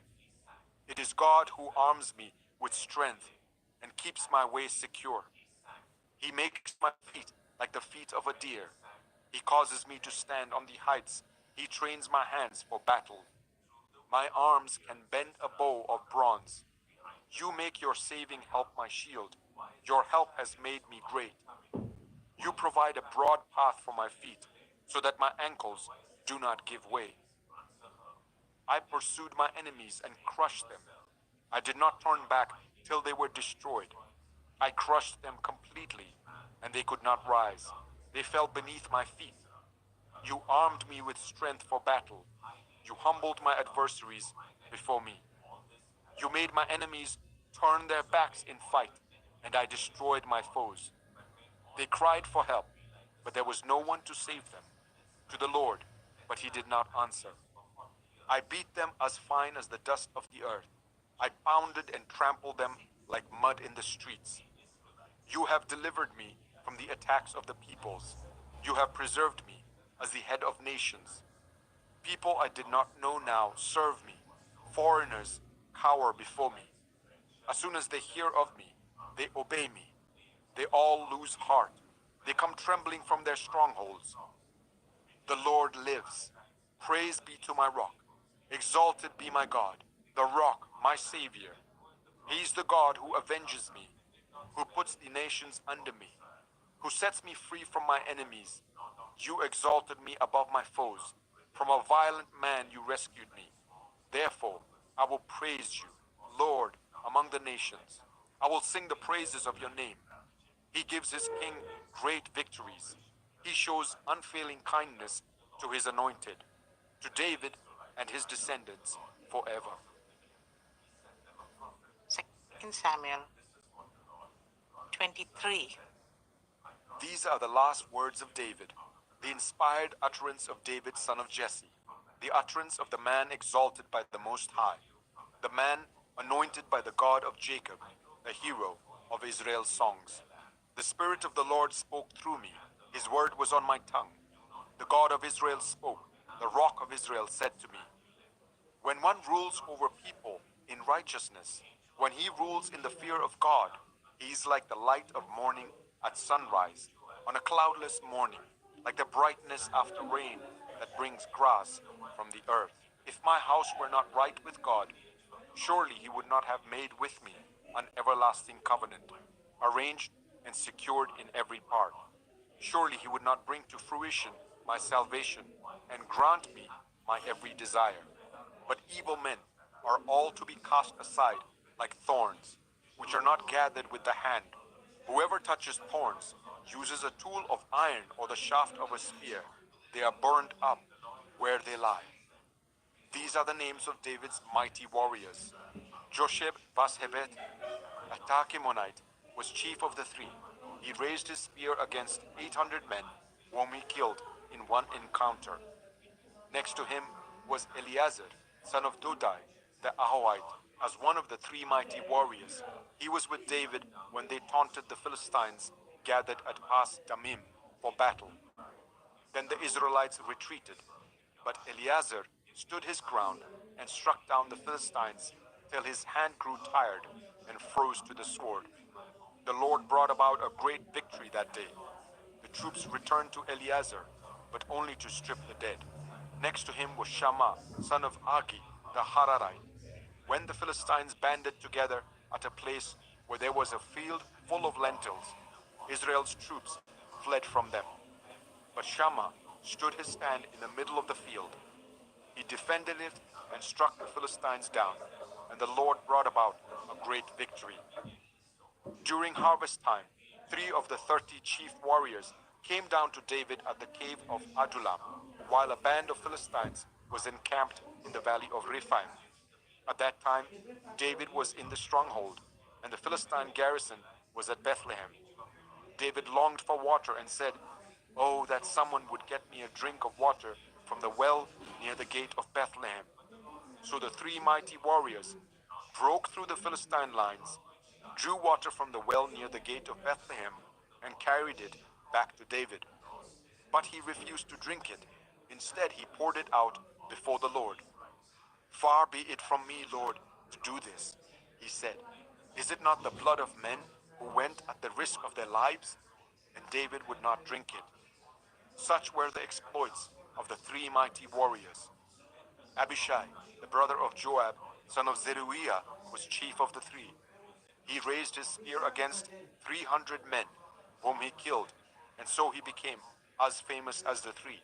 Was he not held in greater honor than the 3? He became their commander, even though he was not included among them. Benaiah, son of Jehoiada, a valiant fighter from Kabzeel, performed great exploits. He struck down Moab's 2 mightiest warriors. He also went down into a pit on a snowy day and killed a lion. And he struck down a huge Egyptian. Although the Egyptian had a spear in his hand, Benaiah went against him with a club. He snatched the spear from the Egyptian's hand and killed him with his own spear. Such were the exploits of Benaiah, son of Jehoiada. He too was as famous as the three mighty warriors. He was held in greater honor than any of the 30, but he was not included among the three. And David put him in charge of his bodyguard.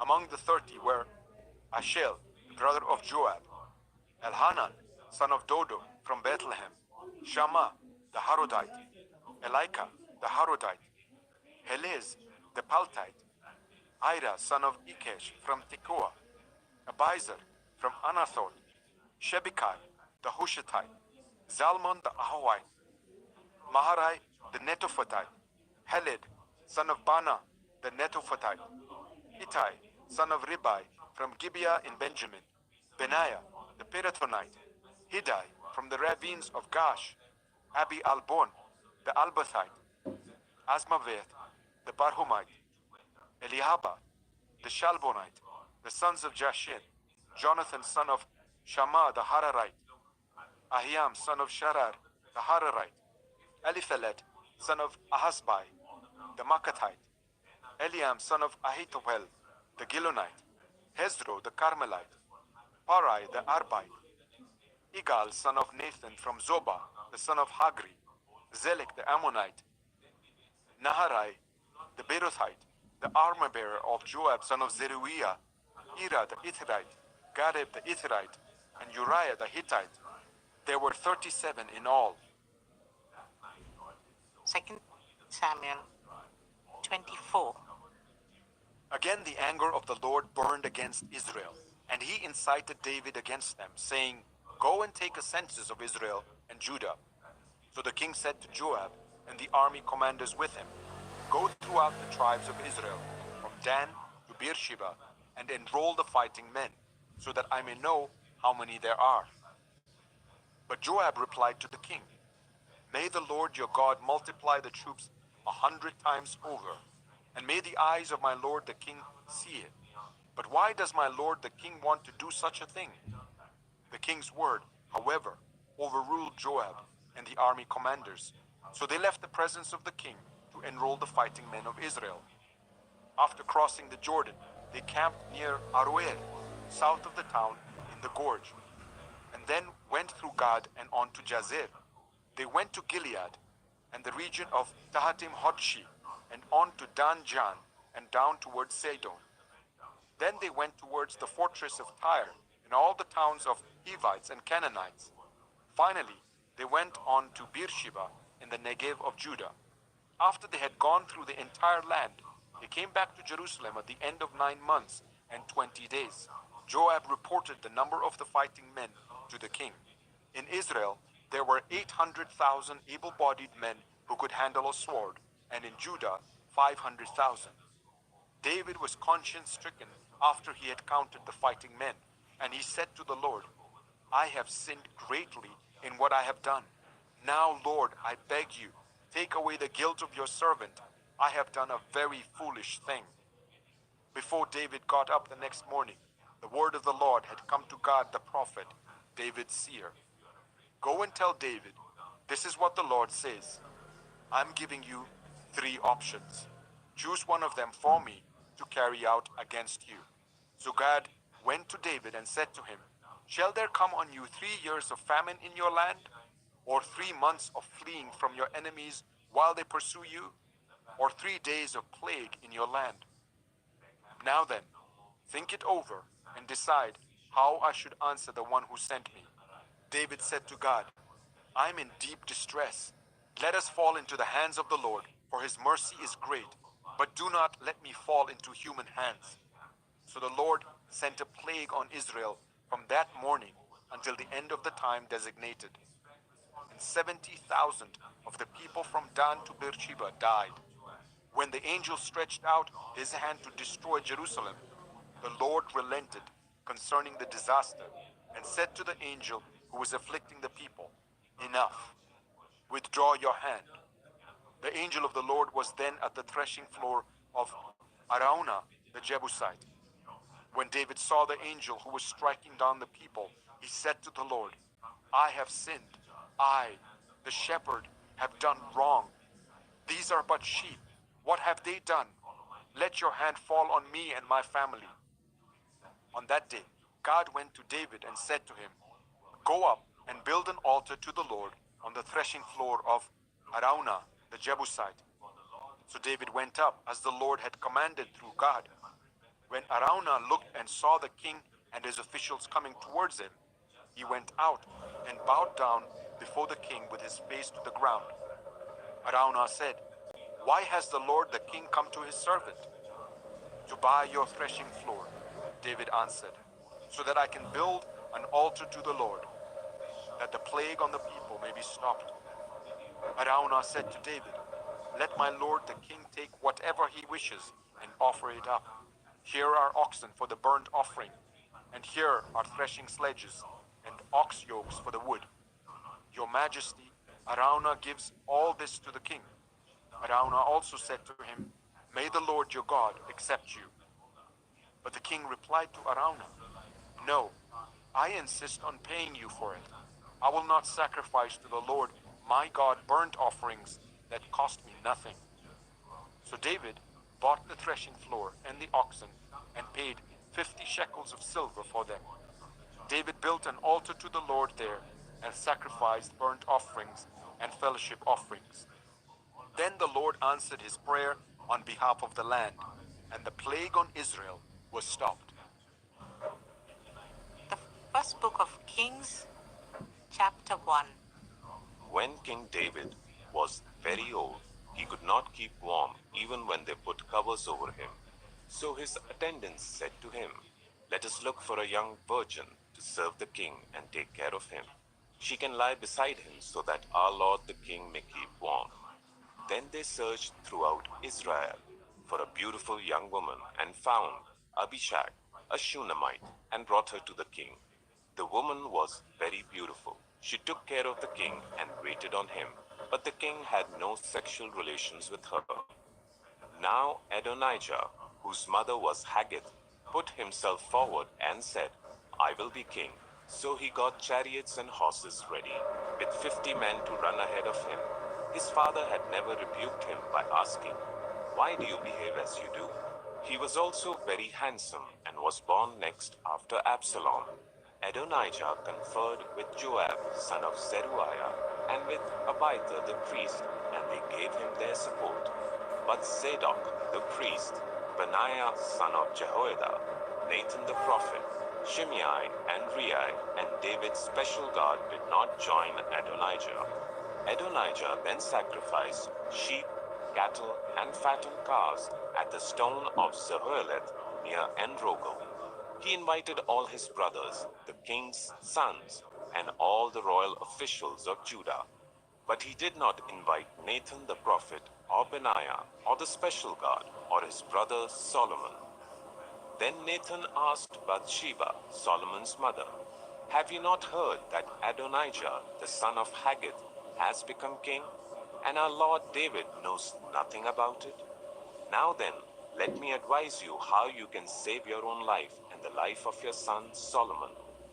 Go in to King David and say to him, 'My lord the king, did you not swear to me, your servant? Surely Solomon your son shall be king after me, and he will sit on my throne. Why then has Adonijah become king? While you are still there talking to the king, I will come in and add my word to what you have said.'" So Bathsheba went to see the aged king in his room, where Abishag the Shunammite was attending him. Bathsheba bowed down, prostrating herself before the king. "What is it you want?" the king asked. She said to him, "My lord, you yourself swore to me, your servant, by the Lord your God, 'Solomon your son shall become king after me, and he will sit on my throne.' But now Adonijah has become king, and you, my lord the king, do not know about it. He has sacrificed great numbers of cattle, fattened calves and sheep, and has invited all the king's sons, Abiathar the priest, and Joab the commander of the army, but he has not invited Solomon your servant. My lord the king, the eyes of all Israel are on you, to learn from you who will sit on the throne of my lord, the king after him. Otherwise, as soon as my lord the king is laid to rest with his ancestors, I and my son Solomon will be treated as criminals." While she was still speaking with the king, Nathan the prophet arrived. And the king was told, Nathan the prophet is here. So he went before the king and bowed with his face to the ground. Nathan said, Have you, my lord the king, declared that Adonijah shall be king after you, and that he will sit on your throne? Today he has gone down and sacrificed great numbers of cattle, fattened calves, and sheep. He has invited all the king's sons, the commanders of the army, and Abiathar the priest. At this very moment they are eating and drinking with him and saying, Long live King Adonijah. But me, your servant, and Zadok the priest, and Benaiah son of Jehoiada, and your servant Solomon, he did not invite. Is this something my lord the king has done without letting his servants know? Who should sit on the throne of my lord the king after him? Then King David said, Call in Bathsheba. So she came into the king's presence and stood before him. The king then took an oath, As surely as the Lord lives, who has delivered me from every trouble, I will surely carry out this very day what I swore to you by the Lord, the God of Israel. Solomon your son shall be king after me, and he will sit on my throne in my place. Then Bathsheba bowed down with her face to the ground, prostrating herself before the king, and said, May my lord King David live forever. King David said, Call in Zadok the priest, Nathan the prophet, and Benaiah son of Jehoiada. When they came before the king, he said to them, Take your lord's servants with you, and put Solomon my son on my own mule, and take him down to Gihon. There shall Zadok the priest and Nathan the prophet anoint him king over Israel. Blow the trumpet and shout, Long live King Solomon. Then you are to go up with him, and he is to come and sit on my throne and reign in my place. I have appointed him ruler over Israel and Judah. Benaiah, son of Jehoiada, answered the king, Amen. May the Lord, the God of my lord the king, so declare it. As the Lord was with my lord the king, so may he be with Solomon to make his throne even greater than the throne of my lord King David. So Zadok the priest, Nathan the prophet, Benaiah son of Jehoiada, the Garathites and the Pelethites went down and put Solomon on King David's mule, and they escorted him to Gihon. Zadok the priest took the horn of oil from the sacred tent and anointed Solomon. Then they sounded the trumpet, and all the people shouted, Long live King Solomon! And all the people went up after him, playing pipes and rejoicing greatly, so that the ground shook with the sound.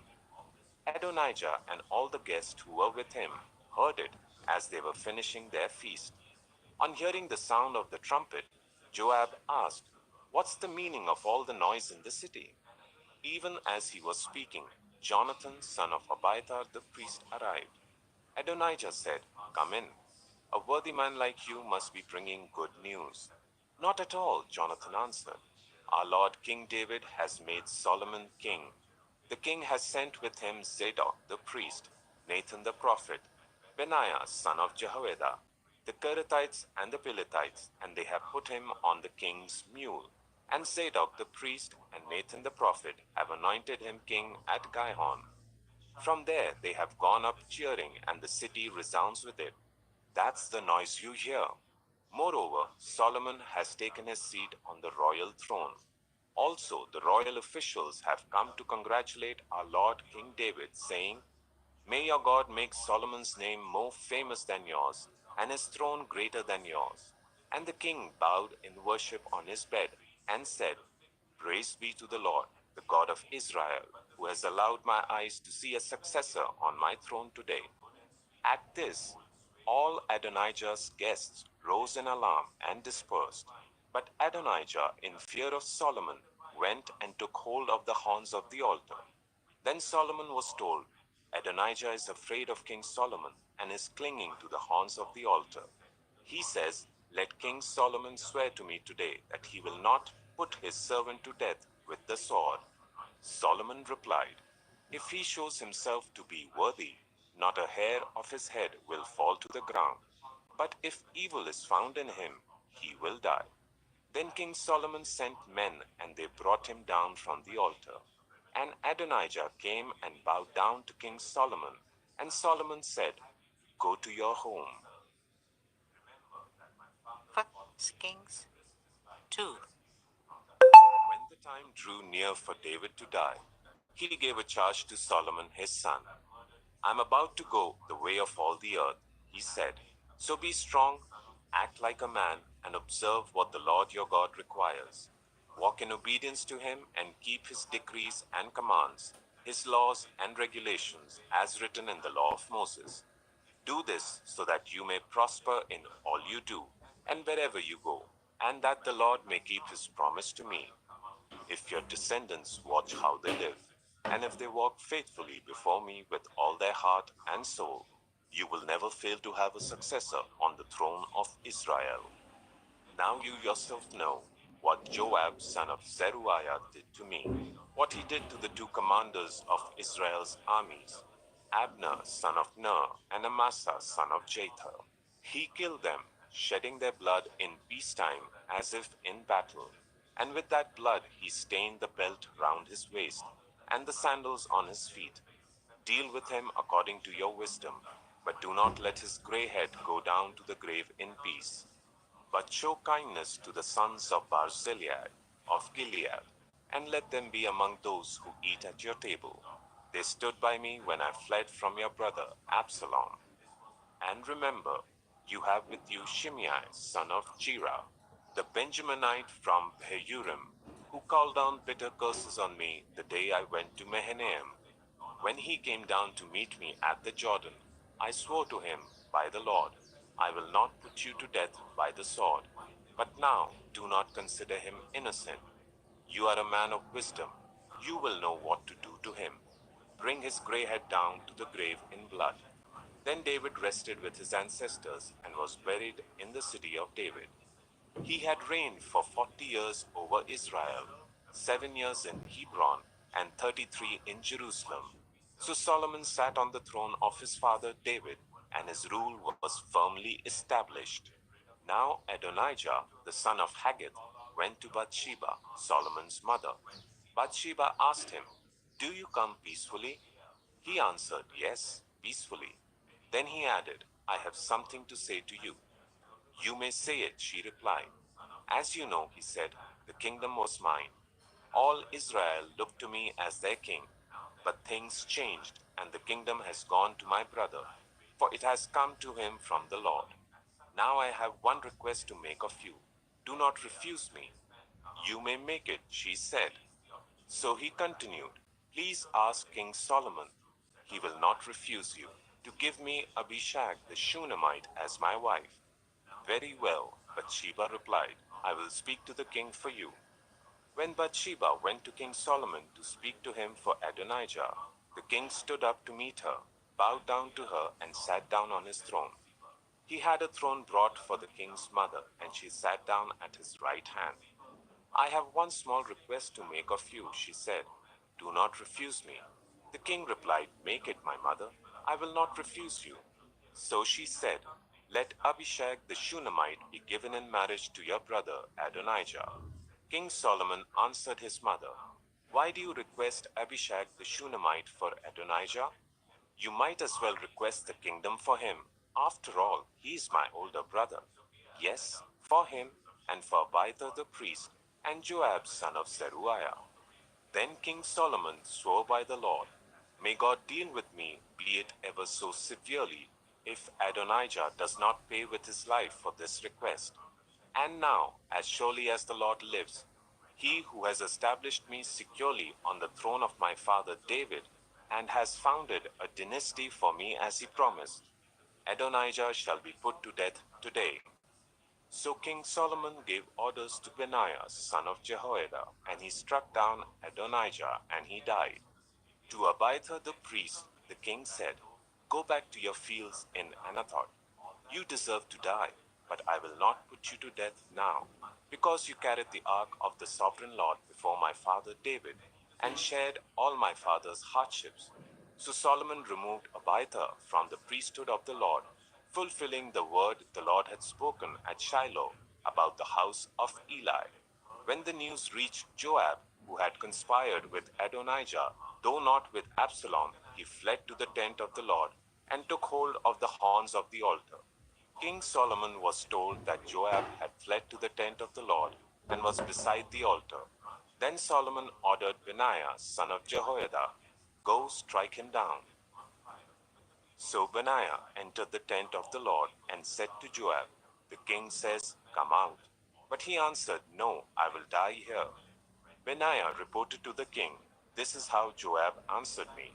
Then the king commanded Benaiah, do as he says, strike him down and bury him, and so clear me and my whole family of the guilt of the innocent blood that Joab shed.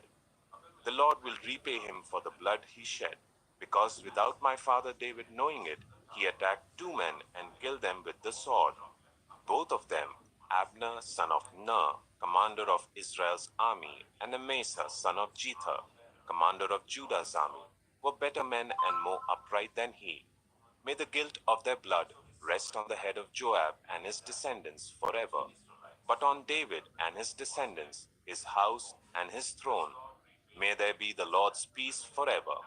So Benaiah son of Jehoiada went up and struck down Joab and killed him, and he was buried at his home out in the country. The king put Benaiah son of Jehoiada over the army of Joab's position, and replaced Abiathar with Zadok the priest. Then the king sent for Shimei and said to him, build yourself a house in Jerusalem and live there, but do not go anywhere else.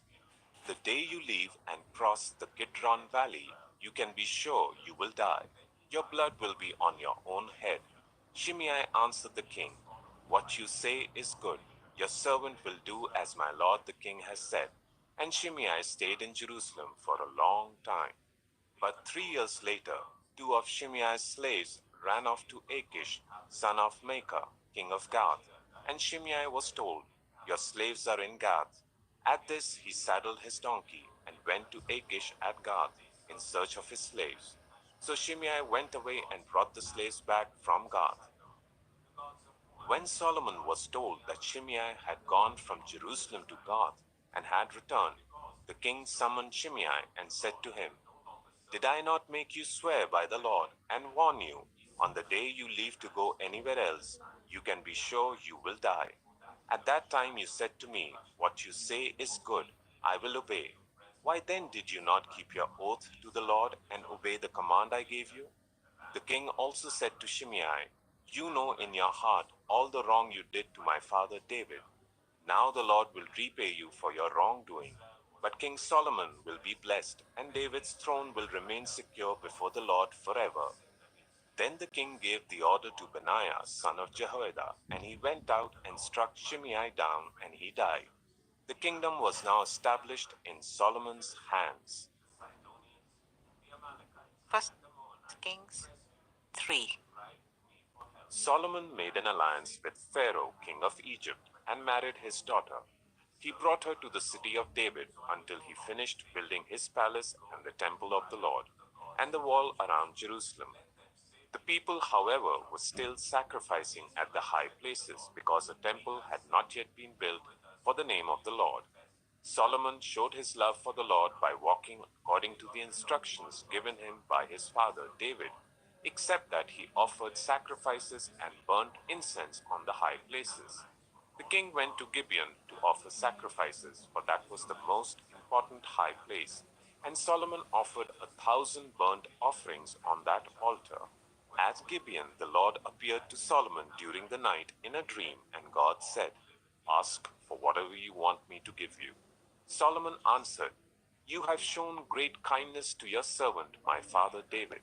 Because he was faithful to you and righteous and upright in heart, you have continued this great kindness to him and have given him a son to sit on his throne this very day.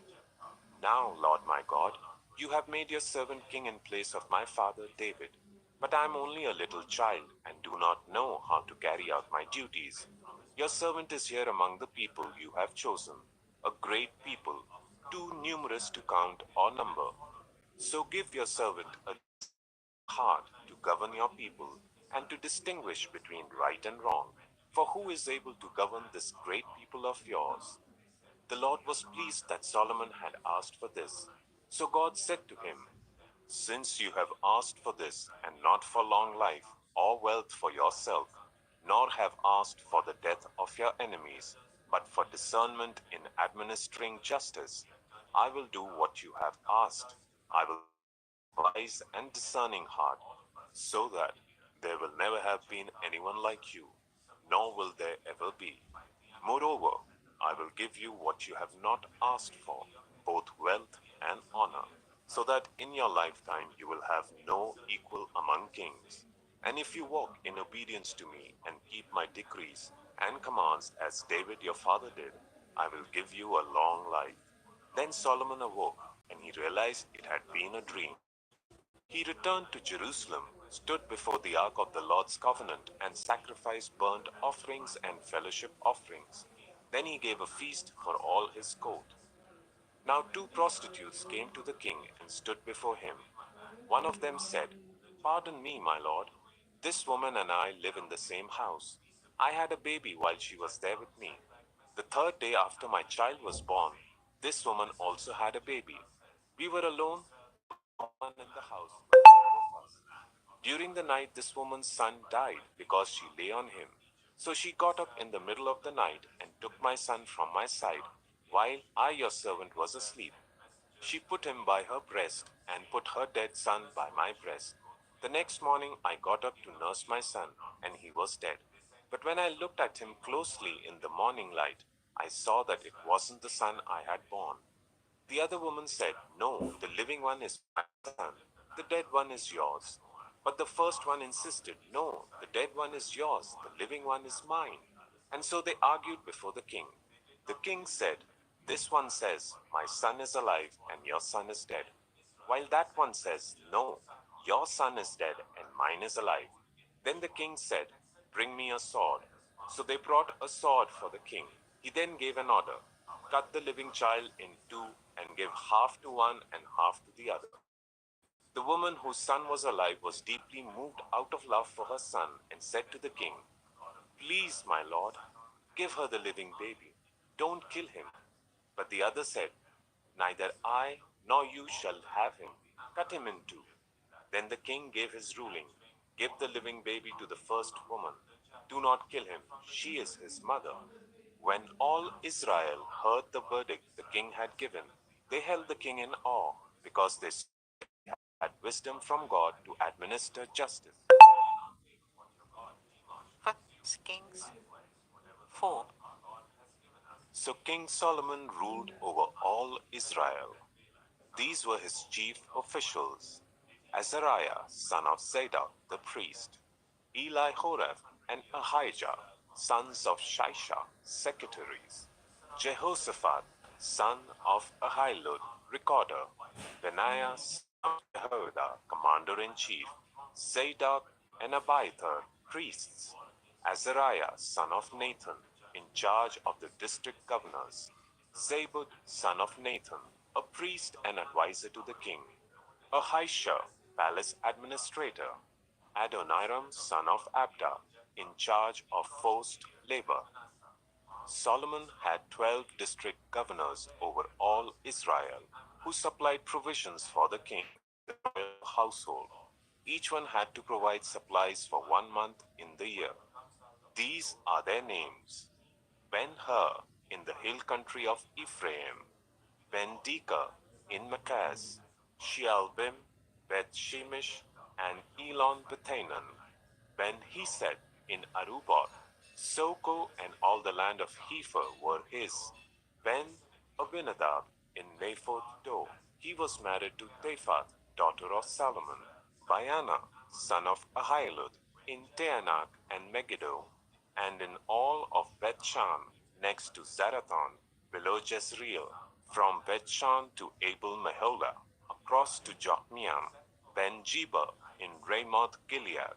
The settlements of Jair, son of Manasseh, in Gilead were his, as well as the region of Argob in Bashan, and its 60 large walled cities with bronze gate bars; Ahinadab, son of Iddo, in Mahanaim; Ahimaaz in Naphtali. He had married Basemoth, daughter of Solomon; Baana son of Hushai in Asher and in Aloth, Jehoshaphat son of Peruah in Issachar, Shimei son of Elah in Benjamin, Jeber son of Uri in Gilead, the country of Sihon, king of the Amorites, and the country of Og, king of Bashan. He was the only governor over the district.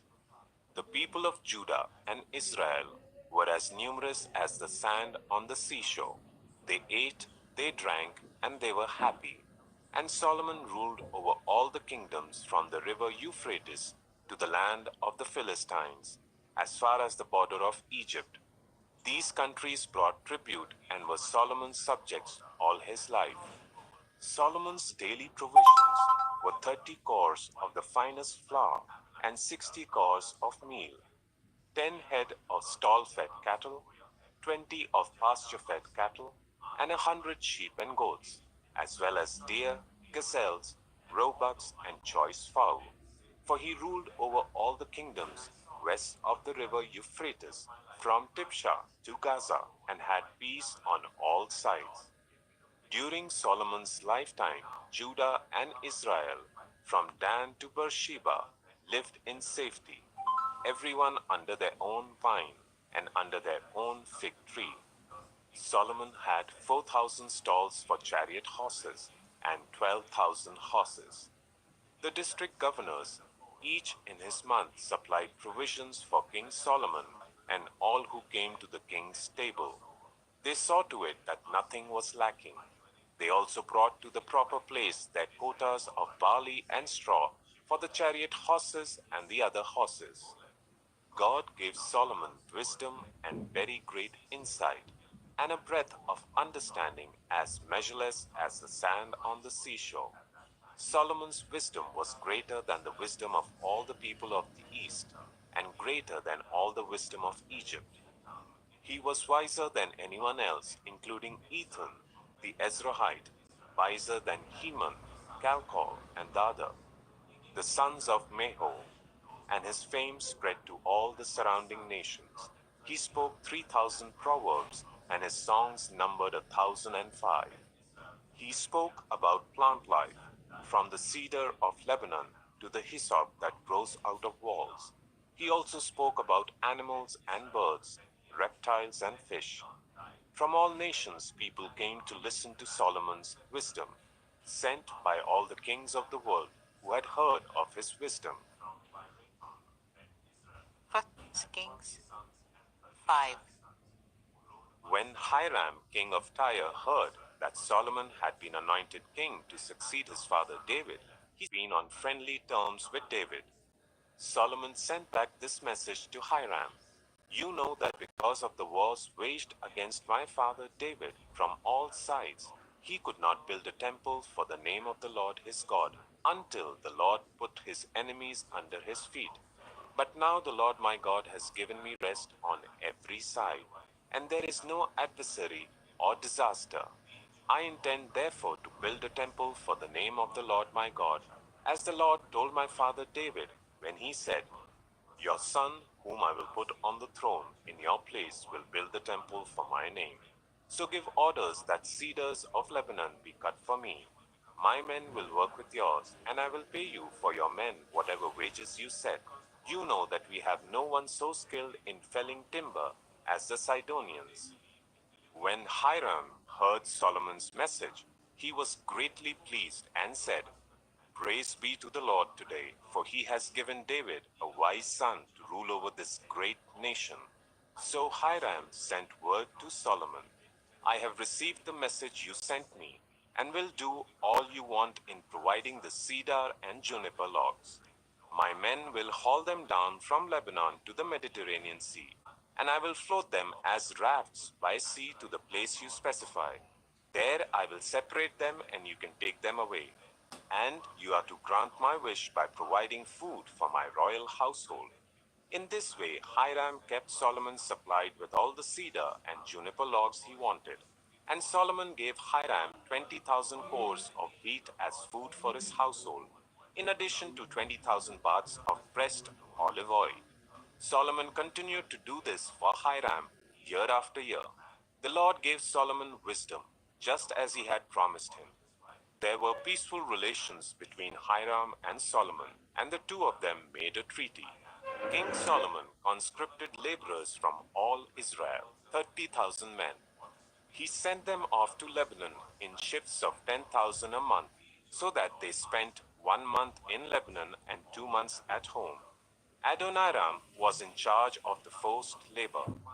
Solomon had 70,000 carriers and 80,000 stonecutters in the hills, as well as 3,300 foremen who supervised the project and directed the workers. At the king's command, they removed from the quarry large blocks of high-grade stone to provide a foundation of dressed stone for the temple. The craftsmen of Solomon and Hiram and workers from Byblos cut and prepared the timber and stone for the building of the temple. 1 Kings 6. In the 480th year after the Israelites came out of Egypt, in the 4th year of Solomon's reign over Israel, in the month of Ziv, the 2nd month, he began to build the temple of the Lord. The temple that King Solomon built for the Lord was 60 cubits long, 20 wide and 30 high. The portico at the front of the main hall of the temple extended the width of the temple, that is, 20 cubits, and projected 10 cubits from the front of the temple. He made narrow windows high up in the temple walls. Against the walls of the main hall and inner sanctuary, he built a structure around the building, in which there were side rooms. The lowest floor was 5 cubits wide, the middle floor 6 cubits, and the third floor 7. He made offset ledges around the outside of the temple, so that nothing would be inserted into the temple walls. In building the temple, only blocks dressed at the quarry were used, and no hammer, chisel, or any other iron tool was heard at the temple site while it was being built. The entrance to the lowest floor was on the south side of the temple. A stairway led up to the middle level, and from there to the third. So he built the temple and completed it, roofing it with beams and cedar planks. And he built the side rooms all along the temple. The height of each was 5 cubits, and they were attached to the temple by beams of cedar. The word of the Lord came to Solomon.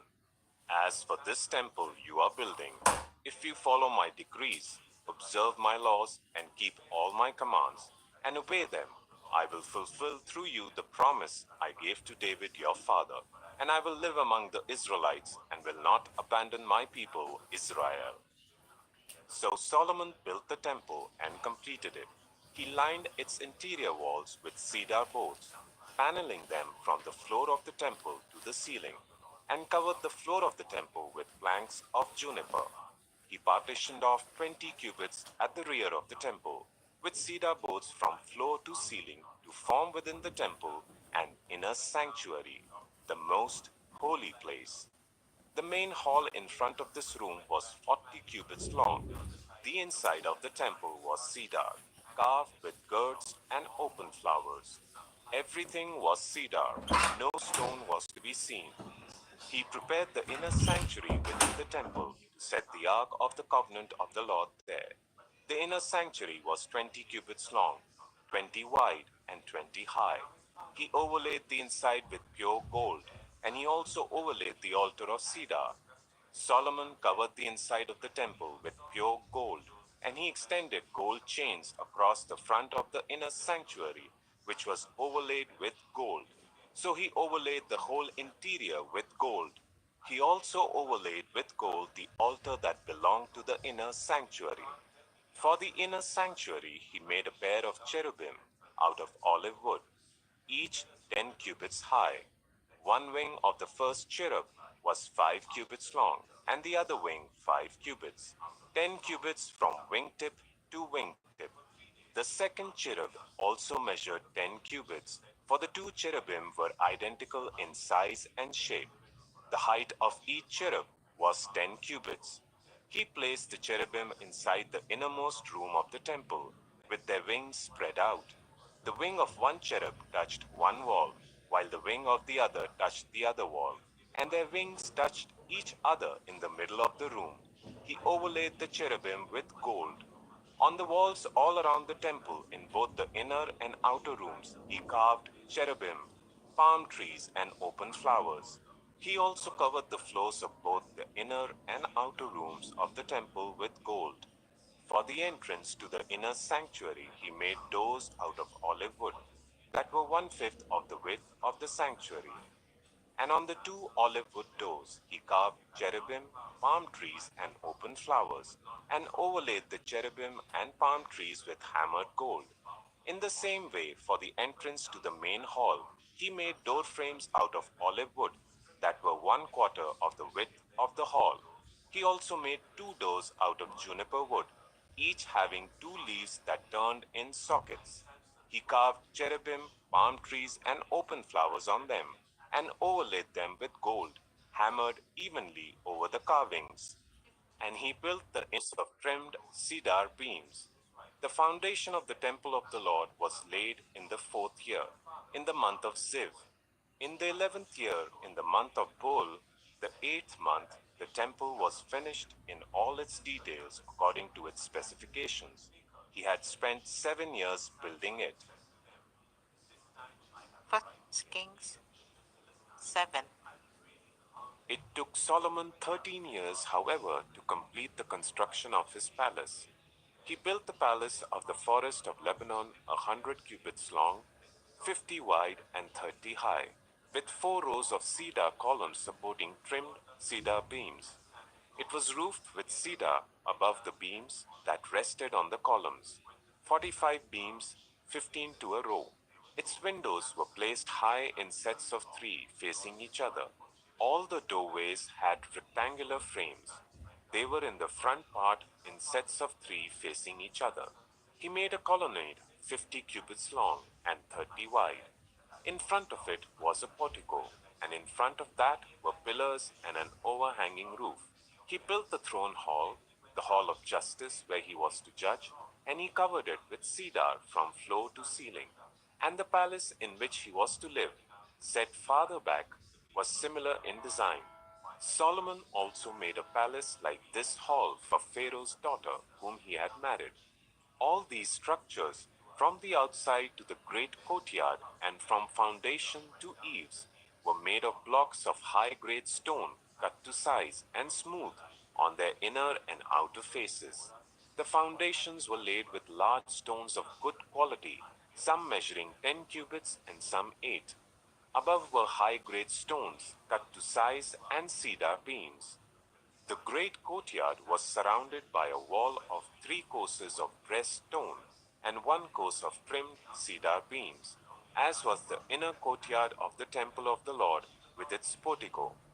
King Solomon sent to Tyre and brought Huram, whose mother was a widow from the tribe of Naphtali, and whose father was from Tyre, and a skilled craftsman in bronze.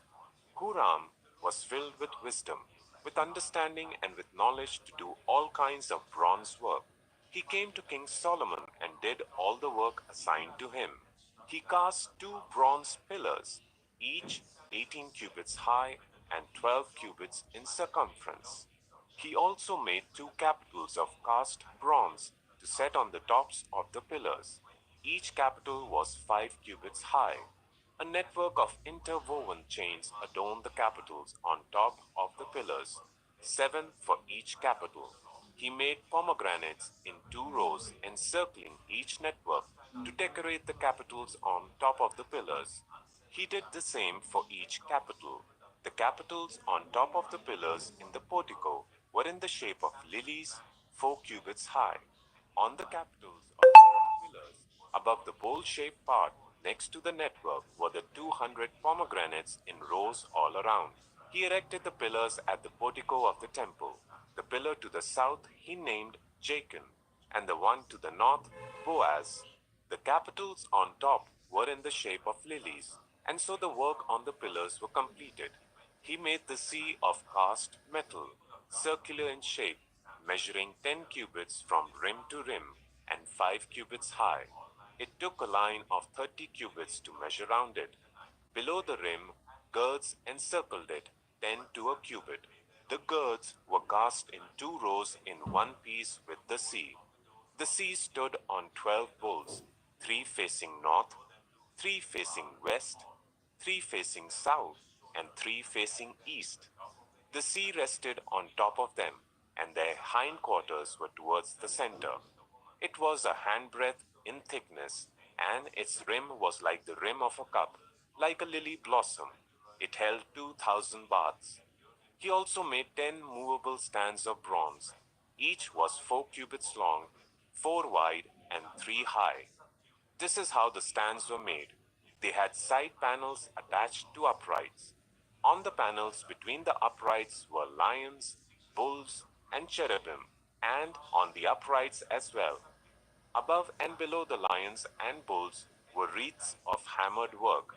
Each stand had 4 bronze wheels with bronze axles, and each had a basin resting on 4 supports, cast with wreaths on each side.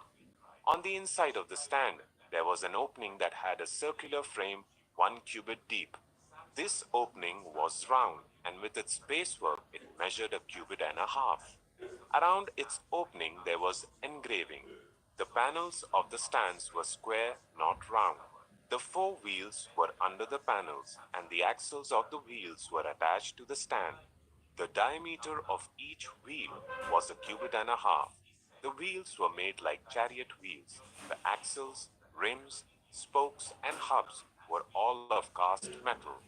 Each stand had 4 handles, one on each corner, projecting from the stand. At the top of the stand, there was a circular band half a cubit deep. The supports and panels were attached to the top of the stand. He engraved cherubim, lions, and palm trees on the surfaces of the supports and on the panels, in every available space, with wreaths all around. This is the way he made the 10 stands. They were all cast in the same molds and were identical in size and shape. He then made 10 bronze basins, each holding 40 baths and measuring 4 cubits across, 1 basin to go on each of the 10 stands. He placed 5 of the stands on the south side of the temple and 5 on the north. He placed the sea on the south side, at the southeast corner of the temple. He also made the pots and shovels and sprinkling bowls. So Huram finished all the work he had undertaken for King Solomon in the temple of the Lord. The 2 pillars, the 2 bowl-shaped capitals on the top of the pillars, the 2 sets of network decorating the 2 bowl-shaped capitals on top of the pillars, the 400 pomegranates for the 2 sets of network, 2 rows of pomegranates for each network, decorating the bowl-shaped capitals on top of the pillars, the 10 stands with their 10 basins, the sea and the 12 bowls under it, the pots, shovels, and sprinkling bowls. All these objects that Huram made for King Solomon for the temple of the Lord were of burnished bronze. The king had them cast in clay molds in the plain of Jordan, between Succoth and Zarethan. Solomon left all these things unweighed, because they were so many. The weight of the bronze was not determined. Solomon also made all the furnishings that were in the Lord's temple: the golden altar, the golden table on which was the bread of the presence, the lampstands of pure gold, 5 on the right and 5 on the left in front of the inner sanctuary, the gold floral work and lamps and tongs, the pure gold dishes, wick trimmers, sprinkling bowls, dishes and censers, and the gold sockets for the doors of the innermost room, the most holy place, and also for the doors of the main hall of the temple. When all the work King Solomon had done for the temple of the Lord was finished, he brought in the things his father David had dedicated, the silver and gold, and the furnishings, and he placed them in the treasuries of the Lord's temple. 1 Kings 8. Then King Solomon summoned into his presence at Jerusalem the elders of Israel, all the heads of the tribes and the chiefs of the Israelite families, to bring up the ark of the Lord's covenant from Zion, the city of David. All the Israelites came together to King Solomon at the time of the festival in the month of Ethanim, the 7th month. When all the elders of Israel had arrived, the priests took up the ark, and they brought up the ark of the Lord and the tent of meeting, and all the sacred furnishings in it.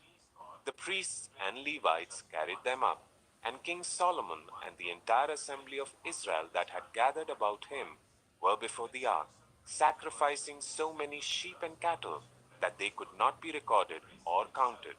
The priests then brought the ark of the Lord's covenant to its place in the inner sanctuary of the temple, the most holy place, and put it beneath the wings of the cherubim. The cherubim spread their wings over the place of the ark and overshadowed the ark and its carrying poles. These poles were so long that their ends could be seen from the holy place in front of the inner sanctuary, but not from outside the holy place, and they are still there today. There was nothing in the ark except the 2 stone tablets that Moses had placed in it at Horeb, where the Lord made a covenant with the Israelites after they came out of Egypt. When the priests withdrew from the holy place, the cloud filled the temple of the Lord, and the priests could not perform their service because of the cloud, for the glory of the Lord filled his temple. Then Solomon said, "The Lord has said that he would dwell in a dark cloud.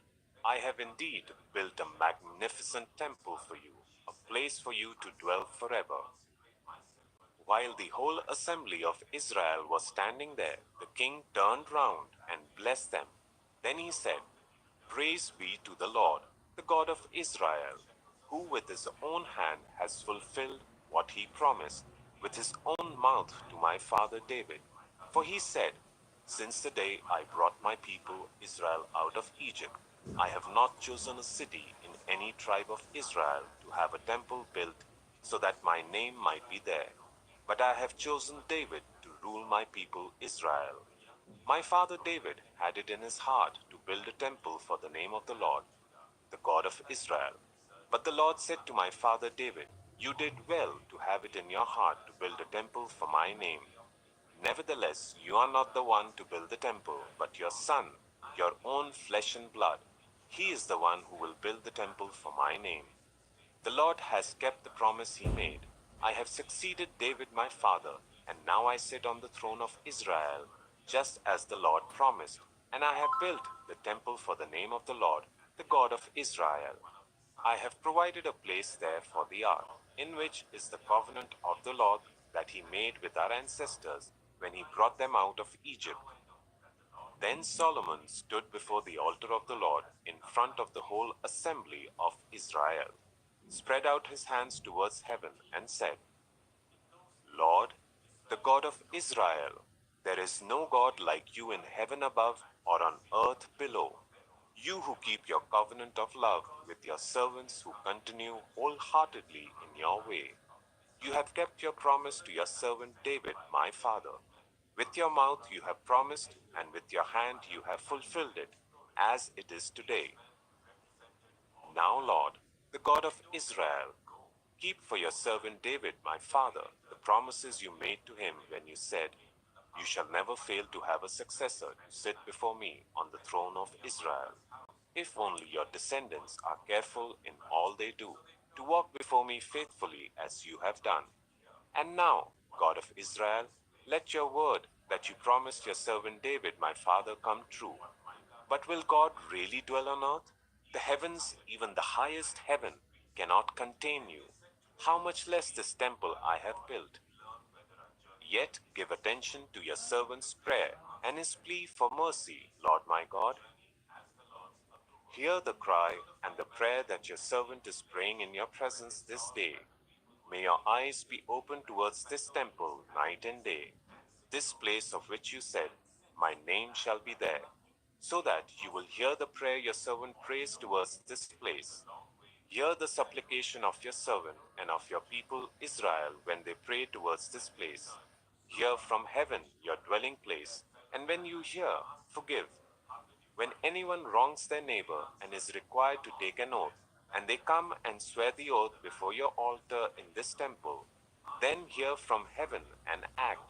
Judge between your servants, condemning the guilty by bringing down on their heads what they have done, and vindicating the innocent by treating them in accordance with their innocence.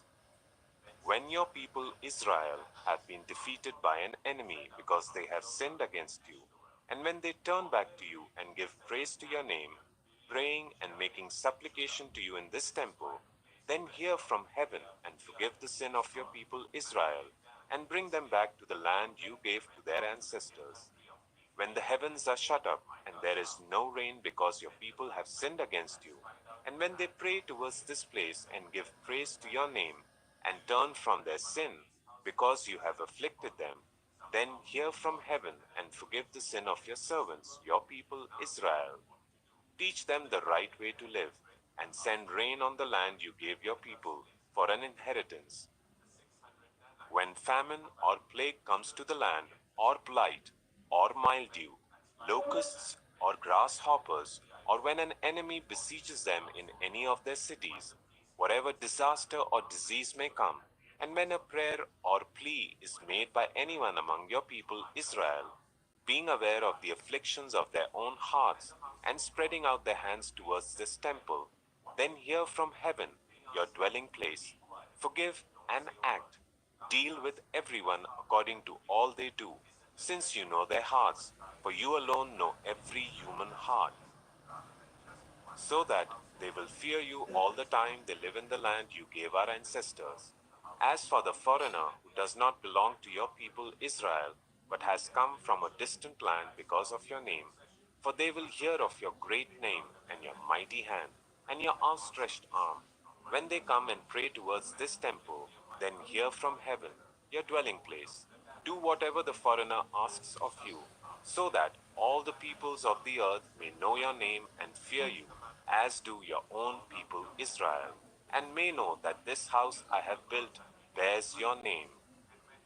When your people go to war against their enemies, wherever you send them, and when they pray to the Lord towards the city you have chosen, and the temple I have built for your name, then hear from heaven their prayer and their plea, and uphold their cause. When they sin against you, for there is no one who does not sin, and you become angry with them, and give them over to their enemies, who take them captive to their own lands, far away or near, and if they have a change of heart in the land where they are held captive, and repent, and plead with you in the land of their captors, and say, we have sinned, we have done wrong, we have acted wickedly, and if they turn back to you with all their heart and soul in the land of their enemies, who took them captive, and pray to you towards the land you gave their ancestors, towards the city you have chosen, and the temple I have built for your name, then from heaven, your dwelling place, hear their prayer and their plea, and uphold their cause, and forgive your people who have sinned against you. Forgive all the offenses they have committed against you, and cause their captors to show them mercy, for they are your people and your inheritance, whom you brought out of Egypt, out of that iron smelting furnace. May your eyes be open to your servant's plea, and to the plea of your people Israel, and may you listen to them whenever they cry out to you. For you singled them out from all the nations of the world to be your own inheritance, just as you declared through your servant Moses, when you, sovereign Lord, brought our ancestors out of Egypt. When Solomon had finished all these prayers and supplications to the Lord, he rose from before the altar of the Lord, where he had been kneeling with his hands spread out towards heaven. He stood and blessed the whole assembly of Israel in a loud voice, saying, Praise be to the Lord, who has given rest to his people Israel, just as he promised. Not one word has failed of all the good promises he gave through his servant Moses. May the Lord our God be with us as he was with our ancestors. May he never leave us nor forsake us. May he turn our hearts to him, to walk in obedience to him and keep the commands, decrees, and laws he gave our ancestors. And may these words of mine, which I prayed before the Lord, be near to the Lord our God day and night, that he may uphold the cause of his servant and the cause of his people Israel according to each day's need, so that all the peoples of the earth may know that the Lord is God and there is no other. And may your hearts be fully committed to the Lord our God, to live by his decrees and obey his commands, as at this time. Then the king and all Israel with him offered sacrifices before the Lord. Solomon offered a sacrifice of fellowship offerings to the Lord. 22,000 cattle, and 120,000 sheep and goats.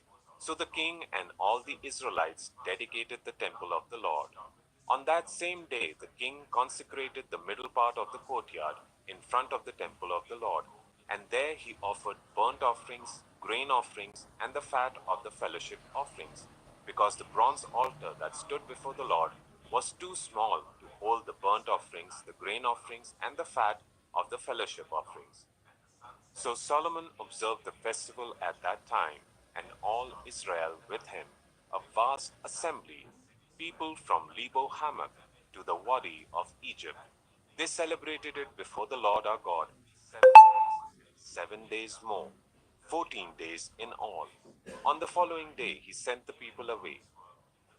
They blessed the king and then went home, joyful and glad in heart for all the good things the Lord had done for his servant David and his people Israel. First Kings 9. When Solomon had finished building the temple of the Lord and the royal palace, and had achieved all he had desired to do, the Lord appeared to him a second time, as he had appeared to him at Gibeon. The Lord said to him, I have heard the prayer and plea you have made before me. I have consecrated this temple, which you have built by putting my name there forever. My eyes and my heart will always be there. As for you, if you walk before me faithfully, with integrity of heart and uprightness, as David your father did, and do all I command and observe my decrees and laws, I will establish your royal throne over Israel forever, as I promised David your father when I said, you shall never fail to have a successor on the throne of Israel.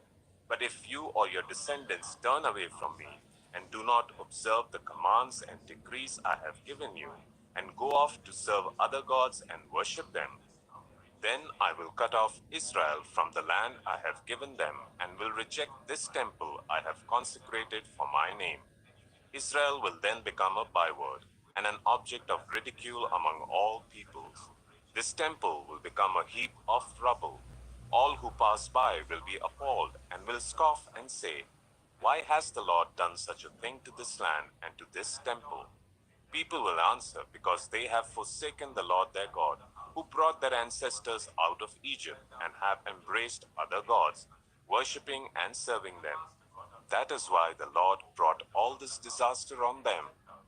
At the end of 20 years, during which Solomon built these two buildings, the temple of the Lord and the royal palace, King Solomon gave 20 towns in Galilee to Hiram, king of Tyre, because Hiram had supplied him with all the cedar and juniper and gold he wanted.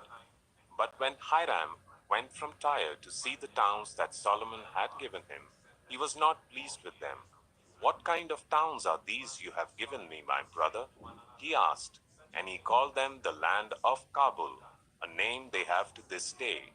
Now Hiram had sent to the king 120 talents of gold. Here is the account of the forced labor King Solomon conscripted to build the Lord's temple, his own palace, the terraces, the wall of Jerusalem and Hazor, Megiddo and Giza. Pharaoh, king of Egypt, had attacked and captured Gezer. He had set it on fire. He killed its Canaanite inhabitants and then gave it as a wedding gift to his daughter, Solomon's wife. And Solomon rebuilt Gezer. He built up Lower Beth Horon, Baalat, and Tadmor in the desert within his land, as well as all his store cities and the towns for his chariots and for his horses. Whatever he desired to build in Jerusalem, in Lebanon, and throughout all the territory he ruled. There were still people left from the Amorites, Hittites, Perizzites, Hivites, and Jebusites. These people were not Israelites. Solomon conscripted the descendants of all these peoples remaining in the land, whom the Israelites could not exterminate, to serve as slave labor, as it is to this day. But Solomon did not make slaves of any of the Israelites. They were his fighting men, his government officials, his officers, his captains, and the commanders of his chariots and charioteers. They were also the chief officials in charge of Solomon's project, 550 officials supervising those who did the work.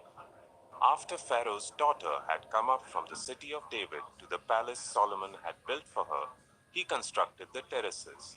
3 times a year Solomon sacrificed burnt offerings and fellowship offerings on the altar he had built for the Lord, burning incense before the Lord along with them, and so fulfilled the temple obligations. King Solomon also built ships at Ezion Geber, which is near Elath in Edom, on the shore of the Red Sea. And Hiram sent his men, sailors who knew the sea, to serve in the fleet with Solomon's men. They sailed to Ophir and brought back 420 talents of gold, which they delivered to King Solomon. 1 Kings 10. When the Queen of Sheba heard about the fame of Solomon and his relationship to the Lord, she came to test Solomon with hard questions. Arriving at Jerusalem with a very great caravan, with camels carrying spices, large quantities of gold, and precious stones, she came to Solomon and talked with him about all that she had on her mind. Solomon answered all her questions. Nothing was too hard for the king to explain to her. When the queen of Sheba saw all the wisdom of Solomon and the palace he had built, the food on his table, the seating of his officials, the attending servants in their robes, his cupbearers, and the burnt offerings he made at the temple of the Lord, she was overwhelmed. She said to the king, "The report I heard in my own country about your achievements and your wisdom is true. But I did not believe these things until I came and saw with my own eyes. Indeed, not even half was told me. In wisdom and wealth you have far exceeded the report I heard. How happy your people must be! How happy your officials who continually stand before you and hear your wisdom! Praise be to the Lord your God, who has delighted in you and placed you on the throne of Israel. Because of the Lord's eternal love for Israel, he has made you king to maintain justice and righteousness." And she gave the king 120 talents of gold, large quantities of spices, and precious stones. Never again was so many spices brought in as those the queen of Sheba gave to King Solomon. Hiram's ships brought gold from Ophir, and from there they brought great cargoes of almug wood and precious stones. The king used the almug wood to make supports for the temple of the Lord and for the royal palace, and to make harps and lyres for the musicians. So much almug wood has never been imported or seen since that day. King Solomon gave the Queen of Sheba all she desired and asked for, besides what he had given her out of his royal bounty. Then she left and returned with her retinue to her own country.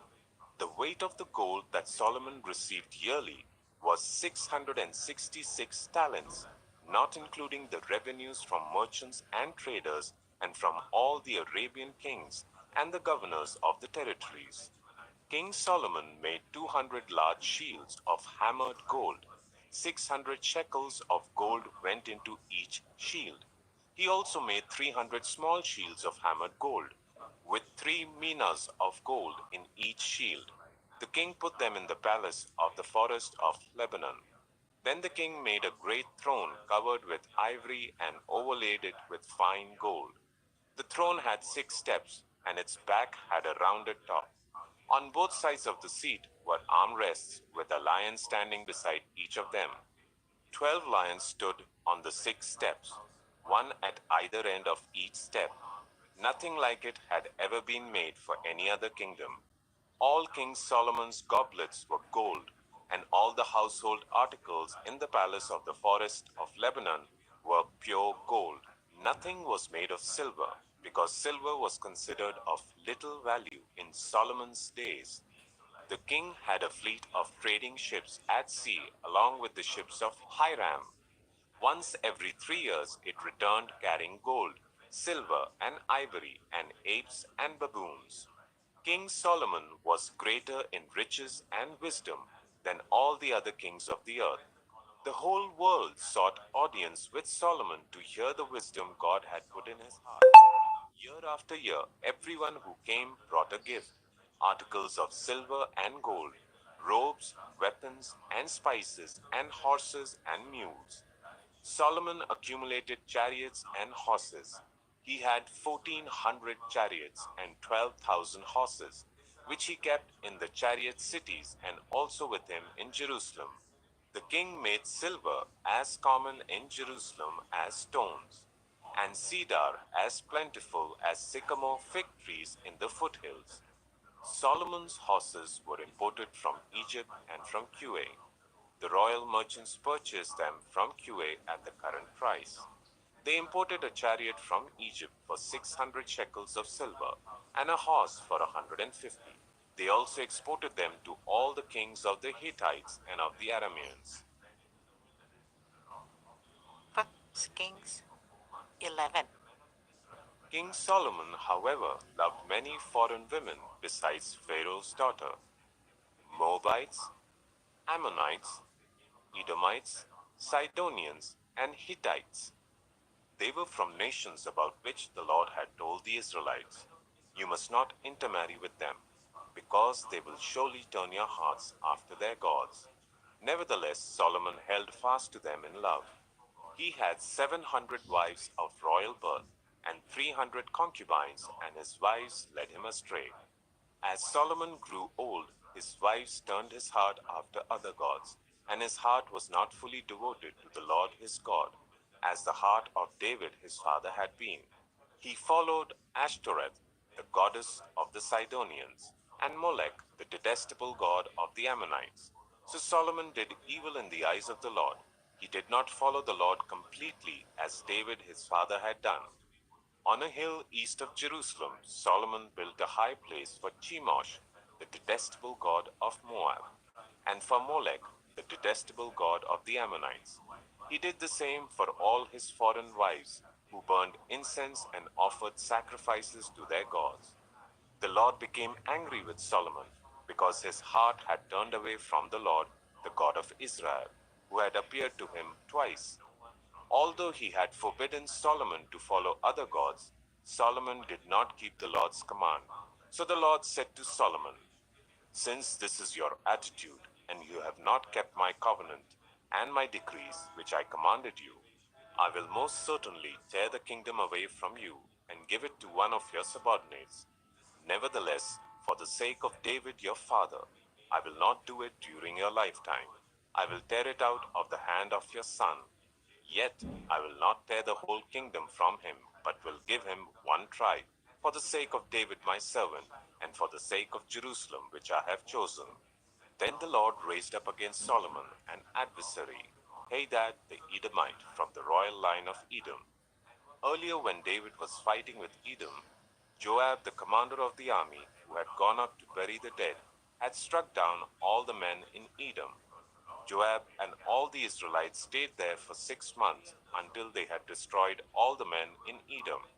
But Hadad, still only a boy, fled to Egypt with some Edomite officials who had served his father. They set out from Midian and went to Paran. Then, taking people from Paran with them, they went to Egypt, to Pharaoh, king of Egypt, who gave Hadad a house and land and provided him with food. Pharaoh was so pleased with Hadad that he gave him a sister of his own wife, Queen Tahpenes, in marriage. The sister of Tahpenes bore him a son named Genubath, whom Tahpenes brought up in the royal palace. There Genubath lived with Pharaoh's own children. While he was in Egypt, Hadad heard that David rested with his ancestors, and that Joab, the commander of the army, was also dead. Then Hadad said to Pharaoh, "Let me go, so that I may return to my own country." "What have you lacked here that you want to go back to your own country?" Pharaoh asked. "Nothing," Hadad replied, "but do let me go."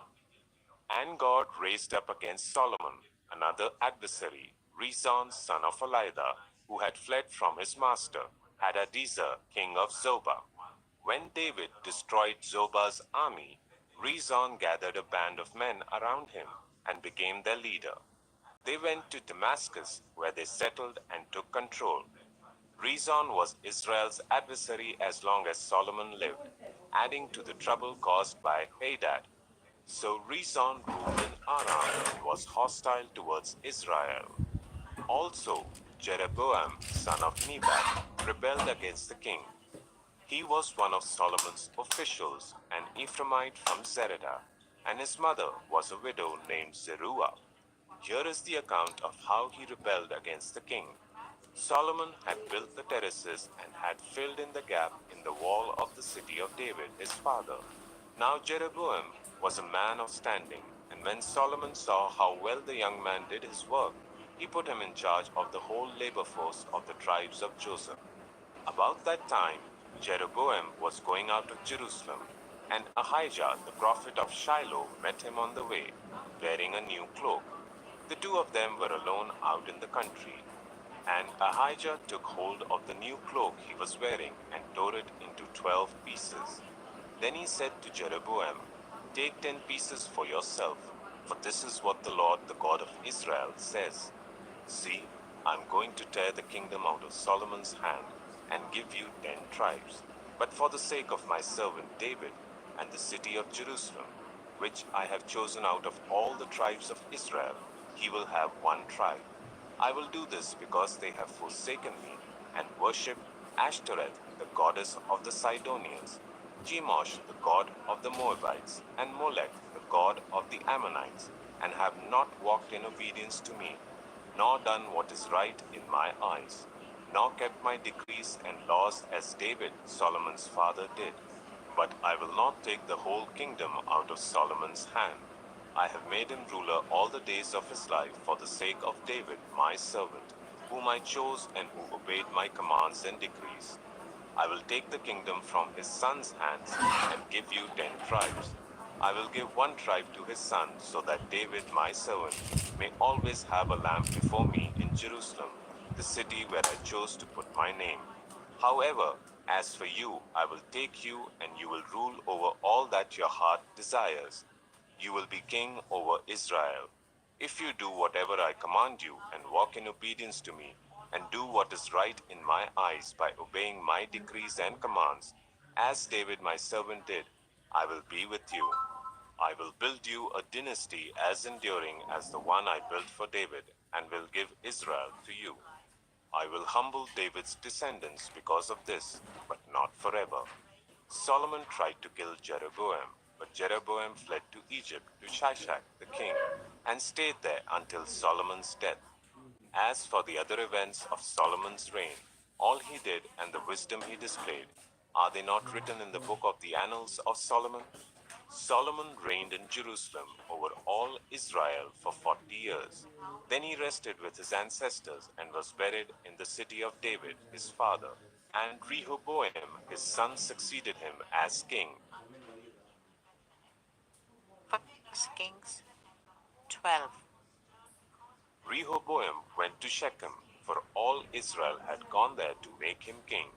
When Jeroboam, son of Nebat, heard this, he was still in Egypt, where he had fled from King Solomon. He returned from Egypt. So they sent for Jeroboam, and he and the whole assembly of Israel went to Rehoboam and said to him, "Your father put a heavy yoke on us, but now lighten the harsh labor and the heavy yoke he put on us, and we will serve you." Rehoboam answered, "Go away for 3 days, and then come back to me." So the people went away. Then King Rehoboam consulted the elders who had served his father Solomon during his lifetime. "How would you advise me to answer these people?" he asked. They replied, "If today you will be a servant to these people and serve them and give them a favorable answer, they will always be your servants." But Rehoboam rejected the advice the elders gave him and consulted the young men who had grown up with him and were serving him. He asked them, "What is your advice? How should we answer these people who say to me, 'Lighten the yoke your father put on us'?" The young men who had grown up with him replied, "These people have said to you, 'Your father put a heavy yoke on us, but make our yoke lighter.' Now tell them, 'My little finger is thicker than my father's waist.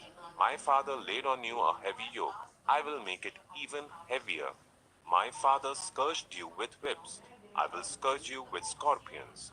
3 days later, Jeroboam and all the people returned to Rehoboam, as the king had said, "Come back to me in 3 days." The king answered the people harshly, Rejecting the advice given him by the elders, he followed the advice of the young men and said, "My father made your yoke heavy. I will make it even heavier. My father scourged you with whips. I will scourge you with scorpions." So the king did not listen to the people, for this turn of events was from the Lord, to fulfill the word the Lord had spoken to Jeroboam son of Nebat through Ahijah the Shilonite.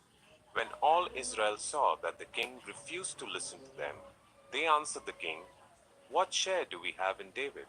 What part in Jesse's son? To your tents, Israel, look after your own house, David." So the Israelites went home. But as for the Israelites who were living in the towns of Judah, Rehoboam still ruled over them. King Rehoboam sent out Adoniram, who was in charge of forced labor, but all Israel stoned him to death. King Rehoboam, however, managed to get into his chariot and escape to Jerusalem. So Israel has been in rebellion against the house of David to this day. When all the Israelites heard that Jeroboam had returned, they sent and called him to the assembly and made him king over all Israel. Only the tribe of Judah remained loyal to the house of David. When Rehoboam arrived in Jerusalem, he mustered all Judah and the tribe of Benjamin, 180,000 able young men, to go to war against Israel and to regain the kingdom for Rehoboam son of Solomon.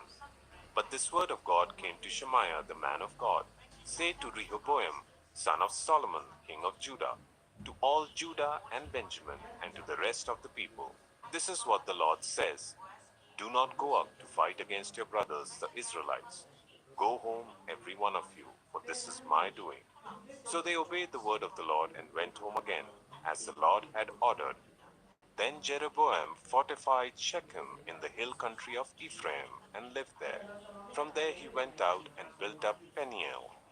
Jeroboam thought to himself, "The kingdom is now likely to revert to the house of David. If these people go up to offer sacrifices at the temple of the Lord in Jerusalem, they will again give their allegiance to their lord, Rehoboam, king of Judah. They will kill me and return to King Rehoboam." After seeking advice, the king made 2 golden calves. He said to the people, "It is too much for you to go up to Jerusalem.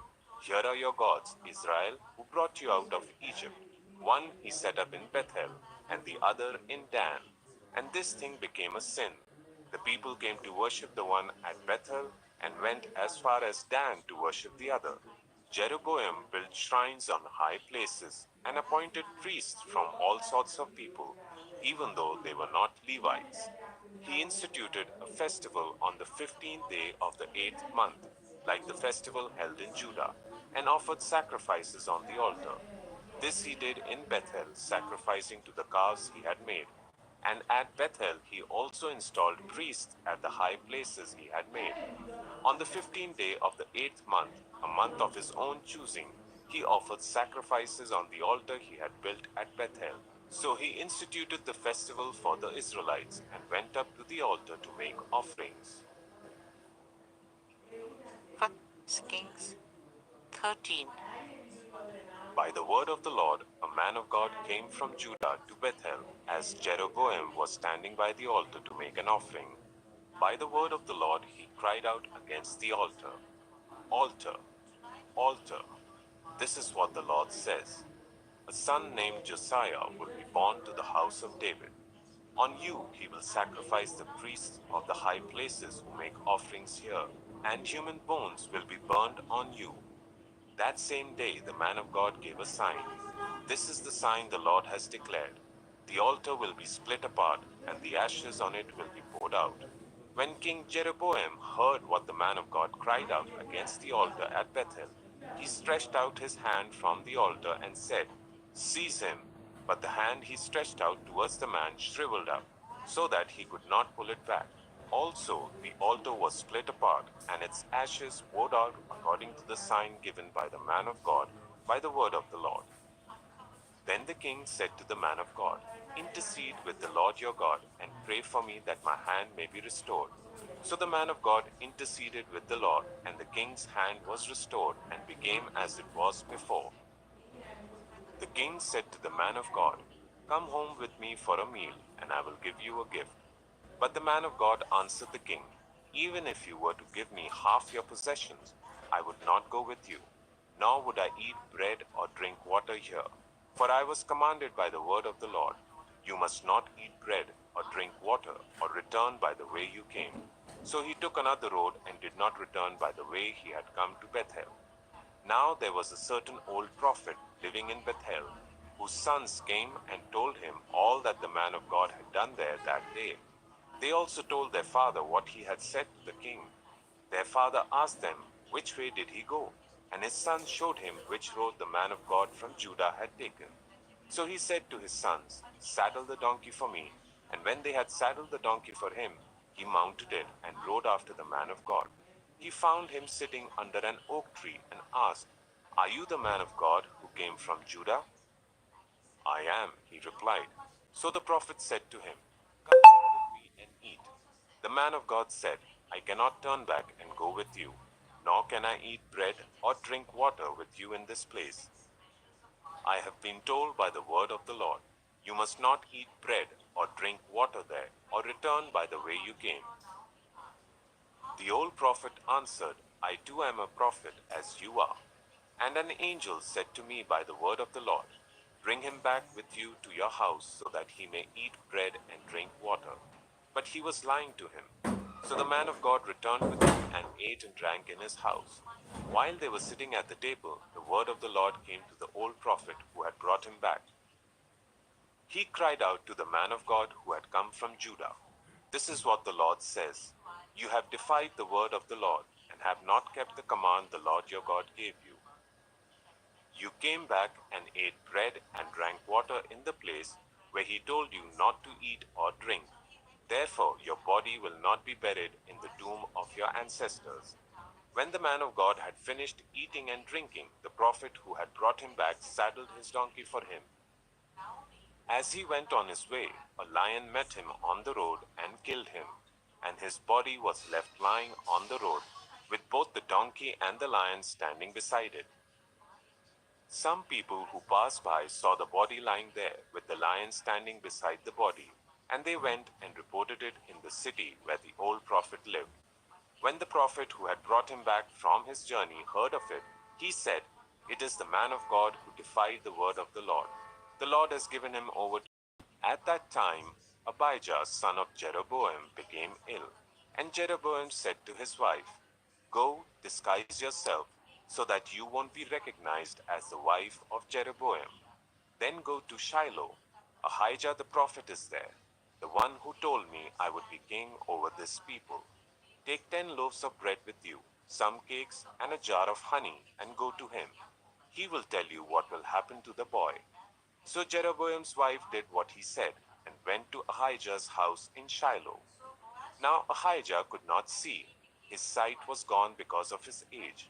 But the Lord had told Ahijah, Jeroboam's wife is coming to ask you about her son, for he is ill, and you are to give her such and such an answer. When she arrives, she will pretend to be someone else. So when Ahijah heard the sound of her footsteps at the door, he said, come in, wife of Jeroboam.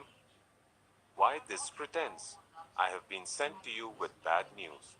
Go tell Jeroboam that this is what the Lord, the God of Israel, says. I raised you up from among the people and appointed you ruler over my people Israel. I tore the kingdom away from the house of David and gave it to you. But you have not been like my servant David, who kept my commands and followed me with all his heart, doing only what was right in my eyes. You have done more evil than all who lived before you. You have made for yourself other gods, idols made of metal. You have aroused my anger and turned your back on me. Because of this, I am going to bring disaster on the house of Jeroboam. I will cut off from Jeroboam every last male in Israel, slave or free. I will burn up the house of Jeroboam as one burns dung, until it is all gone. Dogs will eat those belonging to Jeroboam who die in the city, and the birds will feed on those who die in the country. The Lord has spoken. As for you, go back home. When you set foot in your city, the boy will die. All Israel will mourn for him and bury him. He is the only one belonging to Jeroboam who will be buried. because he is the only one in the house of Jeroboam in whom the Lord, the God of Israel, has found anything good. The Lord will raise up for himself a king over Israel, who will cut off the family of Jeroboam. Even now this is beginning to happen, and the Lord will strike Israel so that it will be like a reed swaying in the water. He will uproot Israel from this good land that he gave to their ancestors and scatter them beyond the river Euphrates, because they aroused the Lord's anger by making Asherah poles. And he will give Israel up because of the sins Jeroboam has committed and has caused Israel to commit. Then Jeroboam's wife got up and left and went to Tirzah. As soon as she stepped over the threshold of the house, the boy died. They buried him, and all Israel mourned for him, as the Lord had said through his servant the prophet Ahijah. The other events of Jeroboam's reign, his wars, and how he ruled, are written in the book of the annals of the kings of Israel. He reigned for 22 years and then rested with his ancestors, and Nadab his son succeeded him as king. Rehoboam son of Solomon was king in Judah. He was 41 years old when he became king, and he reigned for 17 years in Jerusalem, the city the Lord had chosen out of all the tribes of Israel, in which to put his name. His mother's name was Naamah. She was an Ammonite. Judah did evil in the eyes of the Lord. By the sins they committed, they stirred up his jealous anger, more than those who were before them had done.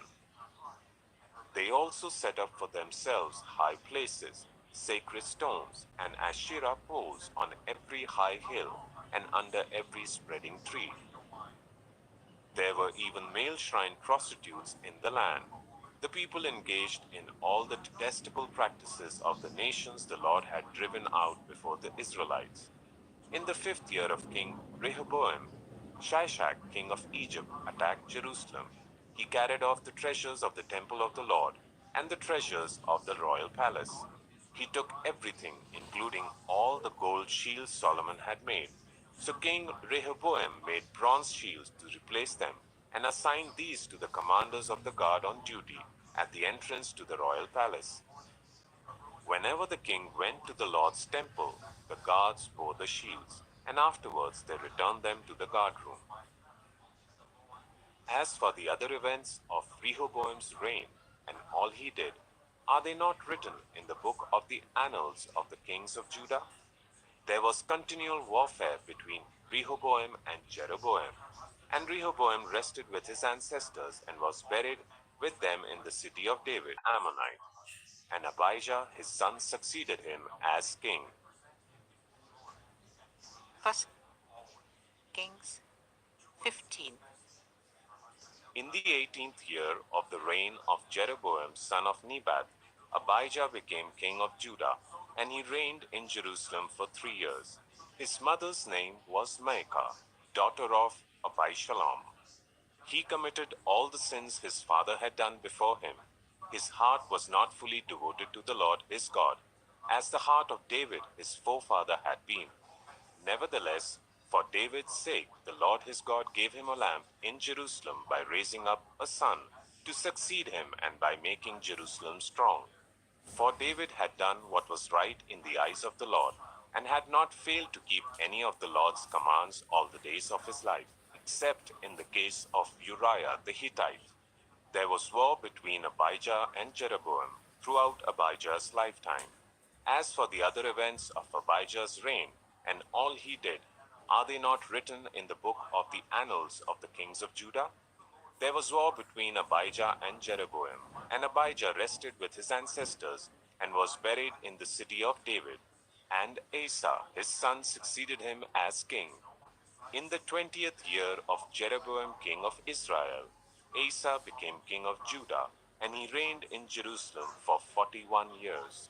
His grandmother's name was Maacah, daughter of Abishalom. Asa did what was right in the eyes of the Lord, as his father David had done. He expelled the male shrine prostitutes from the land and got rid of all the idols his ancestors had made. He even deposed his grandmother Maacah from her position as queen mother. because she had made a repulsive image for the worship of Asherah. Asa cut it down and burnt it in the Kidron valley. Although he did not remove the high places, Asa's heart was fully committed to the Lord all his life.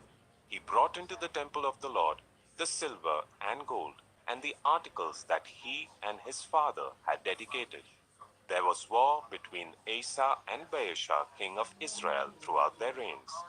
Baasha, king of Israel, went up against Judah and fortified Ramah to prevent anyone from leaving or entering the territory of Asa, king of Judah. Asa then took all the silver and gold that was left in the treasuries of the Lord's temple and of his own palace. He entrusted it to his officials and sent them to Ben-Hadad, son of Tibrimon, the son of Hizion, the king of Aram, who was ruling in Damascus. Let there be a treaty between me and you, he said, as there was between my father and your father. See, I am sending you a gift of silver and gold. Now break your treaty with Baasha, king of Israel, so that he will withdraw from me. Ben-Hadad agreed with King Asa and sent commanders of his forces against the towns of Israel. He conquered Ijon, Dan, Abel Beth Micah, and all Kinnereth, in addition to Naphtali. When Baasha heard this, he stopped building Ramah and withdrew to Tirzah. Then King Asa issued an order to all Judah. No one was exempt, and they carried away from Ramah the stones and timber Baasha had been using there. With them King Asa built up Geba in Benjamin and also Mizpah. As per all the other events of Asa's reign, all his achievements, all he did and the cities he built, are they not written in the book of the annals of the kings of Judah? In his old age, however, his feet became diseased. Then Asa rested with his ancestors and was buried with them in the city of his father David, and Jehoshaphat his son succeeded him as king.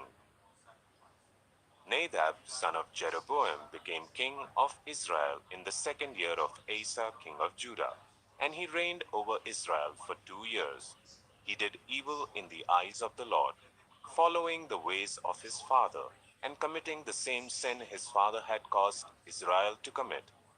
Baasha, son of Ahijah from the tribe of Issachar, plotted against him, and he struck him down at Gibbethon, a Philistine town, while Nadab and all Israel were besieging it. Baasha killed Nadab in the third year of Asa, king of Judah, and succeeded him as king. As soon as he began to reign, he killed Jeroboam's whole family. He did not leave Jeroboam anyone that breathed, but destroyed them all, according to the word of the Lord given through his servant Ahijah the Shilonite. This happened because of the sins Jeroboam had committed and had caused Israel to commit, and because he aroused the anger of the Lord, the God of Israel. As for the other events of Nadab's reign and all he did, are they not written in the book of the annals of the kings of Israel? There was war between Asa and Baasha, king of Israel, throughout their reigns. In the third year of Asa, king of Judah, Baasha, son of Ahijah, became king of all Israel in Tirzah, and he reigned for 24 years. He did evil in the eyes of the Lord, following the ways of Jeroboam, and committing the same sin Jeroboam had caused Israel to commit. 1 Kings 16. Then the word of the Lord came to Jehu, son of Hanani, concerning Baasha. I lifted you up from the dust and appointed you ruler over my people Israel. But you followed the ways of Jeroboam and caused my people Israel to sin, and to arouse my anger by their sins. So I am about to wipe out Baasha and his house, and I will make your house like that of Jeroboam, son of Nebat. Dogs will eat those belonging to Baasha who die in the city, and birds will feed on those who die in the country. As for the other events of Baasha's reign, what he did and his achievements, are they not written in the books of the annals of the kings of Israel? Baasha rested with his ancestors and was buried in Tirzah. and Elah his son succeeded him as king. Moreover, the word of the Lord came through the prophet Jehu, son of Hanani, to Baasha and his house, because of all the evil he had done in the eyes of the Lord, arousing his anger by the things he did, becoming like the house of Jeroboam, and also because he destroyed it. In the 26th year of Asa king of Judah, Elah son of Baasha became king of Israel, and he reigned in Tirzah for 2 years. Zimri, one of his officials who had command of half his chariots, plotted against him. Elah was in Tirzah at the time, getting drunk in the home of Arza, the palace administrator at Tirzah. Zimri came in, struck him down, and killed him in the 27th year of Asa king of Judah. Then he succeeded him as king. As soon as he began to reign and was seated on the throne, he killed off Baasha's whole family. He did not spare a single male, whether relative or friend. So Zimri destroyed the whole family of Baasha, in accordance with the word of the Lord spoken against Baasha through the prophet Jehu. Because of all the sins Baasha and his son Elah had committed, and had caused Israel to commit, so that they aroused the anger of the Lord, the God of Israel, by their worthless idols. As for the other events of Elah's reign, and all he did, are they not written in the book of the annals of the kings of Israel? In the 27th year of Asa king of Judah, Zimri reigned in Tirzah for 7 days. The army was encamped near Gibbethon, a Philistine town. When the Israelites in the camp heard that Zimri had plotted against the king and murdered him, they proclaimed Omri, the commander of the army, king over Israel, that very day there in the camp. Then Omri and all the Israelites with him withdrew from Gibbethon and laid siege to Tirzah. When Zimri saw that the city was taken, he went into the citadel of the royal palace and set the palace on fire around him. So he died because of the sins he had committed, doing evil in the eyes of the Lord and following the ways of Jeroboam, and committing the same sin Jeroboam had caused Israel to commit. As for the other events of Zimri's reign and the rebellion he carried out, are they not written in the book of the annals of the kings of Israel?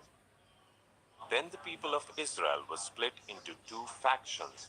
Half supported Tibni son of Ginath for king, and the other half supported Omri. But Omri's followers proved stronger than those of Tibni son of Ginath. So Tibni died and Omri became king.